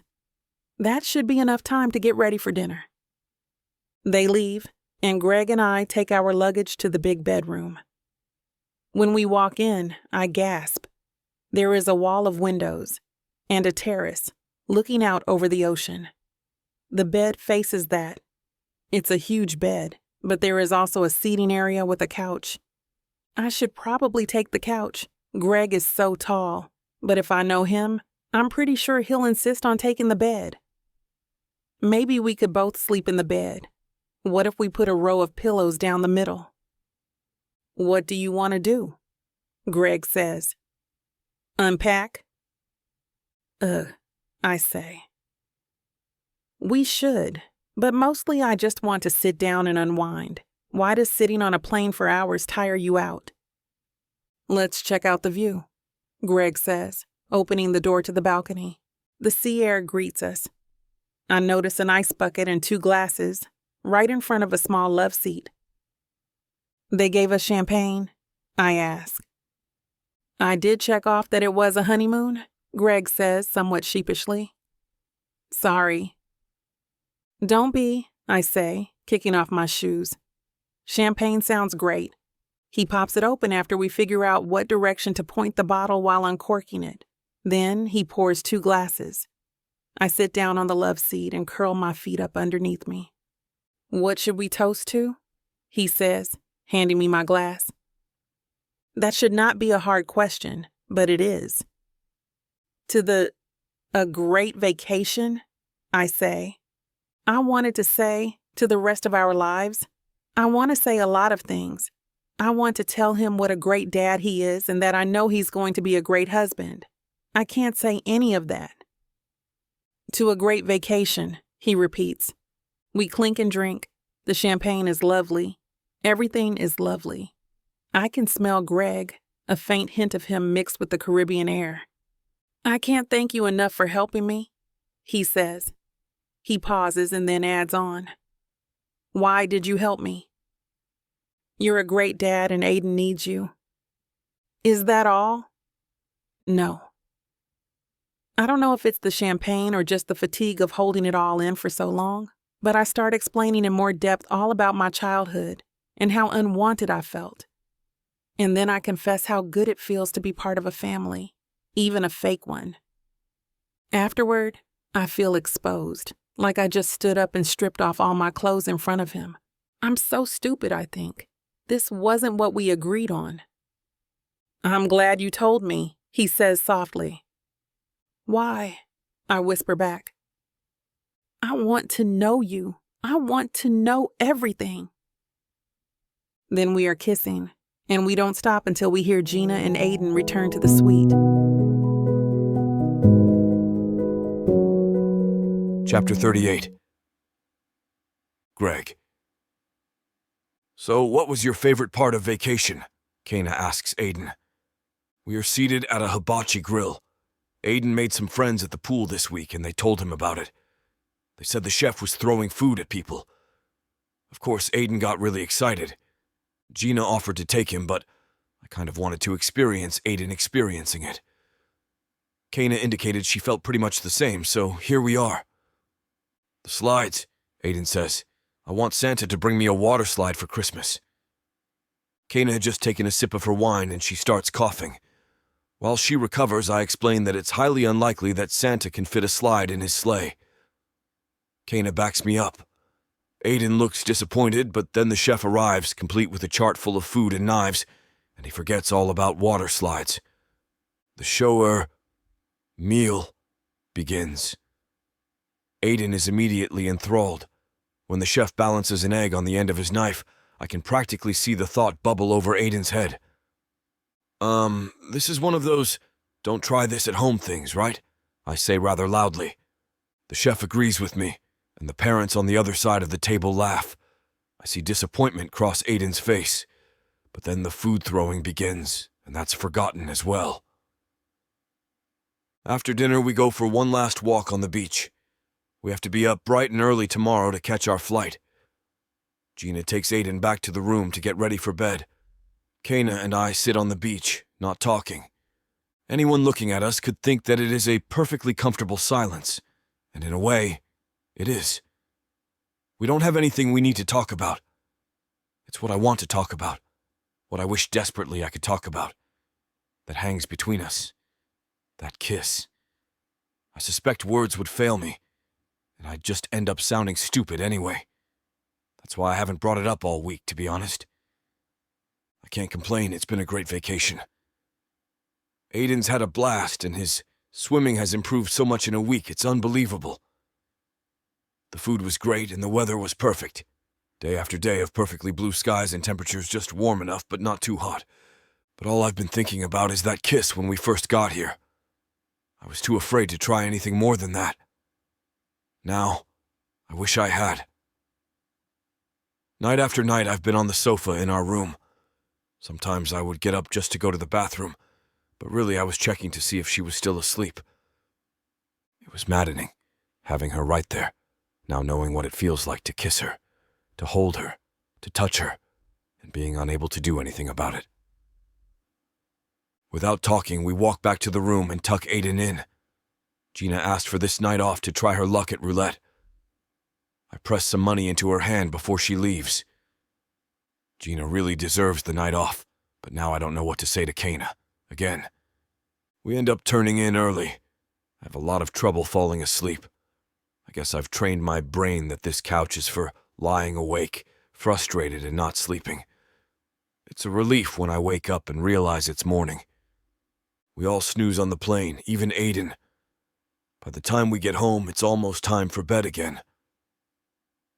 Gina promises to be back in the morning so Kana and I can go to work. Wonder what state things are in, she says as we drive to the office. It was only a week, I say. Can't have been that bad. It's not that bad, not really. But Brian does have a list of things that urgently need my attention. And I thought Kana should look at this, he says, holding up a red folder. Well, get her up here, I say. I try not to let on that I was actually enjoying a break from having to look at her all the time. I mean, she's wonderful to look at. It's not being able to do anything, but look that's killing me. Once she arrives, though, it seems right. She and Brian sit at my conference table trying to figure out why two sets of graphs have such a large discrepancy between them. I go through my email with my usual efficiency. Just hearing her voice in the room seems to calm me. Then there is a knock at the door. Less of a knock, really, and more of a pounding.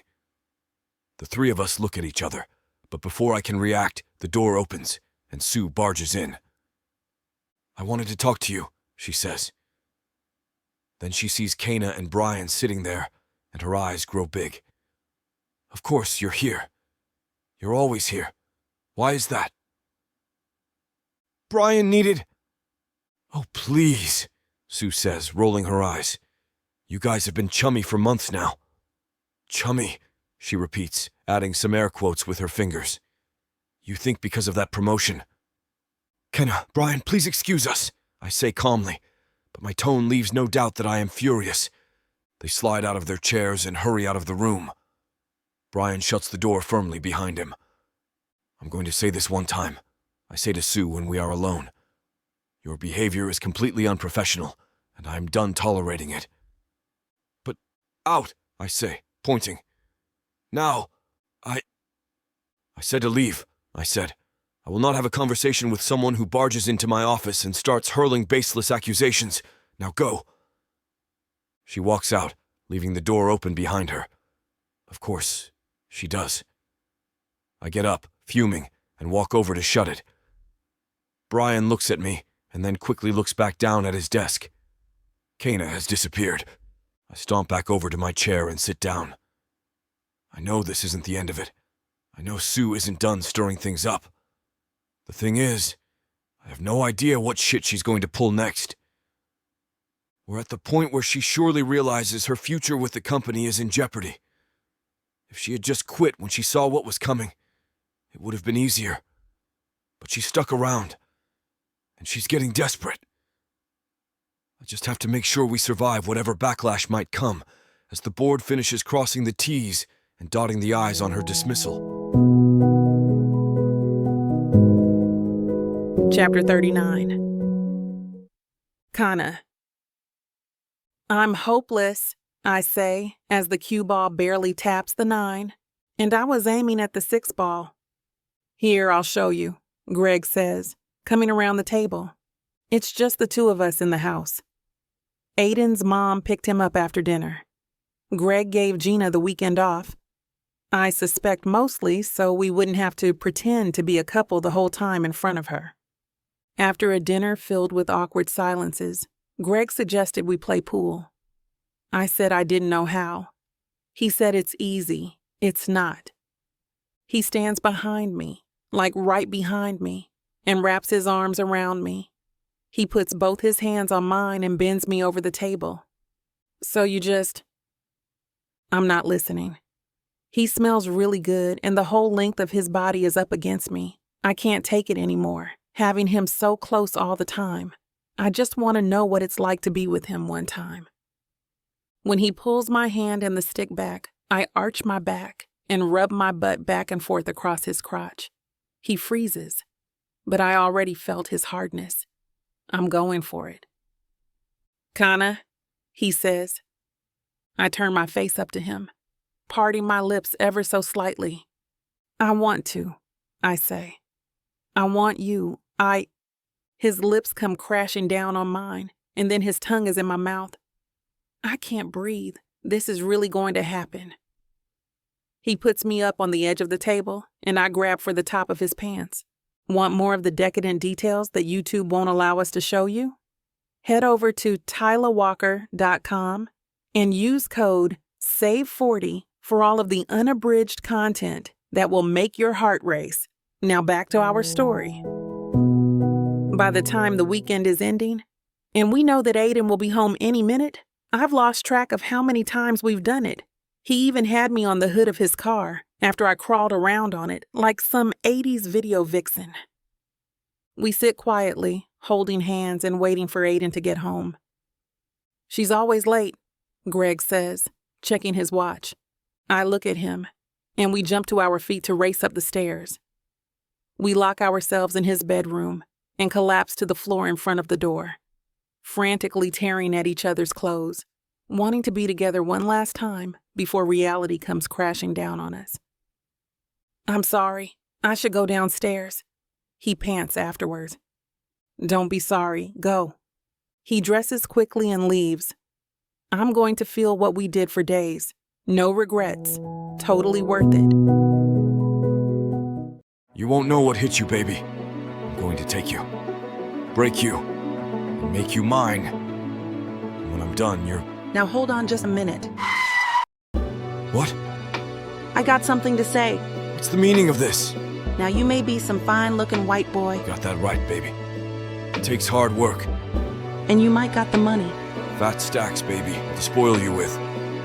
but that doesn't mean I'm going to give it up to you without a fight. A fight? You want some limp wilting flowers? Go to historical romance, baby. But you want sassy and spicy strong black queens that tame their alpha male bad boys? I think our listeners do. Then you go on and look at Miss Tyla's Bougie Brides and Billionaires audio bundle. 50 hours of me whispering the most romantic things in your ears. Fake marriages, alpha male billionaires, strong black women, steamy scenes that will make your eyes roll back. And everything wrapped up in a happily ever after that will put you in an afterglow. Use code SAVE40 to get 40% off this bundle and any other digital product in Miss Tyla's store. Unabridged and uncut. Just like you, You're gonna have to find out. Tyla Walker Romances. Escape your life with sassy romance. Chapter 40. Kana. Humming a soft tune to myself, I'm copying some documents for the next meeting. I'm already prepping what I'm going to say. This will be a success. I know it. The door to the copy room creaks open, and I don't lift up my head to see who's walking in. My mind focuses on the meeting, on my beautiful weekend with Greg, and on my budding friendship with Aiden. I was hoping to find you here. Whipping around, I meet the scrutinizing gaze of Sue as she leans on the wall, tapping her foot against the floor. She lifts an eyebrow at me. What's up, Kana? Why do you look so shocked to see me? She tilts her head. What? Did you forget I exist or something? Oh, I wish. I've been having so much fun recently. I truly forgot that Sue was still around. If only the ground could just open up and swallow her whole already, all of my dreams would come true. Alas, I'm not so lucky. I gather the papers from the copying machine. Hey there, Sue. Did you need to use this? Have you started doing your own work this time around? Ha! You're funny, she replies brusquely, pushing off the wall to eliminate the distance between us. You know, I was wondering what happened to you. For some reason, you've stopped coming around to your desk, but you're still coming to work. What's going on with that? Can you tell me?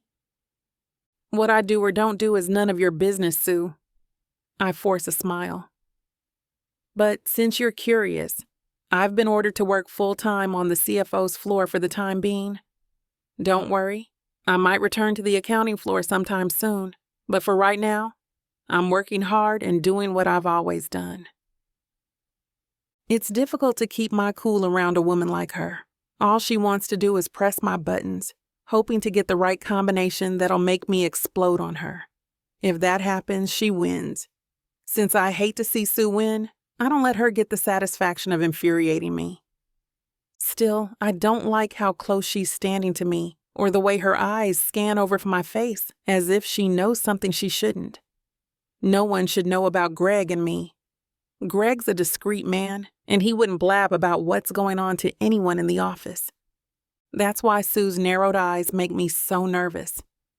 Why else would she be cornering me like this? That's interesting, Kana. You know what? I'm happy for you. She claps her hands a few times, but there's a deadpan expression on her face. This is amazing. You're moving up the ladder and leaving the rest of us losers behind. I scoff, shaking my head. What the hell are you talking about, Sue? Who am I leaving behind? Besides, I didn't think me leaving the accounting floor temporarily would have such a bad impact on you. Why's that? Are you finding it difficult to find someone else to boss around? Sue leans in close. I can see the intensity behind her eyes. I've noticed that when you're not around, the boss isn't either. For a whole week, your vacation time somehow lined up. Isn't that crazy? People start to ask questions, Kana. They start to notice that something fishy is going on. Swallowing thickly, I press my documents against my chest with my right hand. My left hand remains behind my back, the jewel from my ring pressing against my clothing. Crap. I forgot to take it off this morning. He drives you everywhere, which is strange. Some people might turn their cheek and say he's just being nice to you, but come on, going to his house? Spending some time with his kid? Sue laughs dryly, crossing her arms over her chest. Do you really think that we're idiots? I've got to go. In my attempt to push past her, Sue takes me by the shoulder and shoves me back against the copying machine. The action swipes the breath out of my lungs. I've got eyes everywhere, sweetheart. And ears. Guess what they're telling me? Sue stays quiet, perhaps waiting for me to supplement the answer, but my mouth stays shut. She's smirking maniacally this time. Kana, you dirty bitch. You must be screwing the CFO's brains out for that promotion. Am I right? Sue, I say in a quiet voice. Stay out of my business. You know nothing about me. You know nothing about what's going on right now. So drop it if you know what's good for you. Oh, is that a threat? Have you grown the balls to start threatening me now? Sue always has a way of making me feel small with her expressions and tone alone. She's like a monster when she gets pissed like this. Landing the CFO has made you a bit more audacious, huh? Shut up, I warn, eyeing the door to the copying room. Anyone could walk in right now and overhear this conversation. Stop putting your nose into other people's business and get some work done for once. You have the worst productivity levels in the building, and I can clearly see why. You and your new bed buddy are going over productivity levels together now? That's great. I hope you two are having an amazing time together. The rest of us actually have to work to maintain our positions, Kana. We can't rely on the act of spreading our legs to the superiors. Forget it. I want to slap her silly for that comment. Lifting up my free hand, I point an accusatory finger in her face. I'm about to rip her a new one, but then her eyes drift to the stone on my ring finger, and they widen. A small gasp leaves her lips. My eyes widen too. What did I just do? "Oh, Kana," she whispers, mouth dropping open. Then her lips curl into a smile. "You're a bold gal. I don't even know how you've managed this one." The bile rises in my throat. Before I get the chance to stop her, she scurries off. I'm left alone with my hand still raised, a reminder of the mess I've just created for myself. Chapter 41. Greg. Taking a languid sip from my coffee as I rest at my desk, I close my eyes and cherish the warmth coursing down my throat. Life is good. The world is nice to me. I'm walking on the clouds right now. Kana and I had a magnificent weekend together. Something that nasty woman Sue couldn't destroy even if she threw her all at us. At this point, she's an afterthought to me. Someone who I have to remind myself exists within this company. But she doesn't make much of an impact regardless. God, I needed that, I whisper to myself, remembering all the ways Kana and I had sex. My God, it was mind-numbing, otherworldly. I'm like a new man again. I could walk through fire right now. I could walk on glass. Knocks come at my door, and I'm half hoping it's Kana. My wife, my woman, the light of my eyes. Picking up my gaze, I catch the precise moment that Brian slips into my office and gently closes the door behind him. He huffs out a breath and straightens out his wrinkled clothing. "Greg, we've got a problem. A huge one at that. What's going on?" I recline into my seat. I'm sure it's no big deal. We've always been able to handle our problems well. Shit, we've never been in a scandal like this before. Brian scratches his forehead, his skin gleaming with sweat. Pardon my language, but what the fuck? All right, you're scaring me.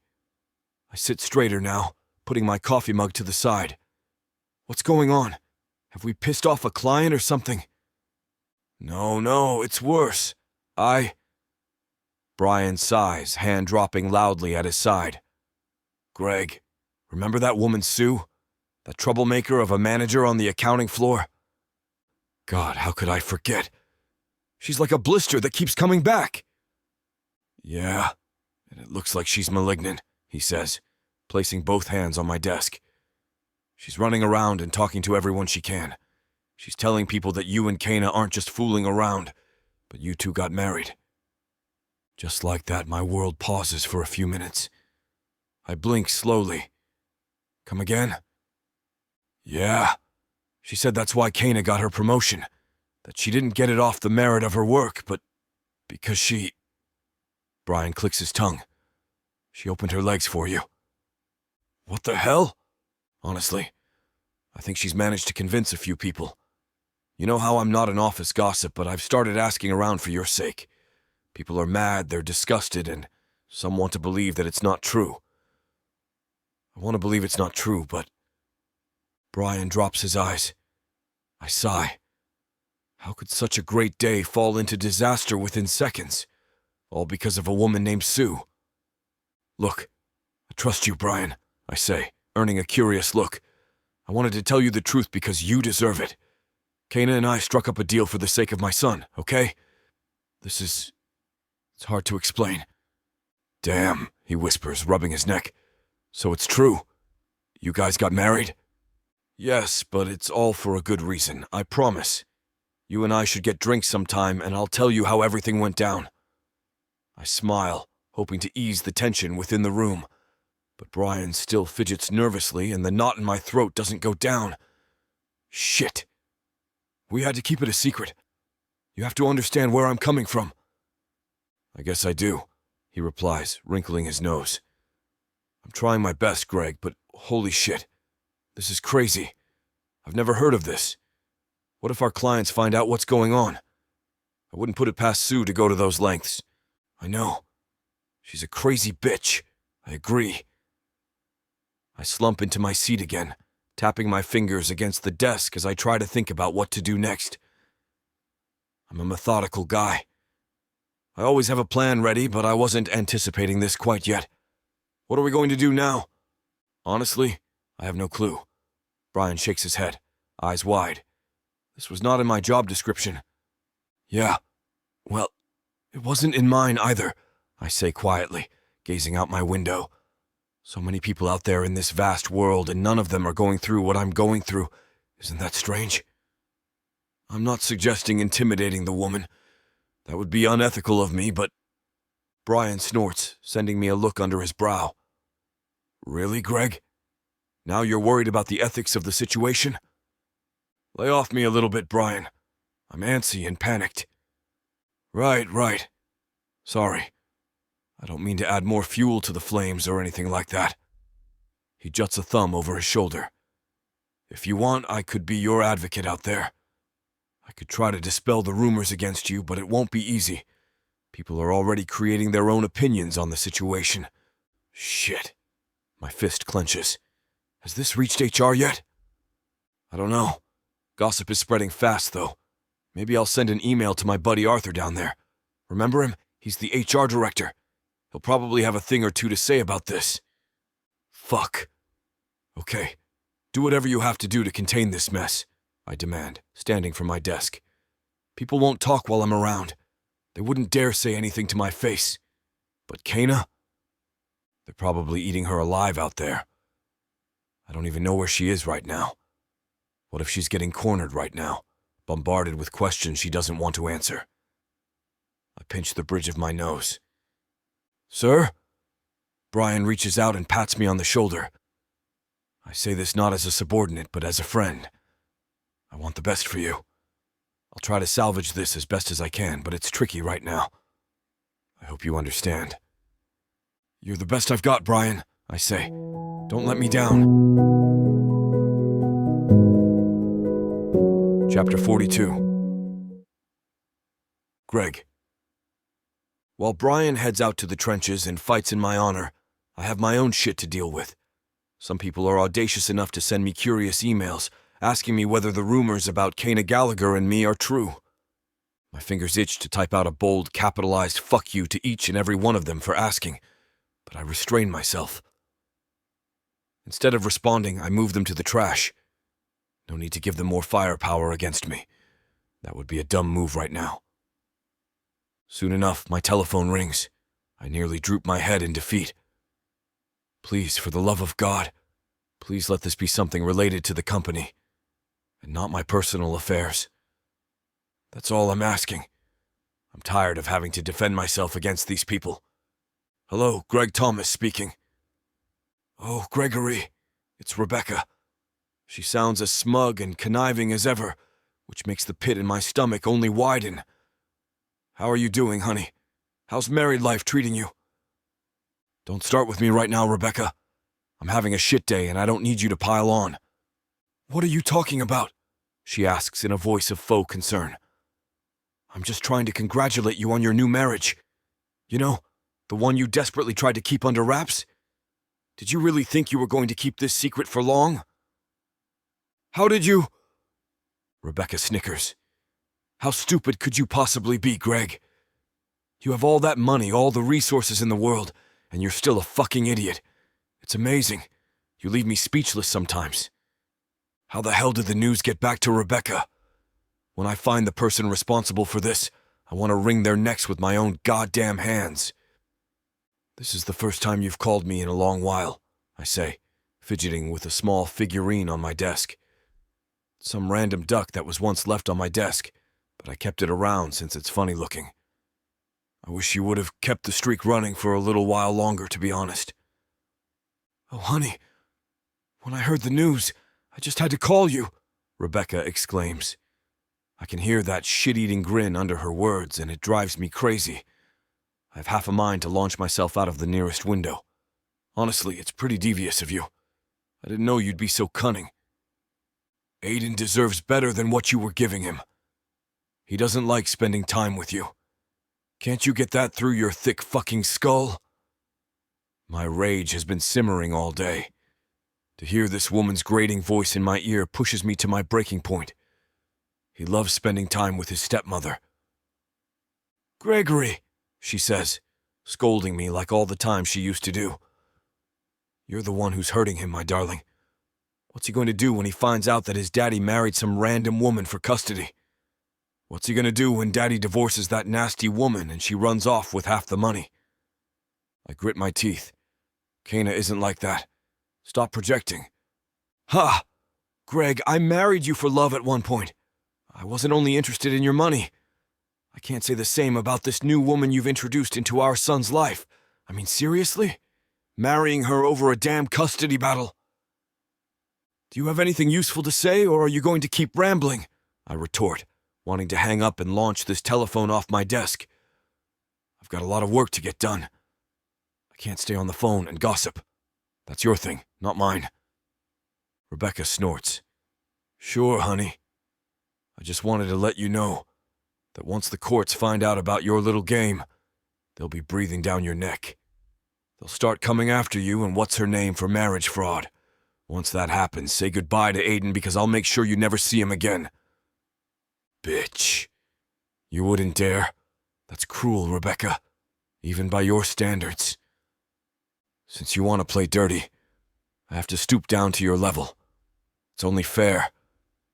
You've left me with no other choice, Gregory. Rebecca, I'm serious. I stand from my seat, gripping the edge of my desk until my knuckles turn white. You go to the court with this baseless accusation, and you better be ready to prove it. It can't just be a wild thought you had, or my attorney is going to wipe the floor with you. I guess I shouldn't discourage you from making my case for me, but are you really so desperate to get back at me you'd even try? It's quite simple, Greg. You made my life miserable for so long. Why would I want to see you happy? Why should you get to have your happy ever after? She hums. She's probably at the mall right now, maxing out her credit cards on things she can hardly afford. But don't treat me like a villain, Gregory. I'm willing to compromise. Seriously? Of course! For a hefty sum in court. You have my lawyer's number, right? Contact him and let him know about this. We don't have to play dirty anymore. We can be civilized, right? Are you actually allowing the happiness of our son to depend on money? When you put things in that light, it sounds awful. Rebecca laughs again. I'm just trying to even the score between us, that's all. If you're interested, then that's great. If you're not, well, get ready for you and your lady friend to face the consequences. Don't involve Kana in this. She involved herself, honey. Talk to you later. Rebecca. She hangs up and I'm just about to launch my phone into the door when I notice it creak open only slightly. Hello? Greg? It's Kana.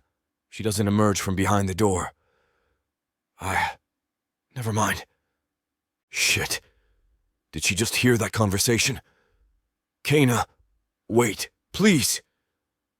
By the time I round my desk, she's already gone. She leaves me in the dust, stunning me into silence.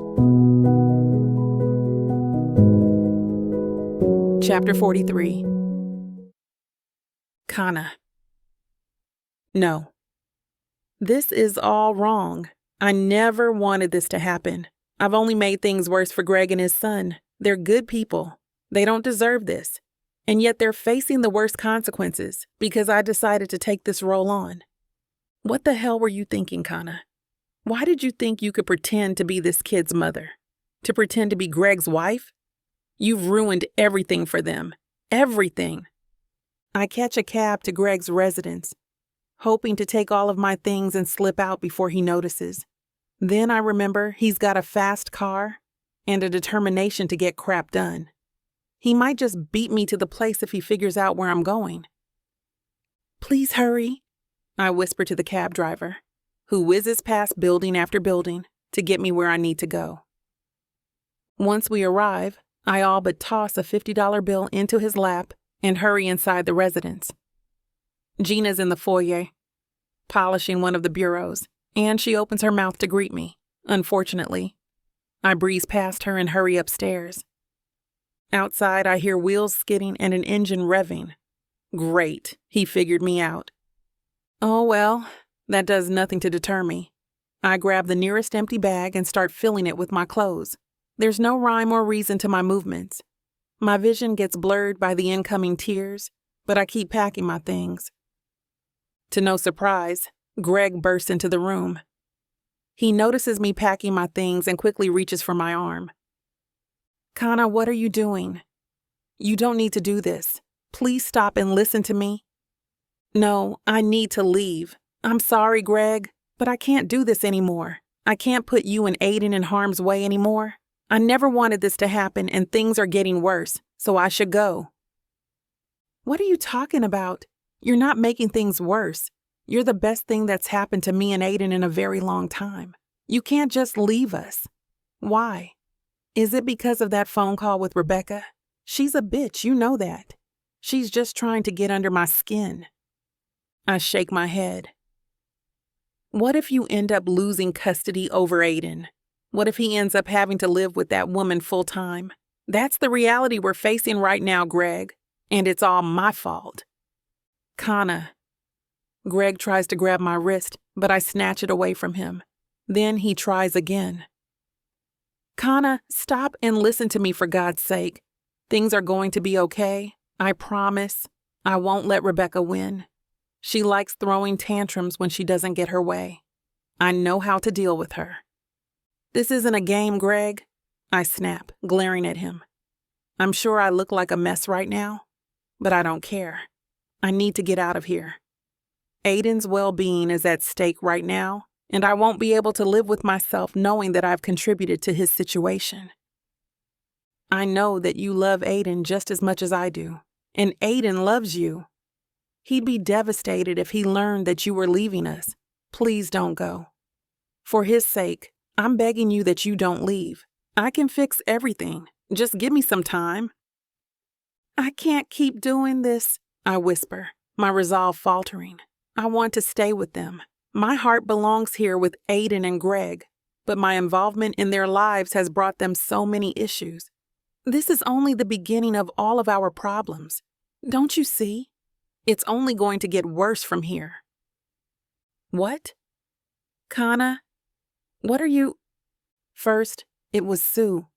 She's been wanting to take me down for the longest time, and she jumped at the opportunity to do it. And it's working. I'm the office villain right now. Next, it was Rebecca. She wants to take you down and get custody over Aiden, even though she doesn't deserve it. We've just given her the chance to do so. No, she's not going to get custody. She won't win. Forget about the damn promotion, Greg. I'm going to lose my damn job over this. I'll be left with nothing. And that'll put Aiden in an even worse position. I'm not the right person to keep around your son. Don't say that, Greg whispers. But I mean it. It's the truth. Kana, you're the best thing that's happened to him. My bottom lip quivers as I shove the last of my things into the bag. I want to be that kid's mom so badly, Greg. It hurts my heart. I want him to be happy, and if that means I have to get out of his life, then so be it. I don't want him to get taken away from you. With that, I chuck the bag over my shoulder and make my way downstairs. My trembling fingers arrange for a ride back to my old apartment, the one I left behind to follow this reckless dream of mine to be a part of this family. Gina watches us storm down the stairs, eyes wide and with a hand against her chest. Greg follows me all the way out and doesn't stop pestering me, even as the cab driver pulls up and I toss my belongings into the vehicle. Kana, I promise, I'll fix everything and I'll win you back.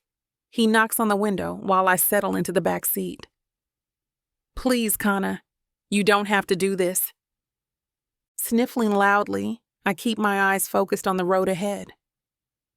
Please drive, sir. Are you sure? The driver perks a brow at me, looking at me through his rearview mirror. Your man's a little distraught. He's not my man, I say firmly, drowning out Greg's pleas and his consistent knocks on the window. Just drive.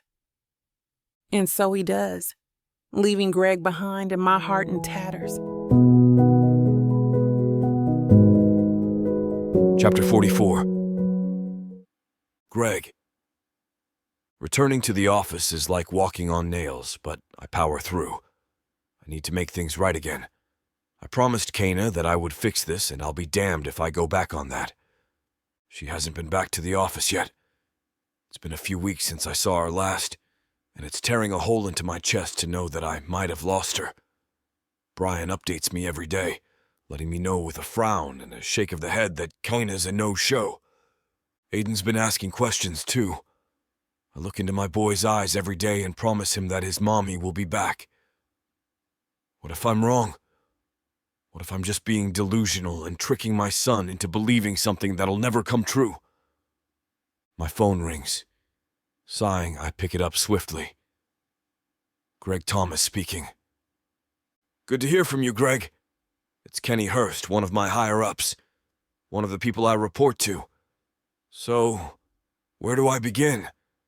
Just rip the Band-Aid off, Ken. Right. He clears his throat. We had a meeting with Sue Doherty from the accounting floor. She told us everything she knew about the relationship between you and Kana Gallagher. Curiously enough, she's also reported that Kana has not shown up to work in quite some time. Know anything about that? Not really, sir, I reply quietly, trailing my fingers along the patterns in the desk's wood. What else did Sue say? She says she's concerned about a potential conflict of interest going on between you and Kana. Considering you two recently got married, strange to see you recommending her for the position that she's been vying for. It doesn't look right. In fact, it seems a bit corrupt. I understand that. Sue seems adamant that she's in the right, Kenny continues. And she's worried that the reputation of the company will be compromised if this were to get out to the public. Quite frankly, I agree. This is a scandal that the papers would eat up within seconds if they got wind of it.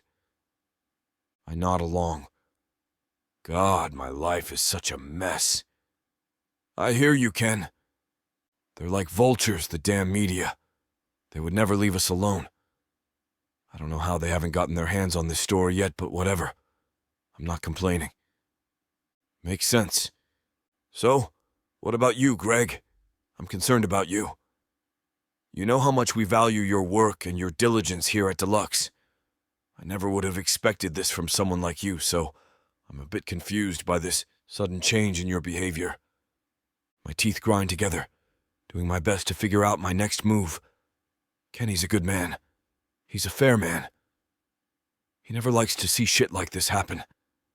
Honestly, it makes me a bit embarrassed that I'm nothing but a migraine for him right now. Considering these reports are all coming from a person you're intending to fire, it's important that we get all sides of the story. She had her chance to air out her grievances. Now it's your time. We want to know from you what's going on. Seriously, Greg, we're all dying to know. Leaning my head on my fist, I sigh. Kenny, it's really not as complex a story as it seems. I promise. Everything will make sense in time. God, Greg, this is coming out of left field. You're going through a divorce. You're in a messy custody battle. Then suddenly you marry a new woman. Not just any woman, but a woman who works at our company. A woman who desperately wants a promotion. You do realize how that looks from an outside perspective, right? I do. You told nobody in the building about your nuptials. God damn it, Greg. I nearly choked on my bologna sandwich when I heard you got married again. At first, I thought you were just having a midlife crisis or something. But then I hear all these rumors. And next thing I know, we've got this woman from accounting yelling our ears off about this shit. I rip the skin off my bottom lip until the taste of blood seeps onto my tongue. Your circumstances are very coincidental. And they're very advantageous for this woman in accounting you've married. Your decision to have her promoted may indeed be biased, but again, this is from an outside perspective. I need to know more. And you're going to hear more, Ken. You will. Everyone is going to know the truth sooner or later. It kills me to know that this is being forced out of me like this. I wanted to let people know in a more natural way, but this Sue woman has taken it upon herself to air out my private business as if she's involved in this somehow. Technically, she is. She's potentially losing her job to make way for your new wife, Kenny reminds me, which makes me roll my eyes. Anybody in her position would be pissing themselves. Yeah, I get it. She's annoying as hell, Ken. You've got to admit that. Her voice is like dragging some nails on chalk, I agree. It made me want to kill myself a little bit, but that's not the point. She's got a strong case against you and your new wife. Unless you start defending yourself, we're going to end up siding with her. As your colleague and your friend, I don't want to see that happen. At the very least, it's comforting to hear that Kenny's trying to have my back. Someone around here isn't trying to throw me into the lion's den, which is nice. I know about your struggles with your ex-wife and the custody battle over your kid. Since it coincides with this mess, it makes me wonder if there's a connection I'm missing. How about you explain it all to me, Greg? Explain like I'm 5. What the fuck is going on in your life, man? The million-dollar question. Taking a deep breath, I prepare my thoughts as my grip on the phone tightens. Chapter 45. Kinda. Sitting in the middle of my disheveled apartment, I bring my knees up to my chest. Tears soak my face and drip onto my clothes. I've lost track of time. I'm hardly taking care of myself anymore, but I don't care. I've lost it all. Greg, Aiden, and if I show my face at the office, I'll be hit with a termination letter the moment I step foot in that building. What was I thinking? I whisper, feeling more tears stream down my cheeks. I really thought I was going to make a difference in that kid's life. I wanted to be his mom. What was I thinking? I'm an idiot, a huge one. Greg and Aiden make up the bulk of my thoughts nowadays. I'm trying to move on from what happened, but it's difficult. We made so many fun memories together. I'm going to miss Aiden a lot. What the hell do I do now? How do I move on from this? I ask aloud, staring at the near-empty apartment that encapsulates me. I should move away. Yeah, take all my things and get the hell out of this city. No one's going to miss me. My stomach grumbles, and it reminds me that I haven't eaten since the morning. Even then, the meal was pitiful. A croissant with a little bit of coffee. I'm probably anemic right now. Surviving off of microwavable ramen can only sustain you for so long. A knock comes at my door. I grimace. Is it the landlord coming to kick me out of this place? I'm anticipating the worst as I force myself up to my feet and trudge to the door. Wearing nothing but some sweatpants and a sweatshirt, I'm not in a presentable state. Who cares? Not me. To my shock, it's Gina standing there. She wears a coat, and she's holding a small envelope against her chest. "Oh, Kana," she whispers. "Honey, how long has it been since you've been outside?" I don't know, I admit, letting out a dry laugh. I look awful, don't I?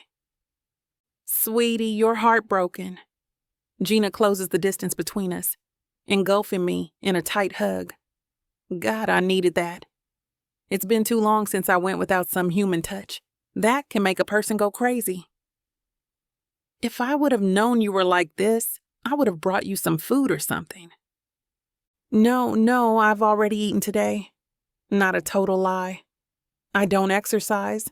I don't leave the apartment, so that little croissant is getting me this far. But thank you for the offer, Gina. You're so nice. "Can I come in?" she asks. Then she reaches out and swipes her thumb across my cheek. "It seems like you really need a friend right now." "Yeah, I do." Opening the door a little wider, She passes in and takes a look at the apartment. It's still empty. Most of my stuff is at Greg's. I don't know when I'll go back for them. You have a bed at least, right? A mattress? Her words are laced with concern. Do you need me to head out and grab you anything? Any medicine? No, Gina. I'm fine. I don't look that bad, do I? I quip, wiping the last of my crusted tears off my face. No one should have to see me like this. It's embarrassing. Don't worry about me. I'm doing all right. I just need some time to cope with everything going on. That's all. Gina frowns. I'm worried about you, Kana. You shouldn't have to live like this. You know you could return with Greg and Aiden at any time, right? They'd be delighted to have you back. I can't do that, I reply, shaking my head. That's not an option for me anymore, Gina. I'm sorry. Her face drops. Then she sticks out her hand and gives me the envelope she's holding. I take it and notice that my name is written in cursive on the front. I raise a brow. What's this? For you, she replies, motioning for me to open it. Check it out. I do so, ripping it open and pulling out a typed letter addressed to me. My mouth opens. What the deuce? I raise my eyes, meeting Gina's. They're offering me the promotion. I thought, how did this happen? Gina smiles, but it doesn't reach her eyes. She's sad. Everyone's sad right now. All because I couldn't mind my business and stay out of Greg Thomas's life. I don't even deserve this promotion. How in the world is this possible? This must be a mistake, right? My eyes read the words over again. The date is marked for yesterday, meaning it's a decision made well after the rumors from Sue started swirling around the office. This can't be right. If you want my advice, Kana, I say that you should speak to Greg about this. He wants to talk to you, but he also wants to respect your space. That's the main reason why he hasn't shown up here yet. My heart pangs. Seeing Greg after all this time would only reopen the wounds I'm desperately trying to close up. I thought our marriage was going to get me fired from the company altogether. I muse aloud, still staring at the letter. How did I get the promotion? This doesn't make any sense. Like I said, talk to Greg. Things aren't as they seem. Memories of Greg chasing after the cab come to the forefront. He promised to fix things. Has he managed to do it? But how? He also wanted me to tell you that. Gina hesitates, wetting her lips before continuing. He's decided to resign from the company. What? I splutter. What the hell is going on? Why? Why would he do that? Is he out of his mind? Gina, tell me what's going on. She shakes her head. You need to hear the words come from him, honey, not me. Chapter 46. Greg. I still can't believe what you're doing, man, Brian says, standing with his arms crossed as he watches me gathering documents here in my home office. They need to return to the company, so I'm sending them off with Brian. It's fucking insane. I know, but I had to do it. There was no other choice. What? Brian looks at me as if I need to be put in a straitjacket or something. How can you say that, Greg? When you told me you were going to handle things, I didn't expect you to resign. What the hell? It's for the best. Reaching into another box, I pull out another set of dusty files and present it before Brian. Kenny heard me out and he reported back to the others. I showed them the evidence I had against Sue. All of her incompetency and her inability to maintain the position. Once I said everything I needed to say, they had a pretty easy decision to make. It's clear that she didn't get fired for any reason but the fact that she deserved it. So Kana's got the promotion?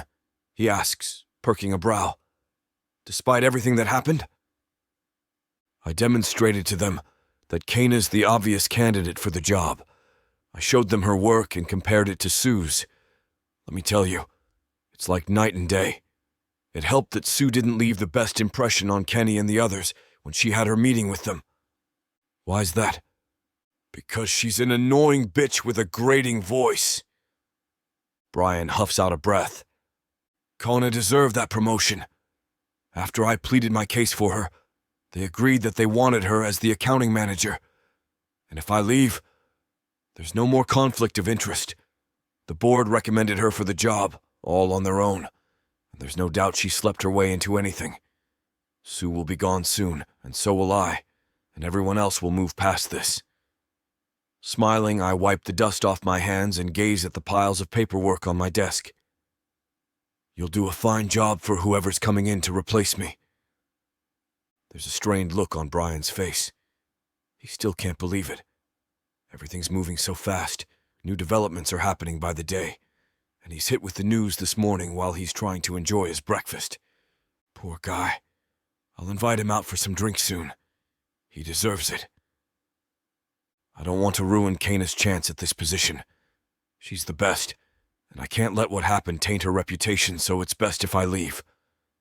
I glance at him. There's a deep frown on his face, and he stares hard at the paperwork on my desk. You get where I'm coming from, right? No, not really, he replies bluntly. I don't get it, man. Why should you be the one leaving? That's not fair. And what if I don't want to work for some damn replacement? You and I are a great team. We've been doing this for years. How am I going to start over with someone else? Don't you dare resign, Brian. I won't let you. I'll beat your ass right here if you try, I warn playfully, sticking a finger in his face. He swats my hand away. Damn it, Greg. I'm serious. Kana isn't to blame for what happened. None of this is her fault. Honestly, it's all mine. I was the one who convinced her that this would be a good idea. I'm the one who got us into this mess, so I'm the one who needs to get us out. I don't mind it.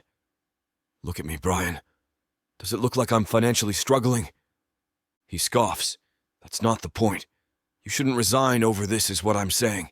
It doesn't make any sense. Kana earned her position fair and square, I agree. That shouldn't mean you lose yours. Can't you both just be good at your jobs and deserve them, no matter what happens in your personal life? The people in that office gossip like the world depends on it, Brian. You know it, and I know. They'd make her life a living hell if I were the CFO, and she were the newly appointed accounting manager. They'd be vicious. They would convince her that she doesn't deserve her position, even though that's a damn lie. Brian sighs. I didn't think you'd allow the opinions of other people to influence you so much, Greg. I've got thick skin, bud. I'm not sure Kana would do well under that pressure, so I need to remove myself from the equation altogether. She's the best the company has, Brian. They can't lose her. You won't be able to find someone who's as professional, kind, and efficient as her. I pause, thinking back on the moment when I first met her. That's why I fell in love with her in the first place. Yeah? She's compassionate. When she found out what was happening between Rebecca and me, she wanted to help because she cared about Aiden. She saw how he was getting treated at school, and she saw how Rebecca treated him. She wanted to make a difference in his life, and she has. But you're losing your job over this, Greg. I don't regret a thing, I say impassively. The job doesn't matter to me. Honestly, I wouldn't change how things happen between us. She got the promotion. I just need to win her back somehow. I'll figure things out, don't worry. Brian starts pacing around my office, scratching at his chin. Things shouldn't be like this, Greg. Things shouldn't have had to get this fucked up. I know, but it is what it is. Even though my time with Kana was short, we made some of the best memories together. Me, her, and Aiden. We were able to make the one thing we all wanted.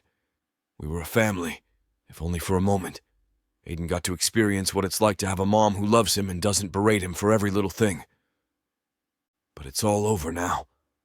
You've given everything up for this woman. What do you get in return? Nothing, aside from some memories. I chuckle, which turns into a full-blown laugh the more I think about it. Then I shake my head. Brian stares at me with narrowed eyes. I was once like that. Ignorant and naive of the world. It's not a bad thing, but it shows he's got a lot to learn. When you fall in love someday, Brian, you'll realize it'll all make sense when you do.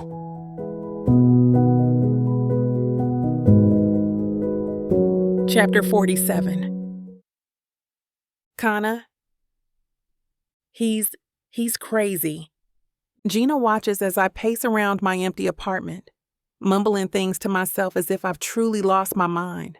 With everything going on right now, who wouldn't question their sanity a little bit? He's insane? Just absolutely deranged. I stop. Someone needs to talk some sense into him. Gina, why haven't you told him that he's being crazy? She shakes her head. It's not my place to say. What? Of course it is. You live with him. You know him better than most people. You could have told him directly that he was doing something reckless. How will this affect Aiden? And the custody battle? Kana, do you hear yourself? Gina asked gently. Despite everything going on, you still keep thinking about little Aiden and his well-being. Can't you realize that you belong in that boy's life? He misses you so much. He asks about you every day. A pang hits my heart. Greg tells him that you'll be back one day, so Aiden waits patiently each and every day for when you'll walk through that door again. It breaks my heart to think that it'll never happen, but I don't think you want that. I swallow hard. Of course not, Gina. I love him. I love Greg, but I don't want to hurt them anymore. My heart won't be able to handle that.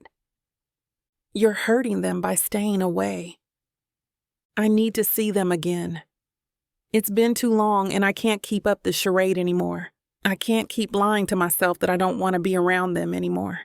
My heart, my brain, and my soul all know that's a lie. It's the biggest lie I've ever told myself. Can we go to them then? I ask in a small voice. Please? Gina smiles wide. I was waiting for you to ask me that, Kana. Come on, I'll take you home. Home. That word lingers with me.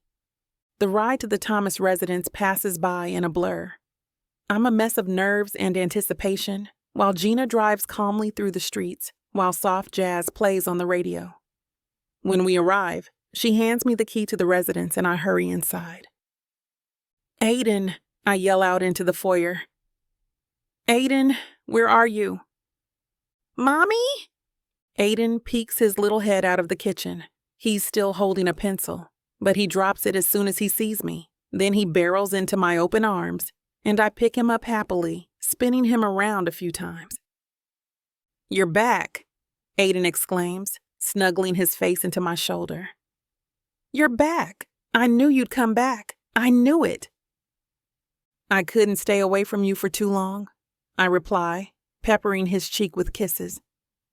He giggles happily, swinging his feet while I carry him. I missed you so much, my darling. I cried every day without you around. I'm sorry for leaving you like that. It'll never happen again. No, Aiden shakes his head.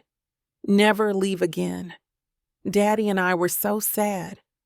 What's going on? I tense up, hearing Greg's voice call out from somewhere upstairs. Glancing upwards, I see him standing at the top of the staircase, looking down at Aiden and me with wide eyes. Daddy! Aiden waves a hand while I gently lower him to the ground. She's back, just like you promised. Kana, Greg rasps out, hurrying down the stairs. Kana, what? I all but leap into his arms for a hug once he reaches the ground level. He awaits me with a strong embrace. Greg smells so good and he holds me so tight. When he loosens his grip on me, I can't help but cup his face and pull him into a kiss.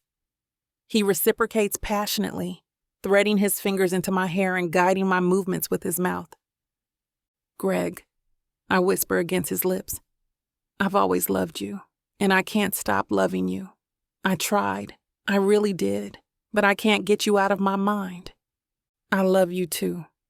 Kana, you're everything to me, he whispers in return, trailing his thumb across my chin. Don't ever leave me again. I won't let you. Please don't. I smile, accepting another kiss from him. Suddenly, we feel a presence tugging on our legs from below.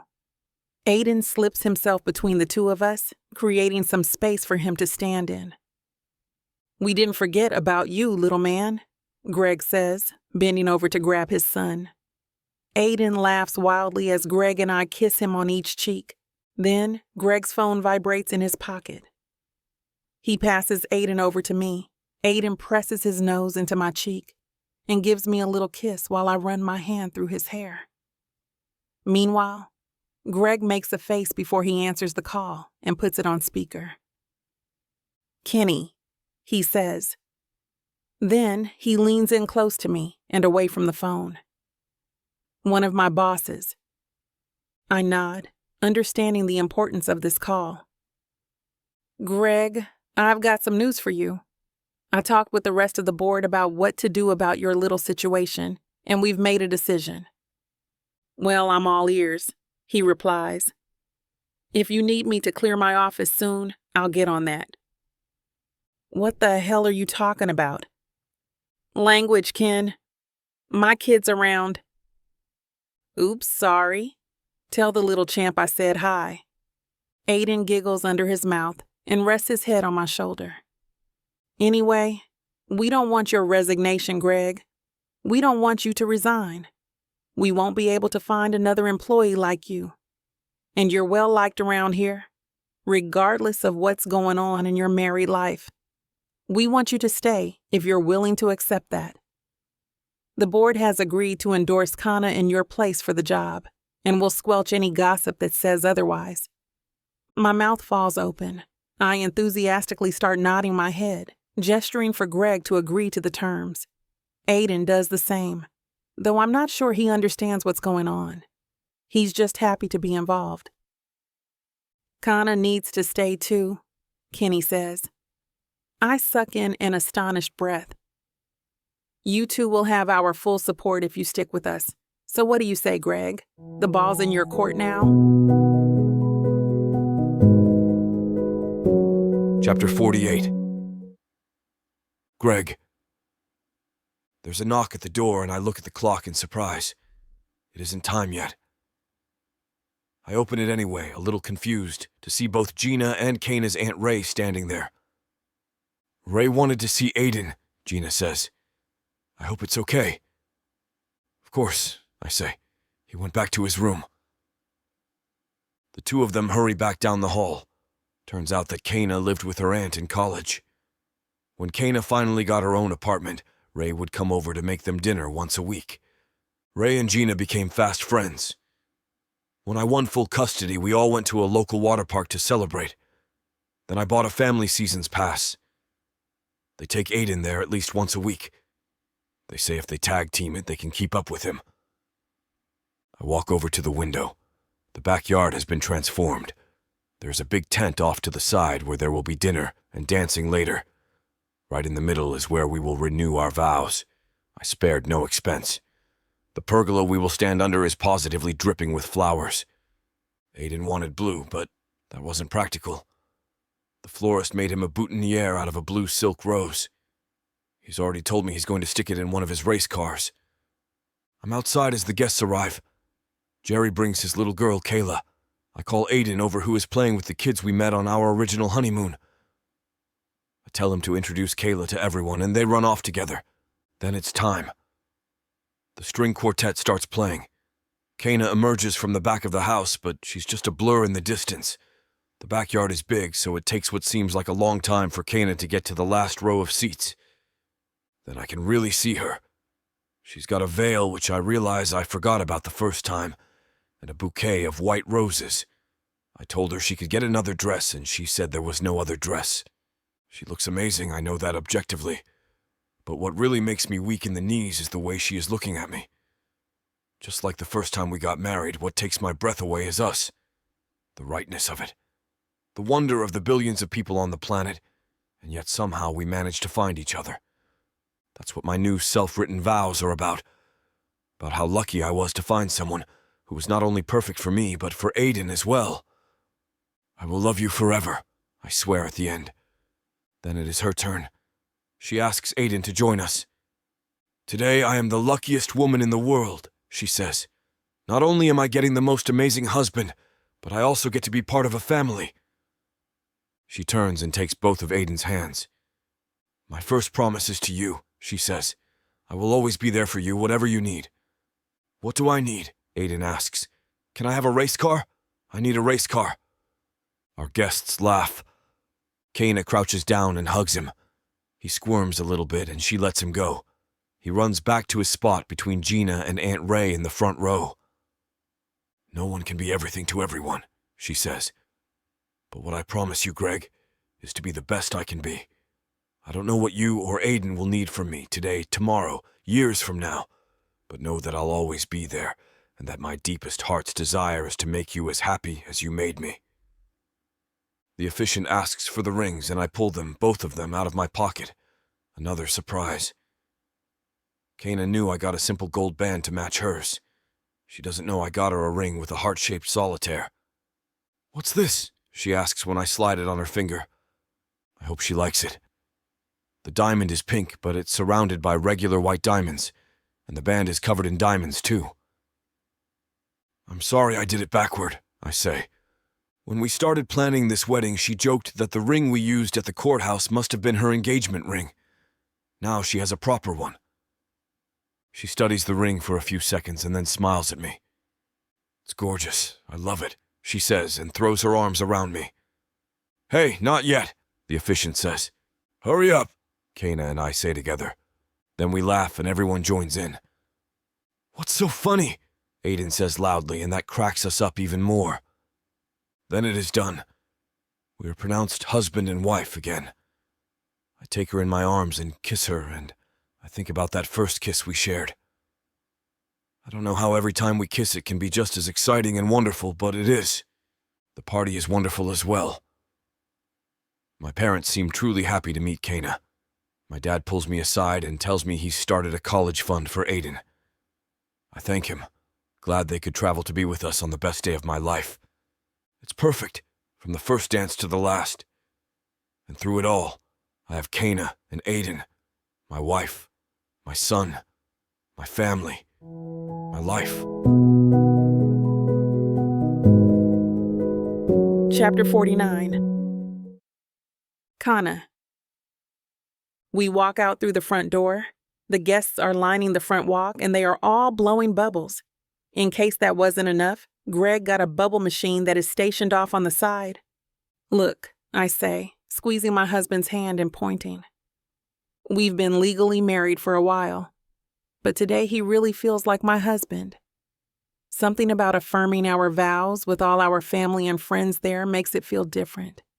Even his parents showed up. I have in-laws? Eek. I'm pointing to Aiden. He and the other kids are jumping around manically, trying to pop as many bubbles as possible. "Aiden," I call. He looks up, and I motion for him to come over. He comes running, and I give him a hug and a kiss goodnight. Greg reminds him to be good for Gina and Aunt Ray, who are staying overnight with him.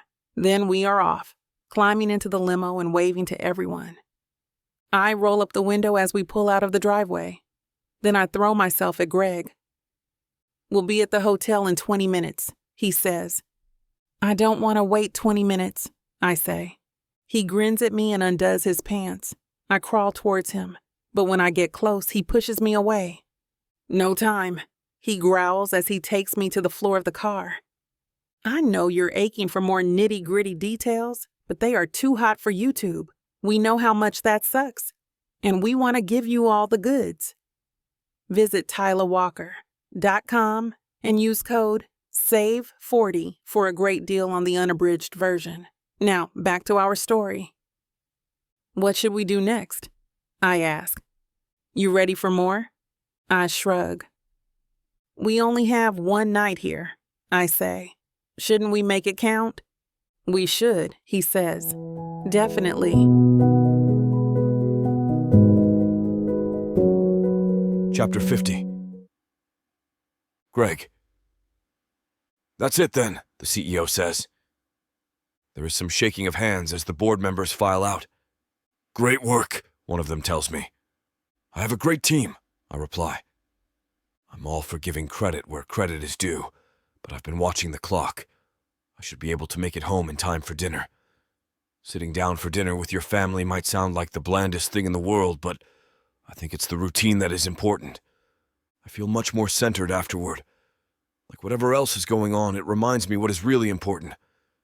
I think it's good for Aiden, too. It may just be anecdotal, but his teacher, who is no longer Miss Brown, actually emailed me to say his work has improved, and he has made a few new friends to play with at recess. He loves helping cook, too. For most meals, a good portion of the conversation is devoted to explaining how he, with Gina's help of course, cooked every dish. I can only imagine that having Aiden assist with dinner probably makes the prep more complicated, but Gina doesn't complain. I made a point to mention to Gina, when Aiden wasn't around of course, that if he was more trouble than help, she could tell him no. She just shrugged. How else is he going to learn? My phone gets a text, drawing my attention out of my thoughts. How was the meeting? Kana asks. Great, I text back. See you soon. The meeting was for executives only, but Kana and Brian helped with my preparation immensely. Kana had been scheduled to take the afternoon off anyway, as she had a doctor's appointment. I'm in a great mood while I drive home. I start counting my blessings. 1, Kana and Aiden, I say out loud. They are tied for first, definitely. The fact that Sue was summarily dismissed from the company with no severance is just gravy at this point. I think Kana and I would have been fine regardless, both personally and professionally. But things are so much nicer at the office this way. I walk into the house and the smell of dinner hits me. I find Kana and Aiden in the kitchen. She found some kid-friendly plastic knives and he is happily chopping up carrots. I get a kiss from her, but Aiden is too focused. The prince from the honeymoon came, she says, pointing at the table. I want to see, Aiden says, throwing down his knife and rushing over. I pull the prints out. Kana obviously went through them already, I notice. I start showing them to Aiden. We are almost at the end of the stack when I get to it. It isn't a photograph. It's a flimsy piece of shiny paper. That one's wrong, Aiden says. Where's the color? I look up and realize Kana is standing above us, smiling.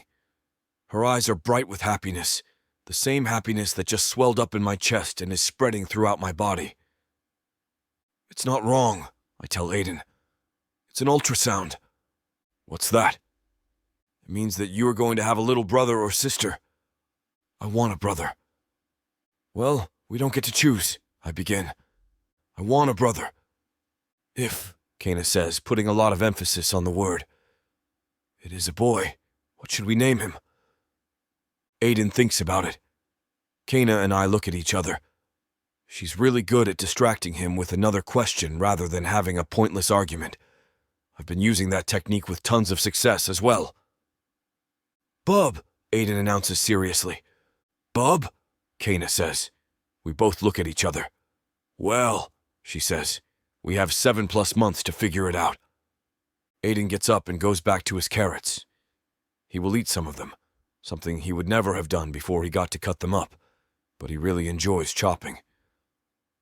Kana usually brings some of the carrots to work. She says it's almost like Aiden is eating lunch with us, even though he's miles away at school. Well, I say, standing up and opening my arms. She slides into them. I didn't know.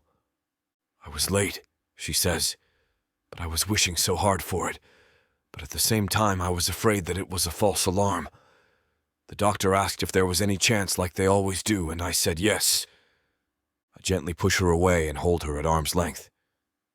I can't tell, I say, studying her lower abdomen. Well, I hope not, she says. They said about 7 weeks. After I gave a urine sample and it came back positive, they stuck me on the ultrasound table. I wish you could have been there. I do too, I say. I promise I'll be there for everything else. You can count on me. I know. We both look over at Aiden. Another baby. I can't believe it. What? He says when he notices us looking at him. Nothing, we say together. I carefully pin the ultrasound photo up on the huge bulletin board Kana mounted on the kitchen wall for Aiden's schoolwork and the giant family calendar. Kana comes over to me and flips the calendar forward. She drew a little stick figure family on our due date, all 4 of us. I hug her again and place my hand on her stomach. "It's way too soon to feel anything," she says. "Maybe we shouldn't have told Aiden yet." I know she is right, but I also know that inside of her is a little piece of her and me that is going to grow into its own whole person. I've already experienced that with Aiden. This is all going to be new for Kana. "Are you excited to become a mom?" I ask her. She looks over at Aiden, and I realize I probably didn't phrase it right. As lucky as I am to have Kana in my life, it's the best thing that could have ever happened to my son. She looks back at me. "I'm sorry," I say quietly. "I didn't mean—" She puts her finger up to my lips to shush me. "I am excited," she says, "to become a mom, again."